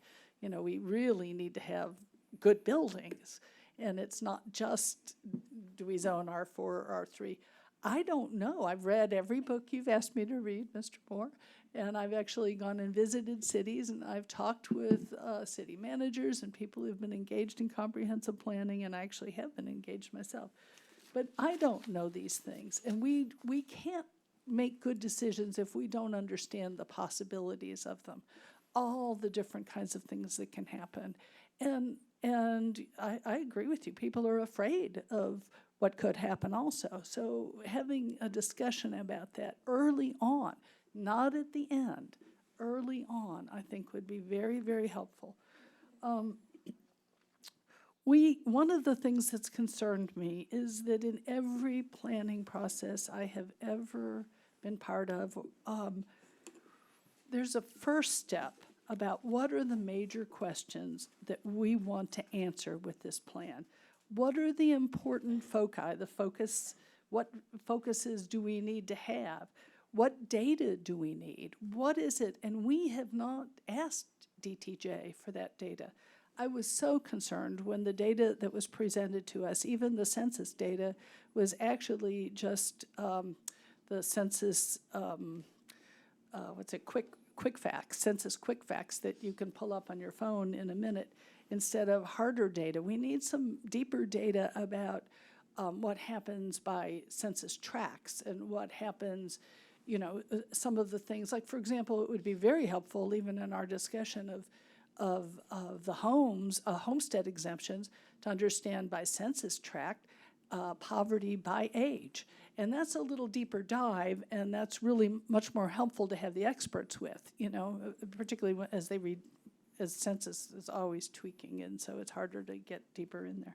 So we need data, but we need to be able to just have a general discussion about what is it we're trying to find out before we then get them to just send us regular data. So I don't understand, and I'm here and a member of a committee, I don't understand the kinds of groups or the specific talents, when we're going to engage these subgroups, and they have specific questions also. So how we write survey questions is dependent on what we want to know. So we're missing that initial discussion that should provide the leadership and the guidance of what is it we want to know? What are we most worried about? What are we most hopeful about? Those questions that Ms. Shin talked about today, we actually, she didn't realize it, but we were pre-testing those questions too, to see if they would work and how they would work in a committee setting. So that initial engagement about what it is we're trying to get.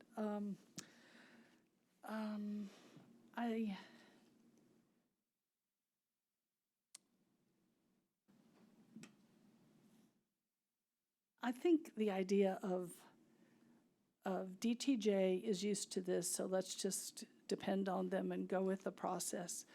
There are people even on the downtown committee who have come up and said, you know, I have ideas. I want these ideas to come out, and maybe I should just do it on my own and show the city council my ideas, or it's that engaging thing in the creativity of comprehensive planning.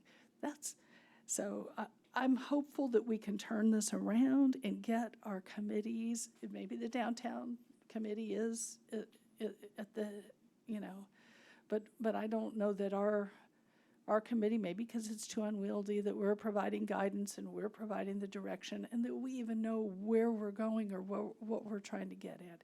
And maybe an excellent place to start would be to bring in those two subcontractors about zoning and about housing, and have a real discussion about it, and let them do a presentation about all the possibilities, what we might want. I'm afraid at the end, if we don't do these things, if we don't turn it around, and we don't get creative early on. I mean, we can do all the other things. We can go to hard-to-reach populations. We have a lot of decorum. We're very quiet. People haven't said much. But if we don't, we're going to end up with that document that everybody is going to say, no, that was what they wanted, and rubber stamp it or don't. And so I would like to see this turned around. That's it. Are all of our committee members pretty much engaged? I'm deficient because I don't have a committee responsibility. I'd have to ask the staff.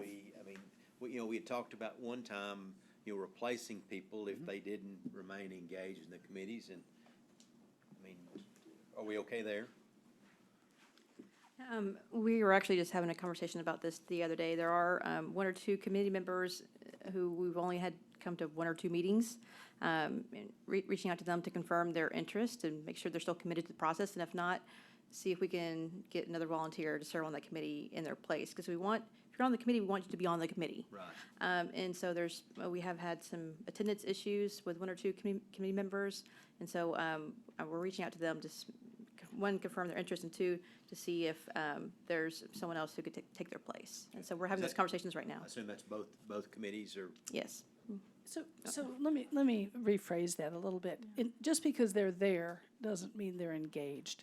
So you might do a brief survey, or have somebody else, somebody who's not on either committee, who will read the results themselves, and survey all the members of both committees. What do you think is going well? What isn't going well? Are you engaged? Do you feel this is productive use of your time? I mean, I can help you form the questions. You don't want me to do it because, maybe I'm biased or whatever. And we don't want you to do it because for the same factor, but the same reasons. But somebody outside to just survey them. Engagement is not me, Well, attendance is the first part of engagement, though. Maybe not. You should see. But you may not that's have a pretty ever. good indicator if You you're. may never have taught a class before, but.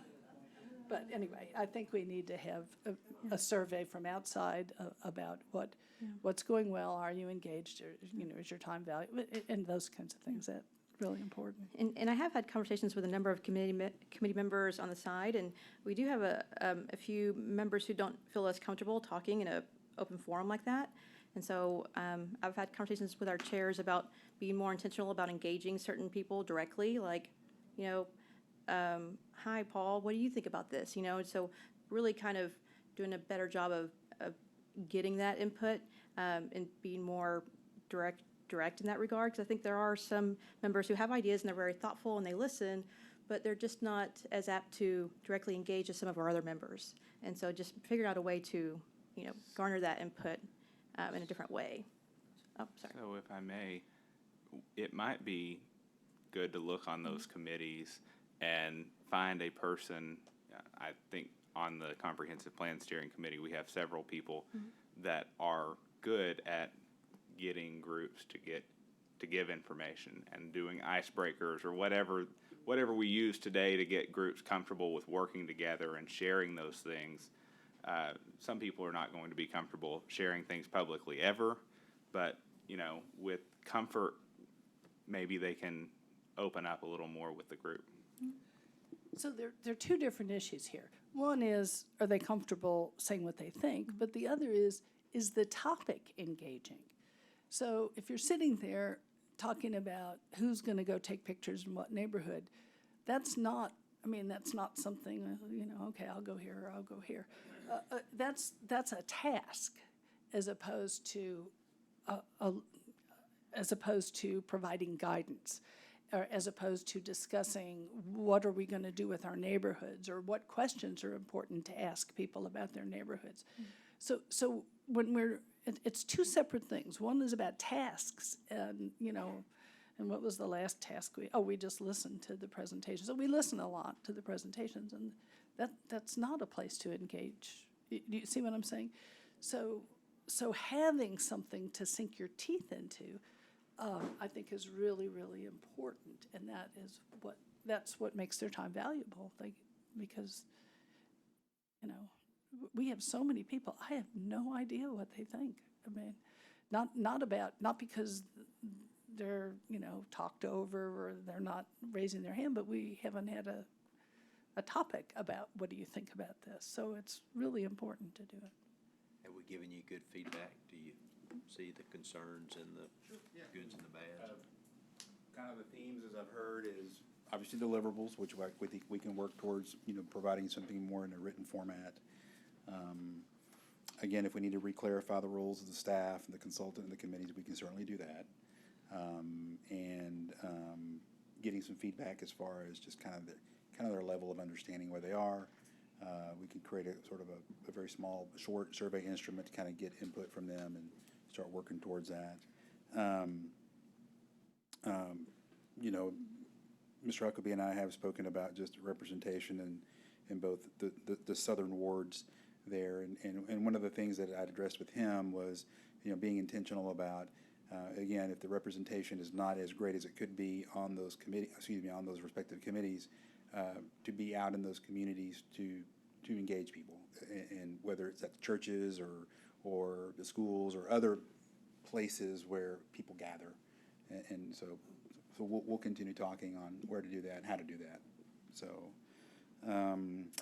on the speakers, if that's something that is happy with you, if you all are agreeable to that, there may be some cost on that, so I just want you to be aware that there's. Maybe we just find out about it. Yeah, find out about it and see what those costs would be, and so that would be just something that we would obviously incur, and so I think I hit all the high points on that. So I appreciate the feedback. I think is important. We do want to make this process obviously valuable, and at the end a document that we can all be proud of and really set our community moving forward. Good. So one of my issues was that we have a discussion about what it is we're trying to achieve, what are our major questions that we're trying to answer with the comprehensive plan, what are our important focuses. It's really foci, but nobody cares about that. What data do we need to get? For example, the data that was presented, including nothing on people who are elderly. It was just I would appreciate it if you could think through how that kind of guidance could be given for the comprehensive plan early on. Okay. And maybe the guidance is from staff, but I think our committees can give that kind of guidance. Okay. And I do want to clarify, you talked about clarifying the roles of the committee. My question was clarifying on the deliverables where the input is from staff, where the input is from the committee, and where the input is from DTJ, not what the are roles. the roles. The roles. So, for example, say a deliverable is the examination of the last comprehensive plan. Then what part did the committees play? What part does DTJ play? What part did the staff play? So I think those very concrete in each of those deliverables will help us to make sure that we have people who are doing the job that needs to be done, including our committees. Okay. Anything else? No. Okay. We're on to 7G. Receive a report, hold a discussion, and give staff direction regarding the city's brush collection service. Director of Public Works.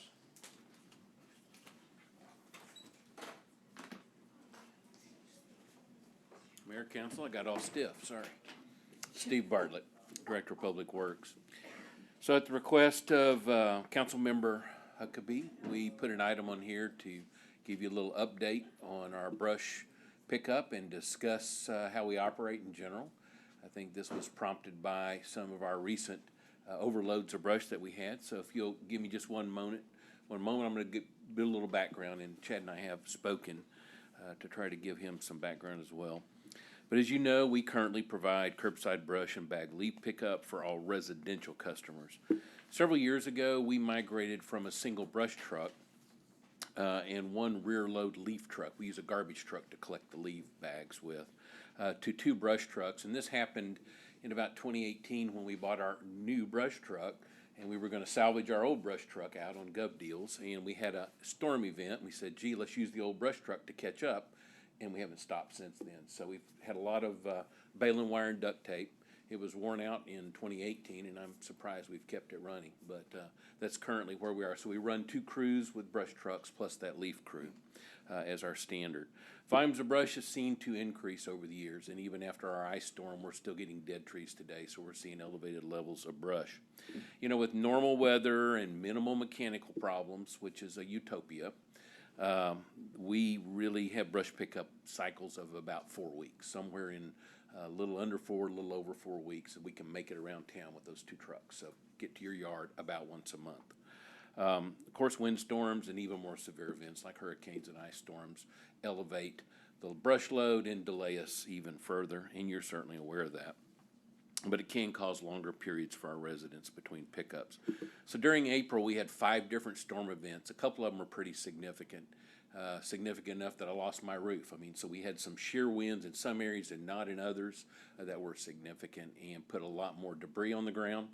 And we began to see that debris coming out to the streets by around the 1st of May. So people don't put their limbs out the next day. They're in the backyard and they slowly drag them out, and it can take 2 weeks to several months sometimes. We see that debris come out in groups. So by the 1st of May, we're seeing higher elevated brush loads. So I want to understand it's not an immediate thing for us. There's some lag going on there. At that time, our sanitation department, which runs the leaf truck, was short 3 drivers. We're now short 4 staff members as of today. And we diverted those 2 leaf drivers to regular garbage pickup because by law I've got to pick your regular garbage up first. So we were not running the leaf truck. We were just running the 2 brush trucks, doing both leaves and brush with those 2 trucks. So again, that added to the load that they saw. We also had this oldest brush truck had 5 separate breakdowns in May, put it out of service for a total of 12 days.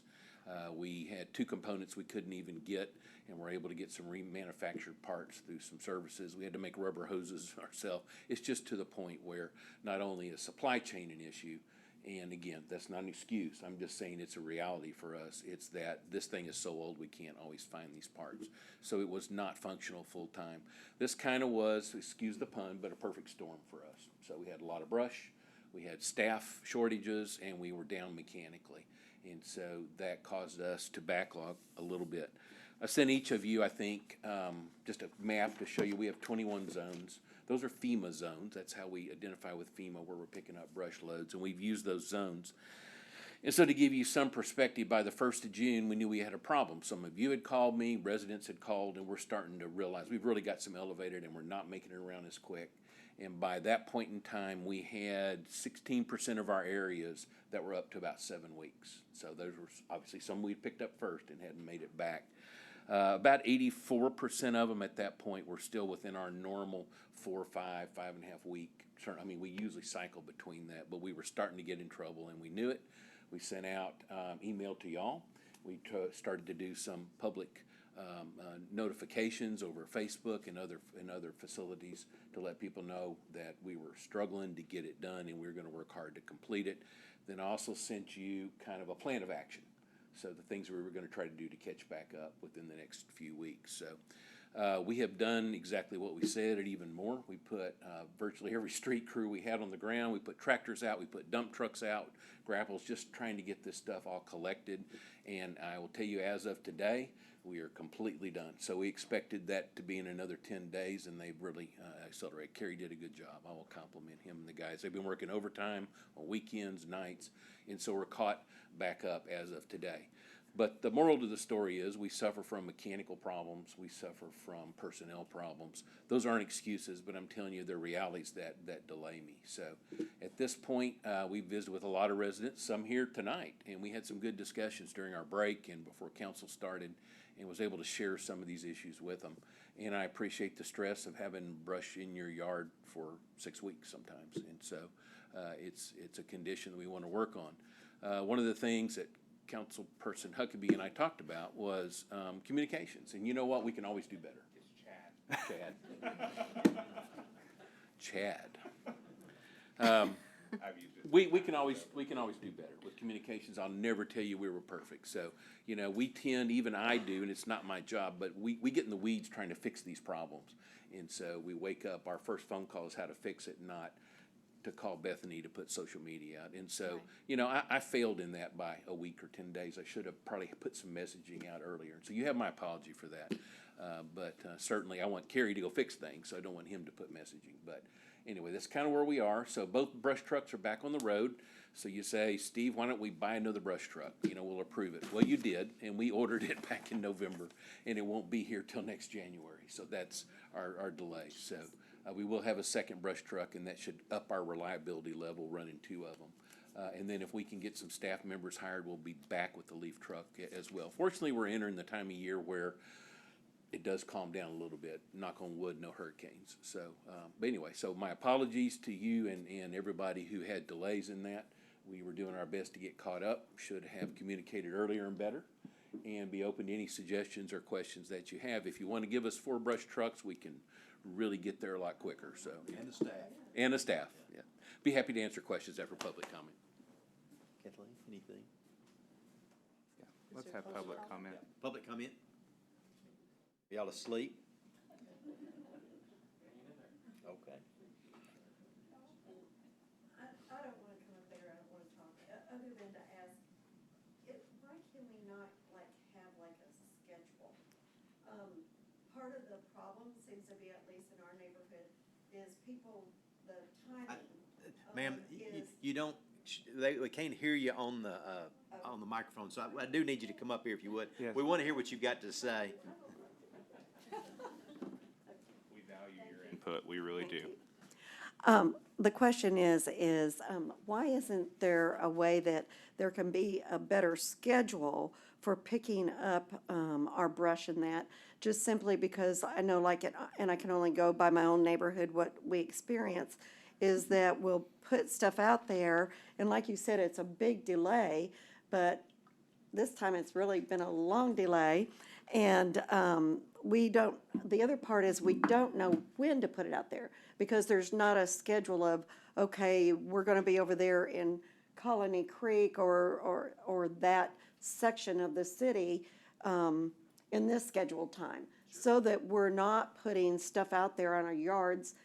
That's part of the concern is putting it all out there in our grass dying, where you put it on the curb, but you don't put it on the street, because we're asked to not put it on the street.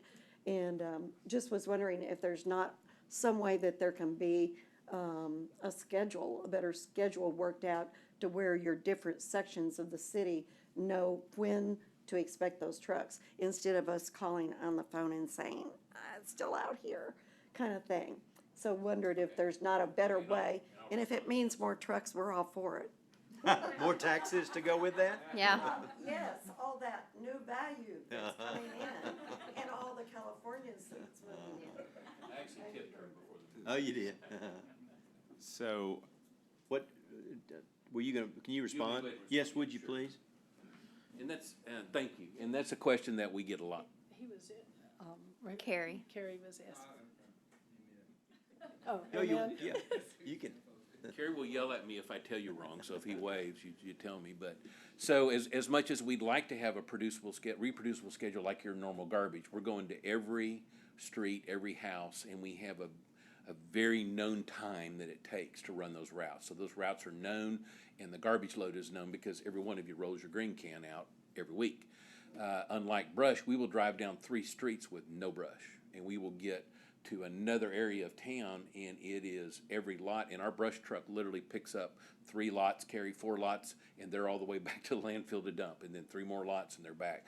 So it may take them 2 days to clear one of those little areas after a storm, and another area may literally have 1 bag of leaves. So it is so unpredictable with the volume of trucks that we're running that we have a hard time giving citizens a time when we'll be there every Tuesday. We can be there. And again, you're correct. If I ran more trucks, then we could be a little more reproducible with that. But still, storms, they quadruple or more our volume, and it changes the timing when we do that. You showed us a map, I thought, that had the date last picked up. I did. And so for the map that I sent you was our areas and the date that we last cleared that area for each one.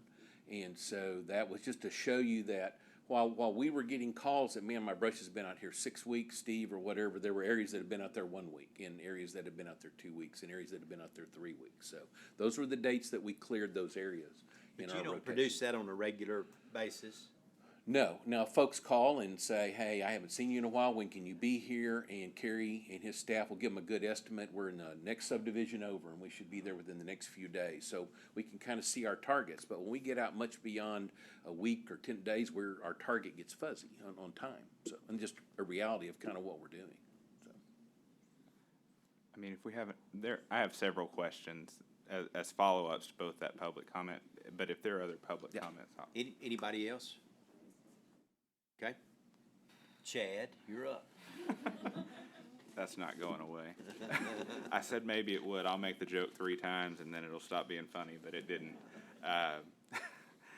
So you and I talked at length on this, and I know you're open to good ideas. Sure. And anything that we can do to try and help residents know that you're doing your best. Mr. Walker, I know he has said that he is doing the best that they can do over there. I think producing, maybe not the map of having the dates that it's known all the time, but knowing which zone you're in and keeping up to date the last time that zone was cleared. Sure. I think that's a reasonable thing that you can say, if this is the way we operate, let's just keep a list up to date that's easily accessible. I know that would probably reduce a few phone calls, probably a day. I know it probably would for me also, not that I don't want to hear from people, but,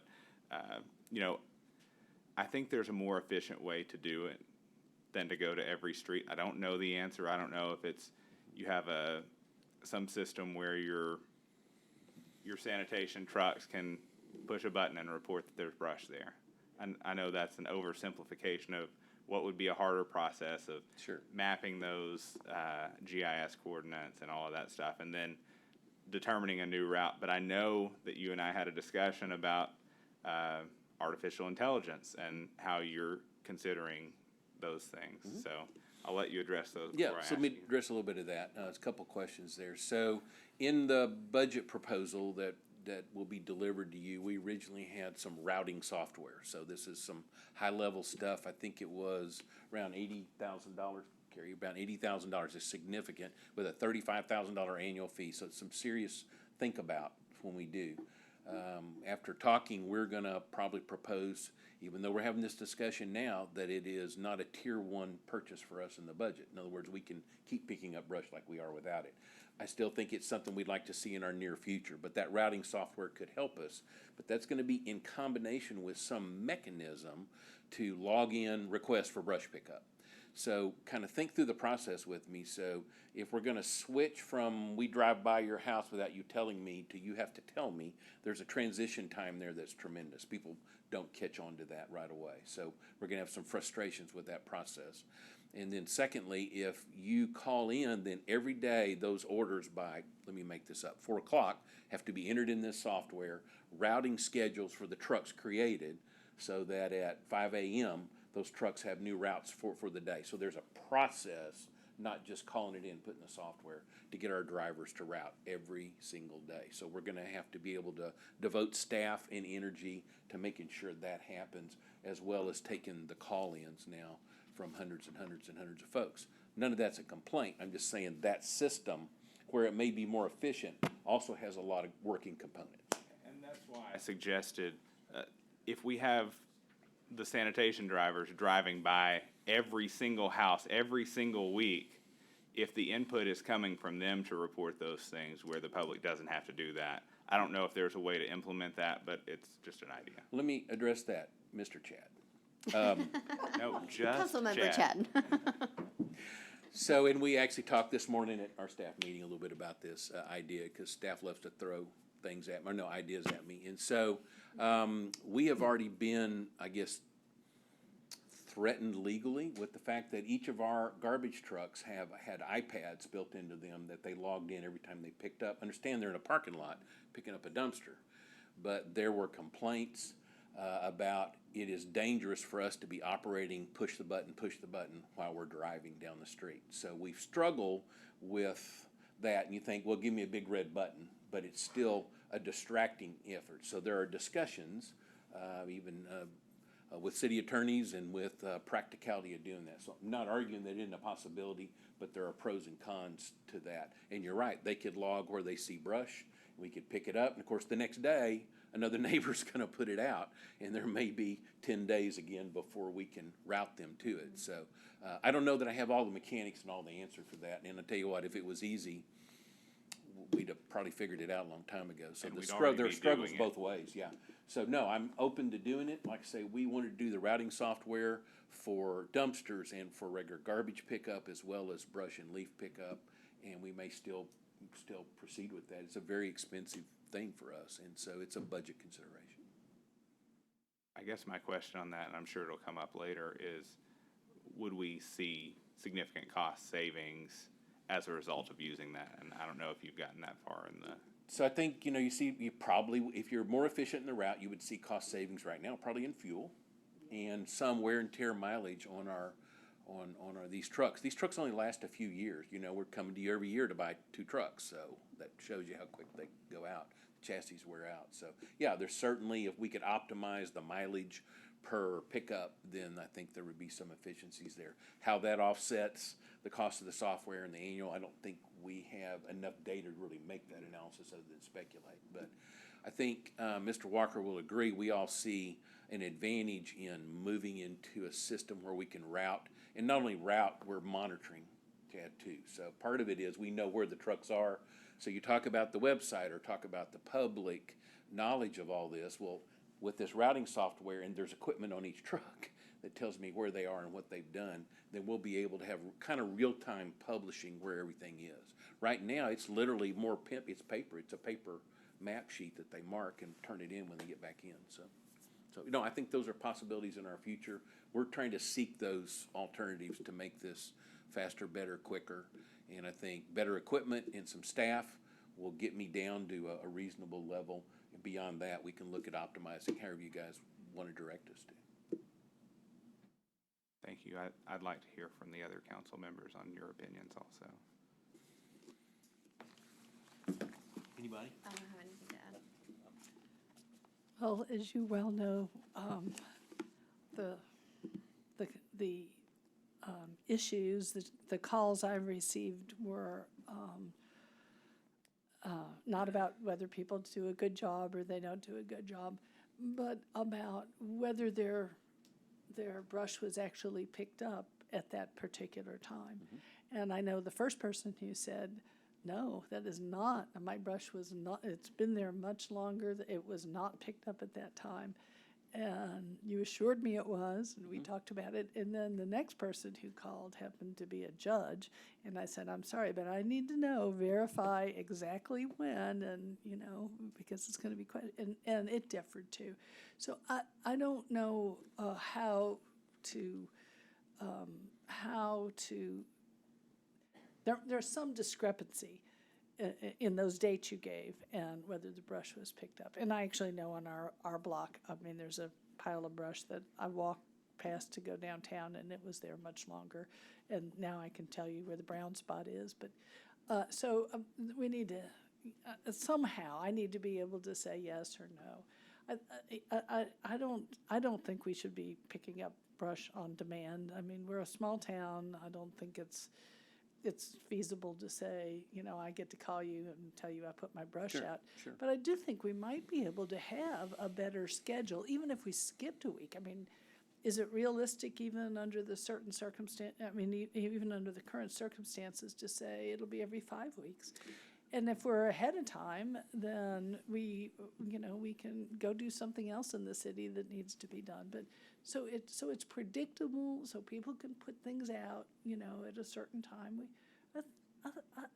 It's not like an either or thing. I would love to be creative in coming up with some solutions so that there's a predictable schedule and people know I'm not going to put it out till then. There must be something, you know. So if, Councilwoman, if the times were shorter, then I think this discussion would be much less with paper. So if I was there every week, right? So with that kind of target in mind, one solution, and I think I emailed you guys with this as one of our ideas, was to develop an indefinite quantity, indefinite delivery contract. So we could use an outside contractor that would help us when we get these events instantly fill in that elevated load, which would then keep our cycle time back to normal. Now, we would be paying them for brush pickup.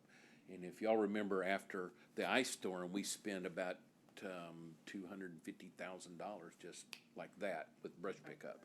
So we're going to have to be careful how we use it. But in the event like we had in April, if we had just a resource to call in for 2 weeks, or Kerry spent a couple of weeks with everybody on the ground, you can see how quickly we get back caught up. So I think we could have a reproducible schedule if I had the ability to surge those, and an outside contractor might be a way to do it. Well, I would be for that, because I think this is bigger than brush. It's the predictability of what we do as a city. Mm-hmm. And if we know, I mean, our garbage collection is very predictable. And if our brush collection were predictable, I think it would be, you know, an assurance. And also we wouldn't have the debate, you know, Sure. Yes, it did, no, it didn't, yes, it did, you know. So I would be open to, you know, putting additional resources, or I'd be open in posting a schedule and a notice sent out to, you know, we will be in your place, you know, on the 5th week or whatever. This is the week, so that's when you can. And let us put together a proposal a little bit, but maybe what we could do is combine all these efforts and have a little bit, basically web page info, and then also have a slightly fuzzier than I'll be there on Thursday. You know, have a window that's at least reasonable. Okay, but I really don't, I didn't mean to interrupt you, I'm so sorry. Okay. I just don't think that it's reasonable for a small town to say, you know, hey, I put my brush out, so please come pick it up. No, but if you could, let me ask it this way. If you knew that generally within 2 weeks of putting it out, it got picked up, would that be an acceptable threshold for our city? That's a question, you know. And it might be the day after you put it out, like, depending on where we are, and it might be the next week after you put it out. If we narrow that down, and it's just a matter of using resources to do that, then, you know, would that bring us back into where we're meeting people's expectations? I will tell you, we don't get phone calls when Kerry is at the 3 to 4 week cycle. We don't get phone calls. So what's the threshold? You guys direct us, and we'll craft a system to do that. And sometimes there may be a contractor involved if that's a proposal. But. Not to belabor it, but even if it's 4 weeks, I think it's fine if people knew when, because they don't have to put their brush out, you know, this week. They'd be happy to, and if we could save a little money by going 4 weeks and let people do something else, I think that's a We'll absolutely work on a scheme But it's just to perfect that. a little, predictability, so. that's it, predictability. There's some, and you guys will kind of want you to understand there's another component in our brush, is sometimes if a lawn person or a tree cutter puts it out, we don't pick it up. So if we have any intelligence that it has been a commercially done, we leave it and we tag it. And so we get calls, and you're gonna get calls about my brush is left there. Second is we have specific volumes we pick up at any one time. So if you put out more than that, we typically will only pick up our volumes, and other than disaster times. And so those are some things that cause brush to be there because you're not compliant necessarily with the ordinance. So you may get those calls, and a lot of times we'll find that that's part of it, or they got stumps that big that we can't pick up. We have maximum limits on all that. So, but I'll tell you what, we will work through that and try to come up with a better system. And what Chad and I talked about too, and do better on communications. Like I say, there's some variability to this, and it changes from month to month, and so we're gonna have to have some flexure in what we do, but we'll try to tighten that up best I can. And thank you, and No, thank you both. Appreciate Yes, it. I wanted to make two more comments, and one is thank you. Thank you for responding quickly. I asked for that map, I guess it was Friday morning, and by that afternoon, we had the map. And whether there were discrepancies or not, the way we moved on it, I think that's what makes Nacogdoches special, is that if there's a problem, we can fix it. Sure. And having good people in our department heads and in Public Works is very important.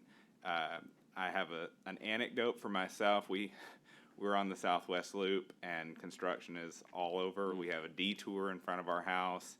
We have to go the wrong way to go the right way.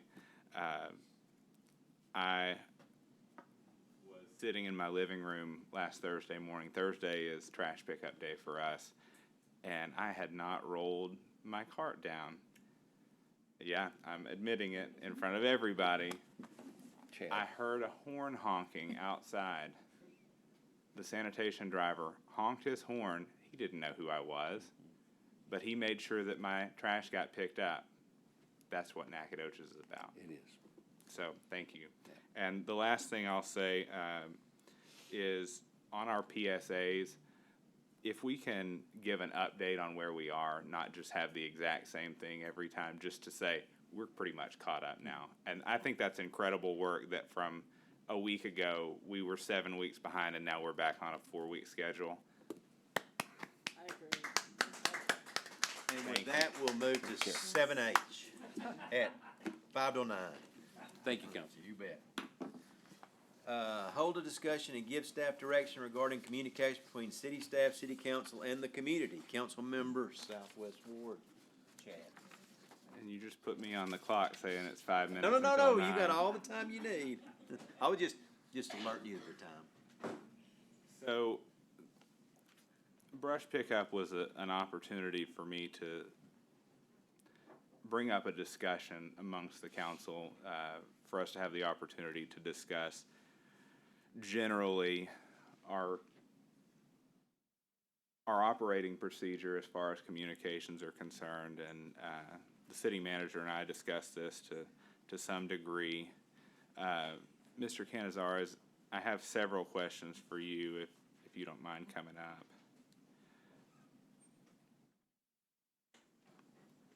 I guess really I only have one question to start with, and I'll give you an opportunity to respond. And it's a rhetorical one, really, and I think you know the answer because we've discussed it. Do we as a city really want to communicate adequately with our residents? Yes. Thank you. That's all. Oh. That was easy. I do want to discuss our council relations policy. If you want to stay, you can. If you want to sit down, you can sit down either way. That was easy. He thought he was getting put on the hot seat. Did you expect a no answer? I didn't. No, I got exactly what I anticipated. So the council adopted on June 20th of 2017 and then revised on November 7th of the same year a council relations policy. And it discusses how the mayor and council will interact together and how we interact to govern our city. I just want to read a couple of things. The council priorities include the continual improvement of our members' professionalism and promotion of an atmosphere conducive to the fair exchange of ideas and policies among members. Council will endeavor to keep the community informed, encourage communications between citizens and the city council, strive for strong working relationships with our local partners as well as neighboring cities and counties. In its governance role, the council will continue to be dedicated to friendly and courteous relationships with staff, other council members, and the public, and seek to improve the quality and image of public service. Each council member will make a commitment to improve the quality of life and be dedicated to faithful stewardship of the public trust. And so this will start off somewhat as a monologue, but I committed when I ran for this office that I would be open and transparent in everything that I did.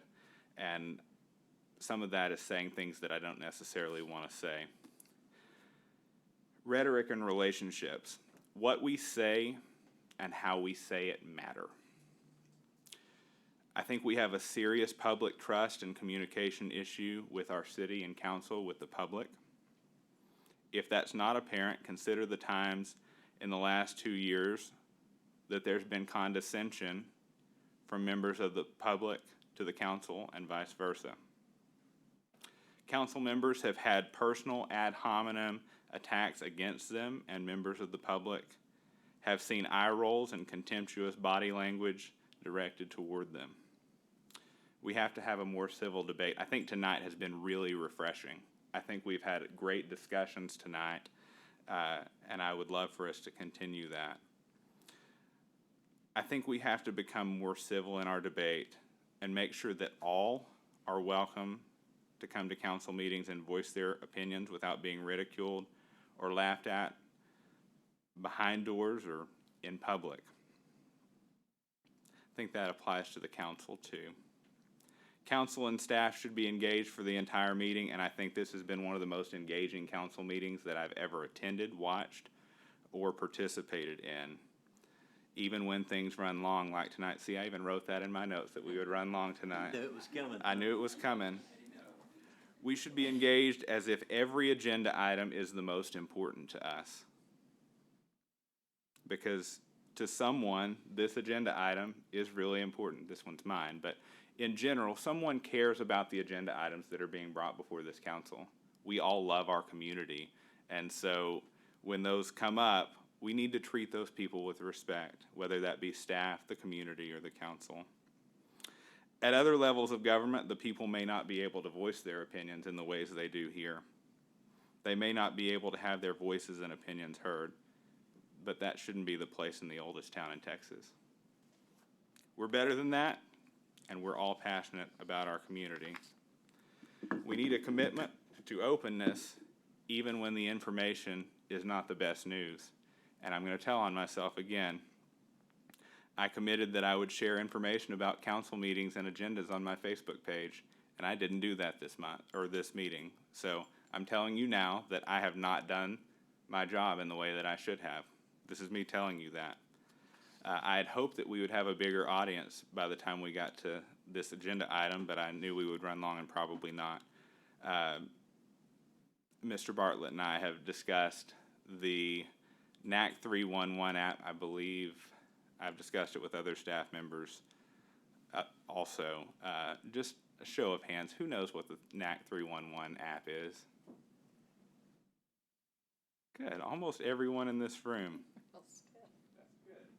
It's been said regarding the app, and it's not a direct quote, Mr. Bartlett, but we're announcing it to all of the meetings of civic organizations and such, and I think that's great. I think it doesn't get to the real issue of communicating about communications, is that the meetings that we are all in and our circle of influence, maybe 1,000 people, I think it's probably several hundred that we all have interactions with that are hearing from us. We're only hearing from that number of people, and we have a city that has 30,000. And so broadening our circles of communication beyond our daily lives. I talked about that during our comprehensive plan stuff, that we need to broaden who we're talking to. If I only communicated with those that I normally interact with, my ward would probably never hear from me, because I don't work with people that live in my ward, generally speaking. Representing the people of Nacogdoches means going out and doing work, and I think this council does a good job of going out and doing the work, but we have to make regular contact with other people outside of our regular day-to-day. That's one of the reasons why I will be hosting my first ward meeting the first week of July. The NAC 311 app, I found out about it in April, and I became a regular user. I'm sure Public Works is thankful that I joined because I put several requests in to see if it worked. And I was not a council member. I was just a regular person running for city council, asking for a pothole to be fixed. And you know what happened when I put that request in? Within 24 hours, I had a response, and the pothole was fixed. So us getting the word out about the app and getting people signed on, that's huge. We've got to do a better job of that and make sure. I don't know what our numbers are on it, but I'd be interested to know the data on that. Our communication system, our mass communication system, I understand we're transitioning to a new one. And Mr. Canizares and I spoke yesterday briefly about a communications task force, which I was not aware of existed. And just wanted to say those things about our rhetoric and about ways that the city can engage with the public, with ways means we already have the app and our communication system. And so I'd be interested to hear just a brief discussion on the communications task force. Mr. Canizares, if you could share that with the council. I know we discussed that briefly yesterday, and just kind of share where they're at. Sure. Thank you, Chad. There are 10 members that have been appointed to the task force. They started meeting, I guess technically they were officially appointed, I believe, back in October of 2021. So they've met, about 7 times so far through, I think they just met this past week.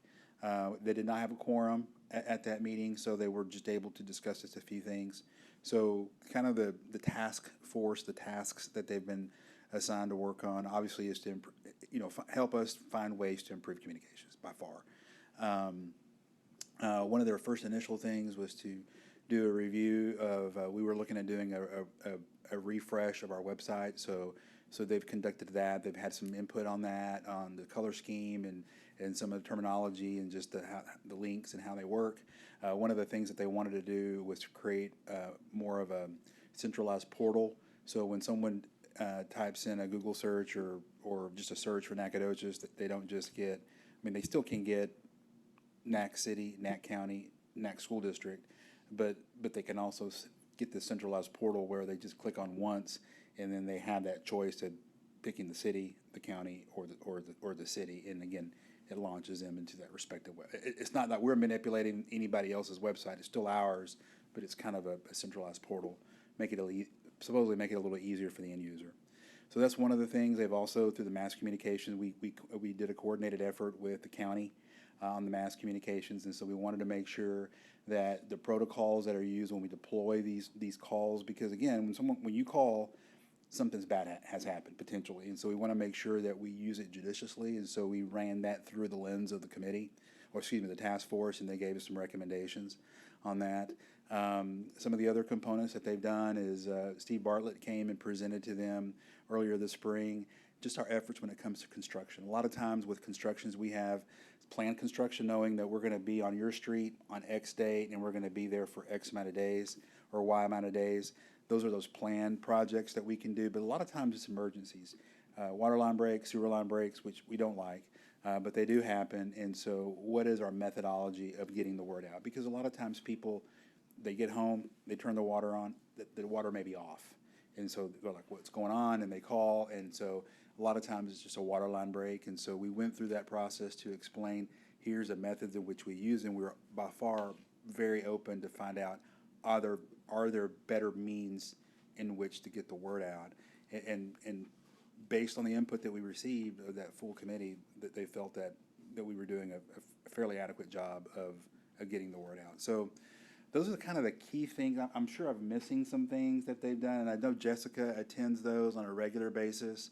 And so those are like the ones that come to mind initially: the website, the mass communication, and then just the construction communications when it comes to planned and unplanned construction, because we are going to have emergencies, and there's just nothing we can do outside of fix the issue. But we're always striving to improve on that communication. And so I don't know if yeah, and Jessica can add to it. I realized when I hopped up here earlier, I didn't introduce myself. Jessica Sal, Community Services Assistant Director. Bethany Griffin is our city PIO, or Bethany Mill, now she just got married, is our city PIO and has been working with the task force. The other thing they are on the cusp of doing is a customer satisfaction survey.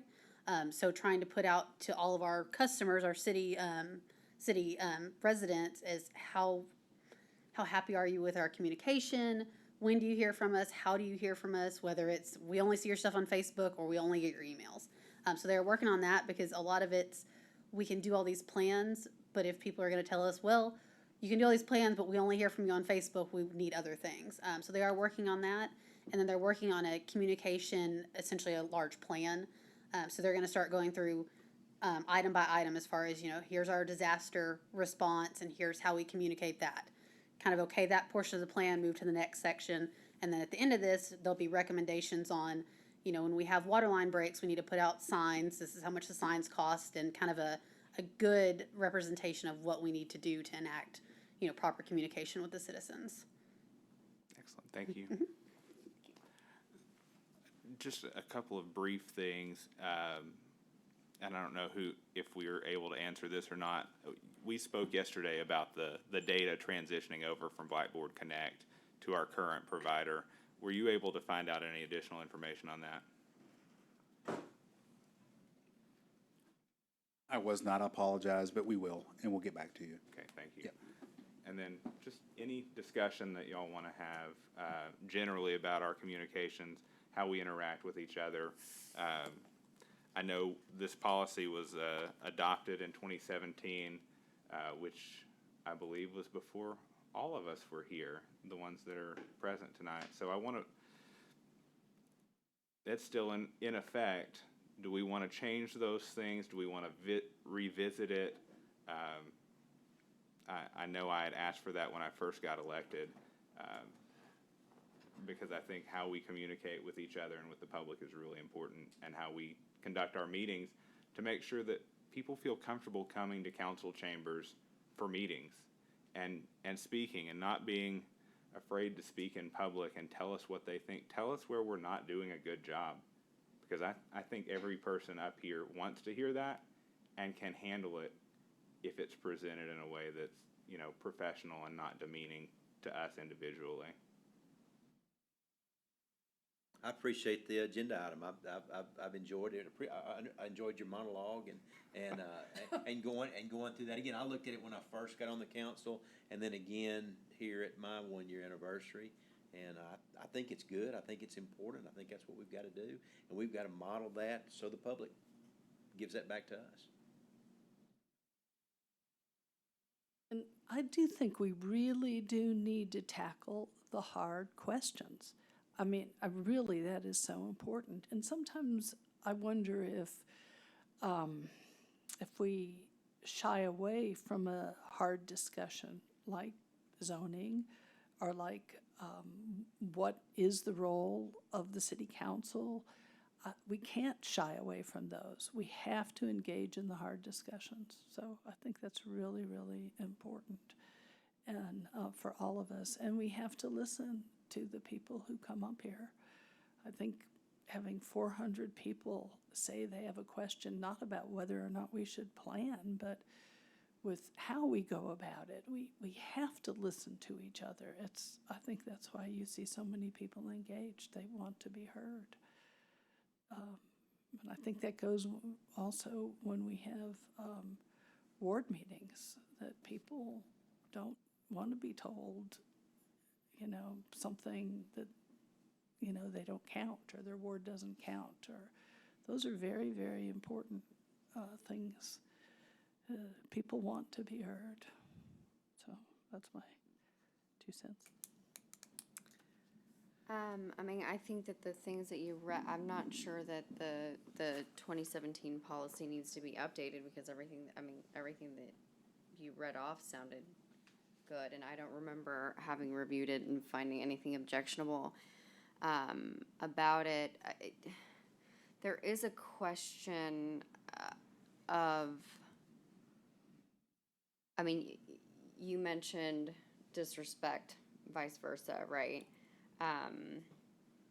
Not vice versa, but going both ways, from public to council and council to public. And I understand if that's the case, how to regulate that among council. I have a question about how that would be enforced from the public to the council.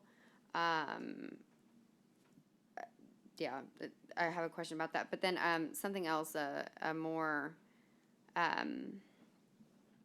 important point from my perspective is, if we're talking about, and you kind of touched on, or you did touch on this, but if we're talking about the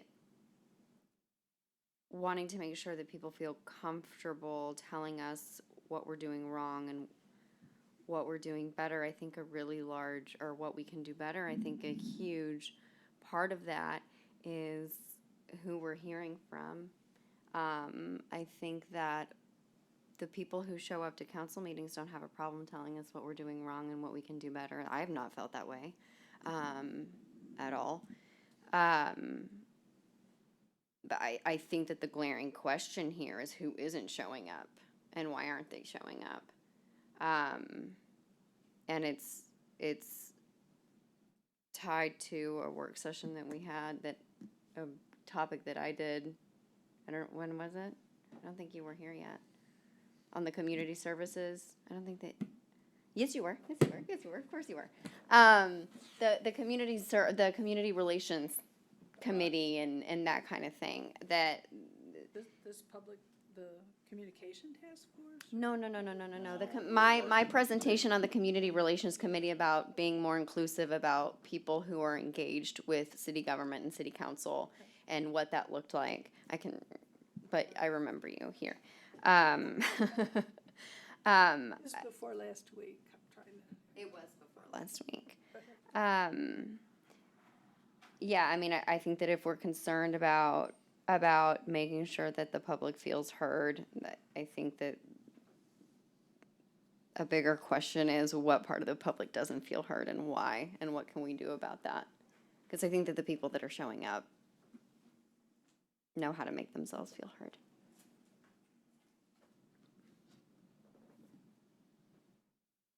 I don't necessarily think that the people who are showing up feel like they've been heard. Maybe, let me rephrase that, not been heard, but don't have a problem telling us how they feel. From what I have seen, people who show up and walk up are very direct with how they feel. But I don't disagree with you. There are a lot of people who we do need to engage, but there are a lot of people who are engaged who are not normally engaged and who don't necessarily, we already heard from somebody tonight who said, I don't like this. I don't want to get up here, But anyway, I agree with you in principle. I'm not But had really trying good to. information. Right, excellent information. Well, it's And so- definitely a twofold Right. thing then. The people who are showing up feeling like they are actually being engaged and listened to, but also there are people who don't show up, and there's a reason for that. It's an excellent question. It's an excellent question. Who comes? Why do they come? How can we engage more people? How can we treat them well when they come up here? how can we show respect for all the people? So it's a good question. I'm going to throw it right back to you, Chad. Maybe some of the formality, some of that stuff is important. We need to respect each other. We need to respect that we've all been elected to do the job of serving our community. But some of the formality prevents people from wanting to come to that podium. I wouldn't do it. I mean, we're all vocal up here because it's our job, but how many of us came to the podium when we weren't elected? I didn't. I didn't know all of my neighbors until I ran for city council. And I don't know them all well now.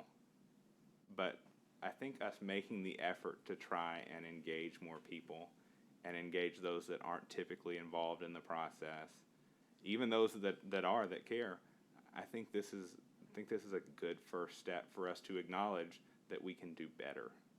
And so I appreciate the council for listening to me tonight and for humoring this discussion about how we can engage our community better. I think it's a necessity, and I don't want us to look back. I want us to put the pedal to the metal and figure out how we can do this better and figure out who isn't coming, who is coming, why they're coming, what are the motives, and let's make everyone heard.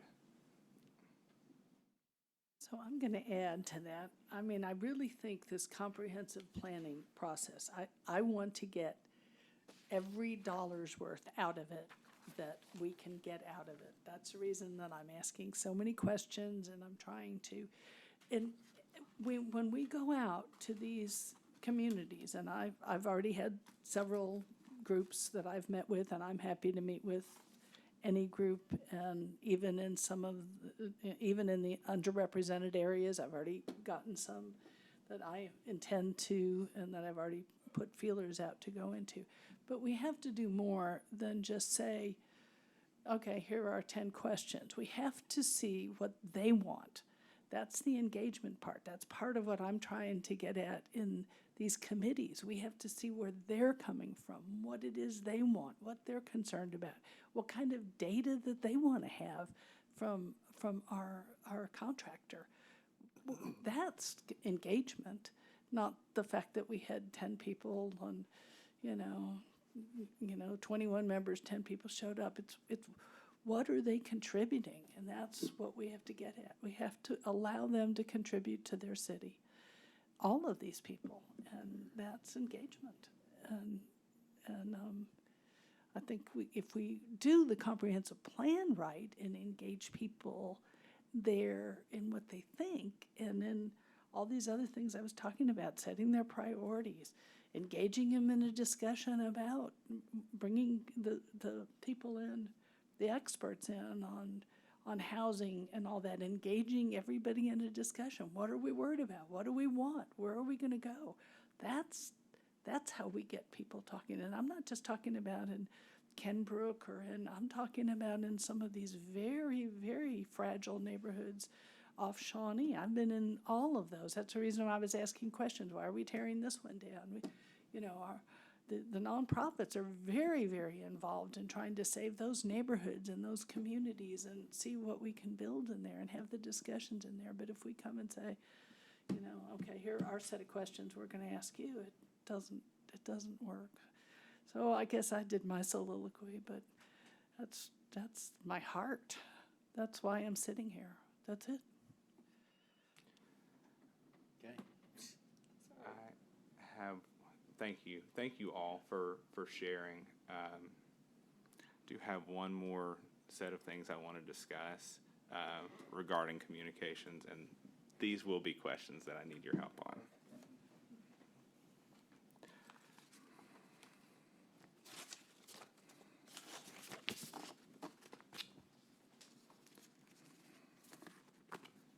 And I'm going to put you on the spot a little bit, so I do apologize for that. Regarding an issue of communication with the council over the course of the last few months, when I was elected, shortly after my election, you briefed me on the May 17th agenda on Tuesday, May 10th. And at that meeting, you mentioned that we would be going into executive session to discuss a matter that you could not fully brief me on until I was sworn in. And at that time, again, in transparency, I told you that that was frustrating to me because there was potential action related to that matter that could come up in the meeting. Is there a particular statute or other state guideline that would have prevented a council member-elect from being fully briefed until they're sworn in?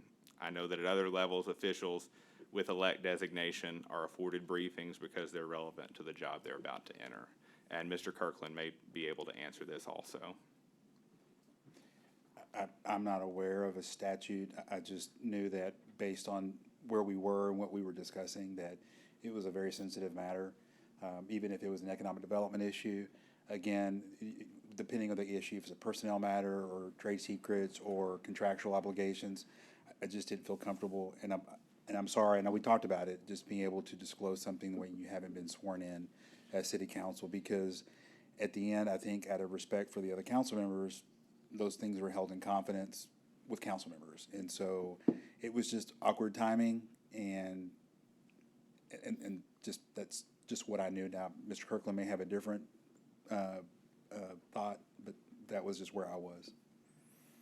So, Mario is right on point. Until you're sworn in, you are not eligible to hear, and you are not allowed to hear what's said in the executive session.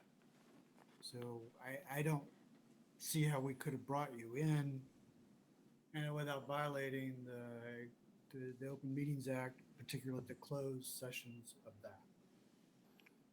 So I get your frustration, and I think we've talked about this. There's also so that's the basis of it there. The Open Meetings Act allows certain things to be discussed in closed session, and only the people that are allowed to be in there is specified. It's pretty close tight. It's the elected officials and people who are necessary for explaining that information to them. Thank you. That's a good answer. Can you both share with me when the council was first briefed on that issue? On the personnel matter? Yes, sir. My understanding, it was briefed on I believe that first meeting in May. I don't remember the date exactly. It was April, the last week of April. We sent you all a timeline of when all that occurred. I don't have it right here in front of me. Okay, that's fine. April 27th, I was. April 27th. Right. So this is a pretty, I think this is a yes or no question. Were there documents shared with the council beyond oral discussion on May 3rd at the council meeting? I don't believe Councilman, there were. Councilman, are you asking me to disclose what was discussed in a closed session? Because we can't do that. That's not what I asked you. I asked you if there were documents shared with the council beyond oral discussion. That's not information. There were documents available. They were not handed over to them, no. I'm sorry, Mr. Huckabee, the documents, if any documents were handed at council, were in closed session. They were not provided to council outside of closed session. And the same was true on May 17th. That's correct. Thank you. Yes, those documents were disseminated and then retrieved at the end of the discussion. So there was a request for information from the city for documents related to that matter that happened subsequent to our May 17th meeting on May 19th. That's based on the timeline I was sent. And the city did not fulfill those requests in accordance with law until June 2nd. At any point between the first time the council was briefed and the fulfillment of that request, did council ask for or receive those documents? You were the only council member who asked for those, and you got them as soon as we were able to release them.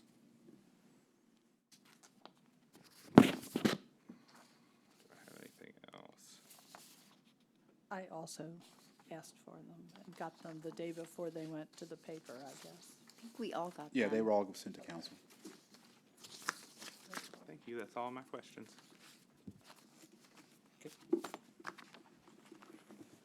So, I have a question too. So, this is my concern. I was told, outside of, executive session about how much,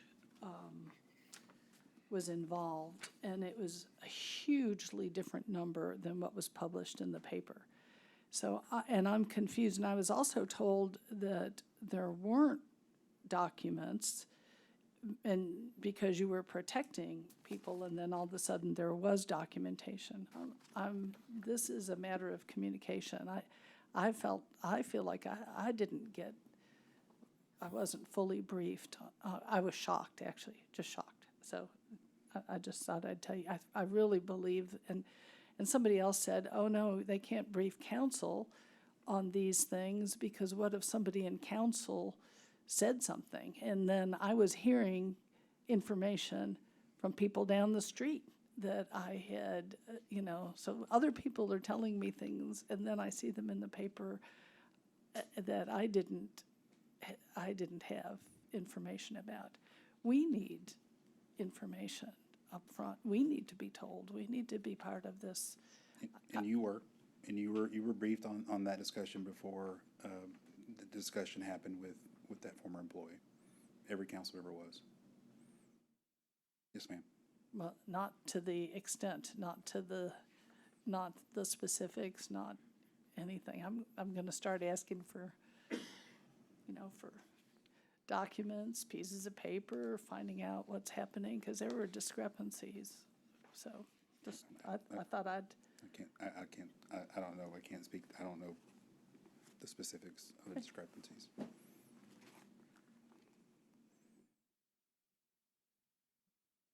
Okay. Anything else? So I'm hoping we'll get full and better communications, but that's just, that isn't what I had on for the communications, but we're way too late. So I'm going to put these off for another day. About the communications task force, I had some, I'm the one who asked for it to begin with. And well, I may as well just tell you, the communications task force, we asked for one really very similar to what you're hiring, to get experts from outside to take a good look. We had experts in the community who we were asking to look at the existing communication structure, gather input from key communities, review and assess findings, deliver conclusion. And instead, what the communications task force is doing is, giving, reacting to specific requests instead of having more, instead of providing direction and analyzing things, they're now just going out and, doing a survey that I think was done in 2014 already, and reacting to different things. We have such talent here. We have such expertise in Nacogdoches, and we need to use it and let them help and look at the entire communication structure and gather input from communities and do their job. That's it. That's all. Okay. We didn't make it by 9. No, we didn't. We're adjourned. Thank you.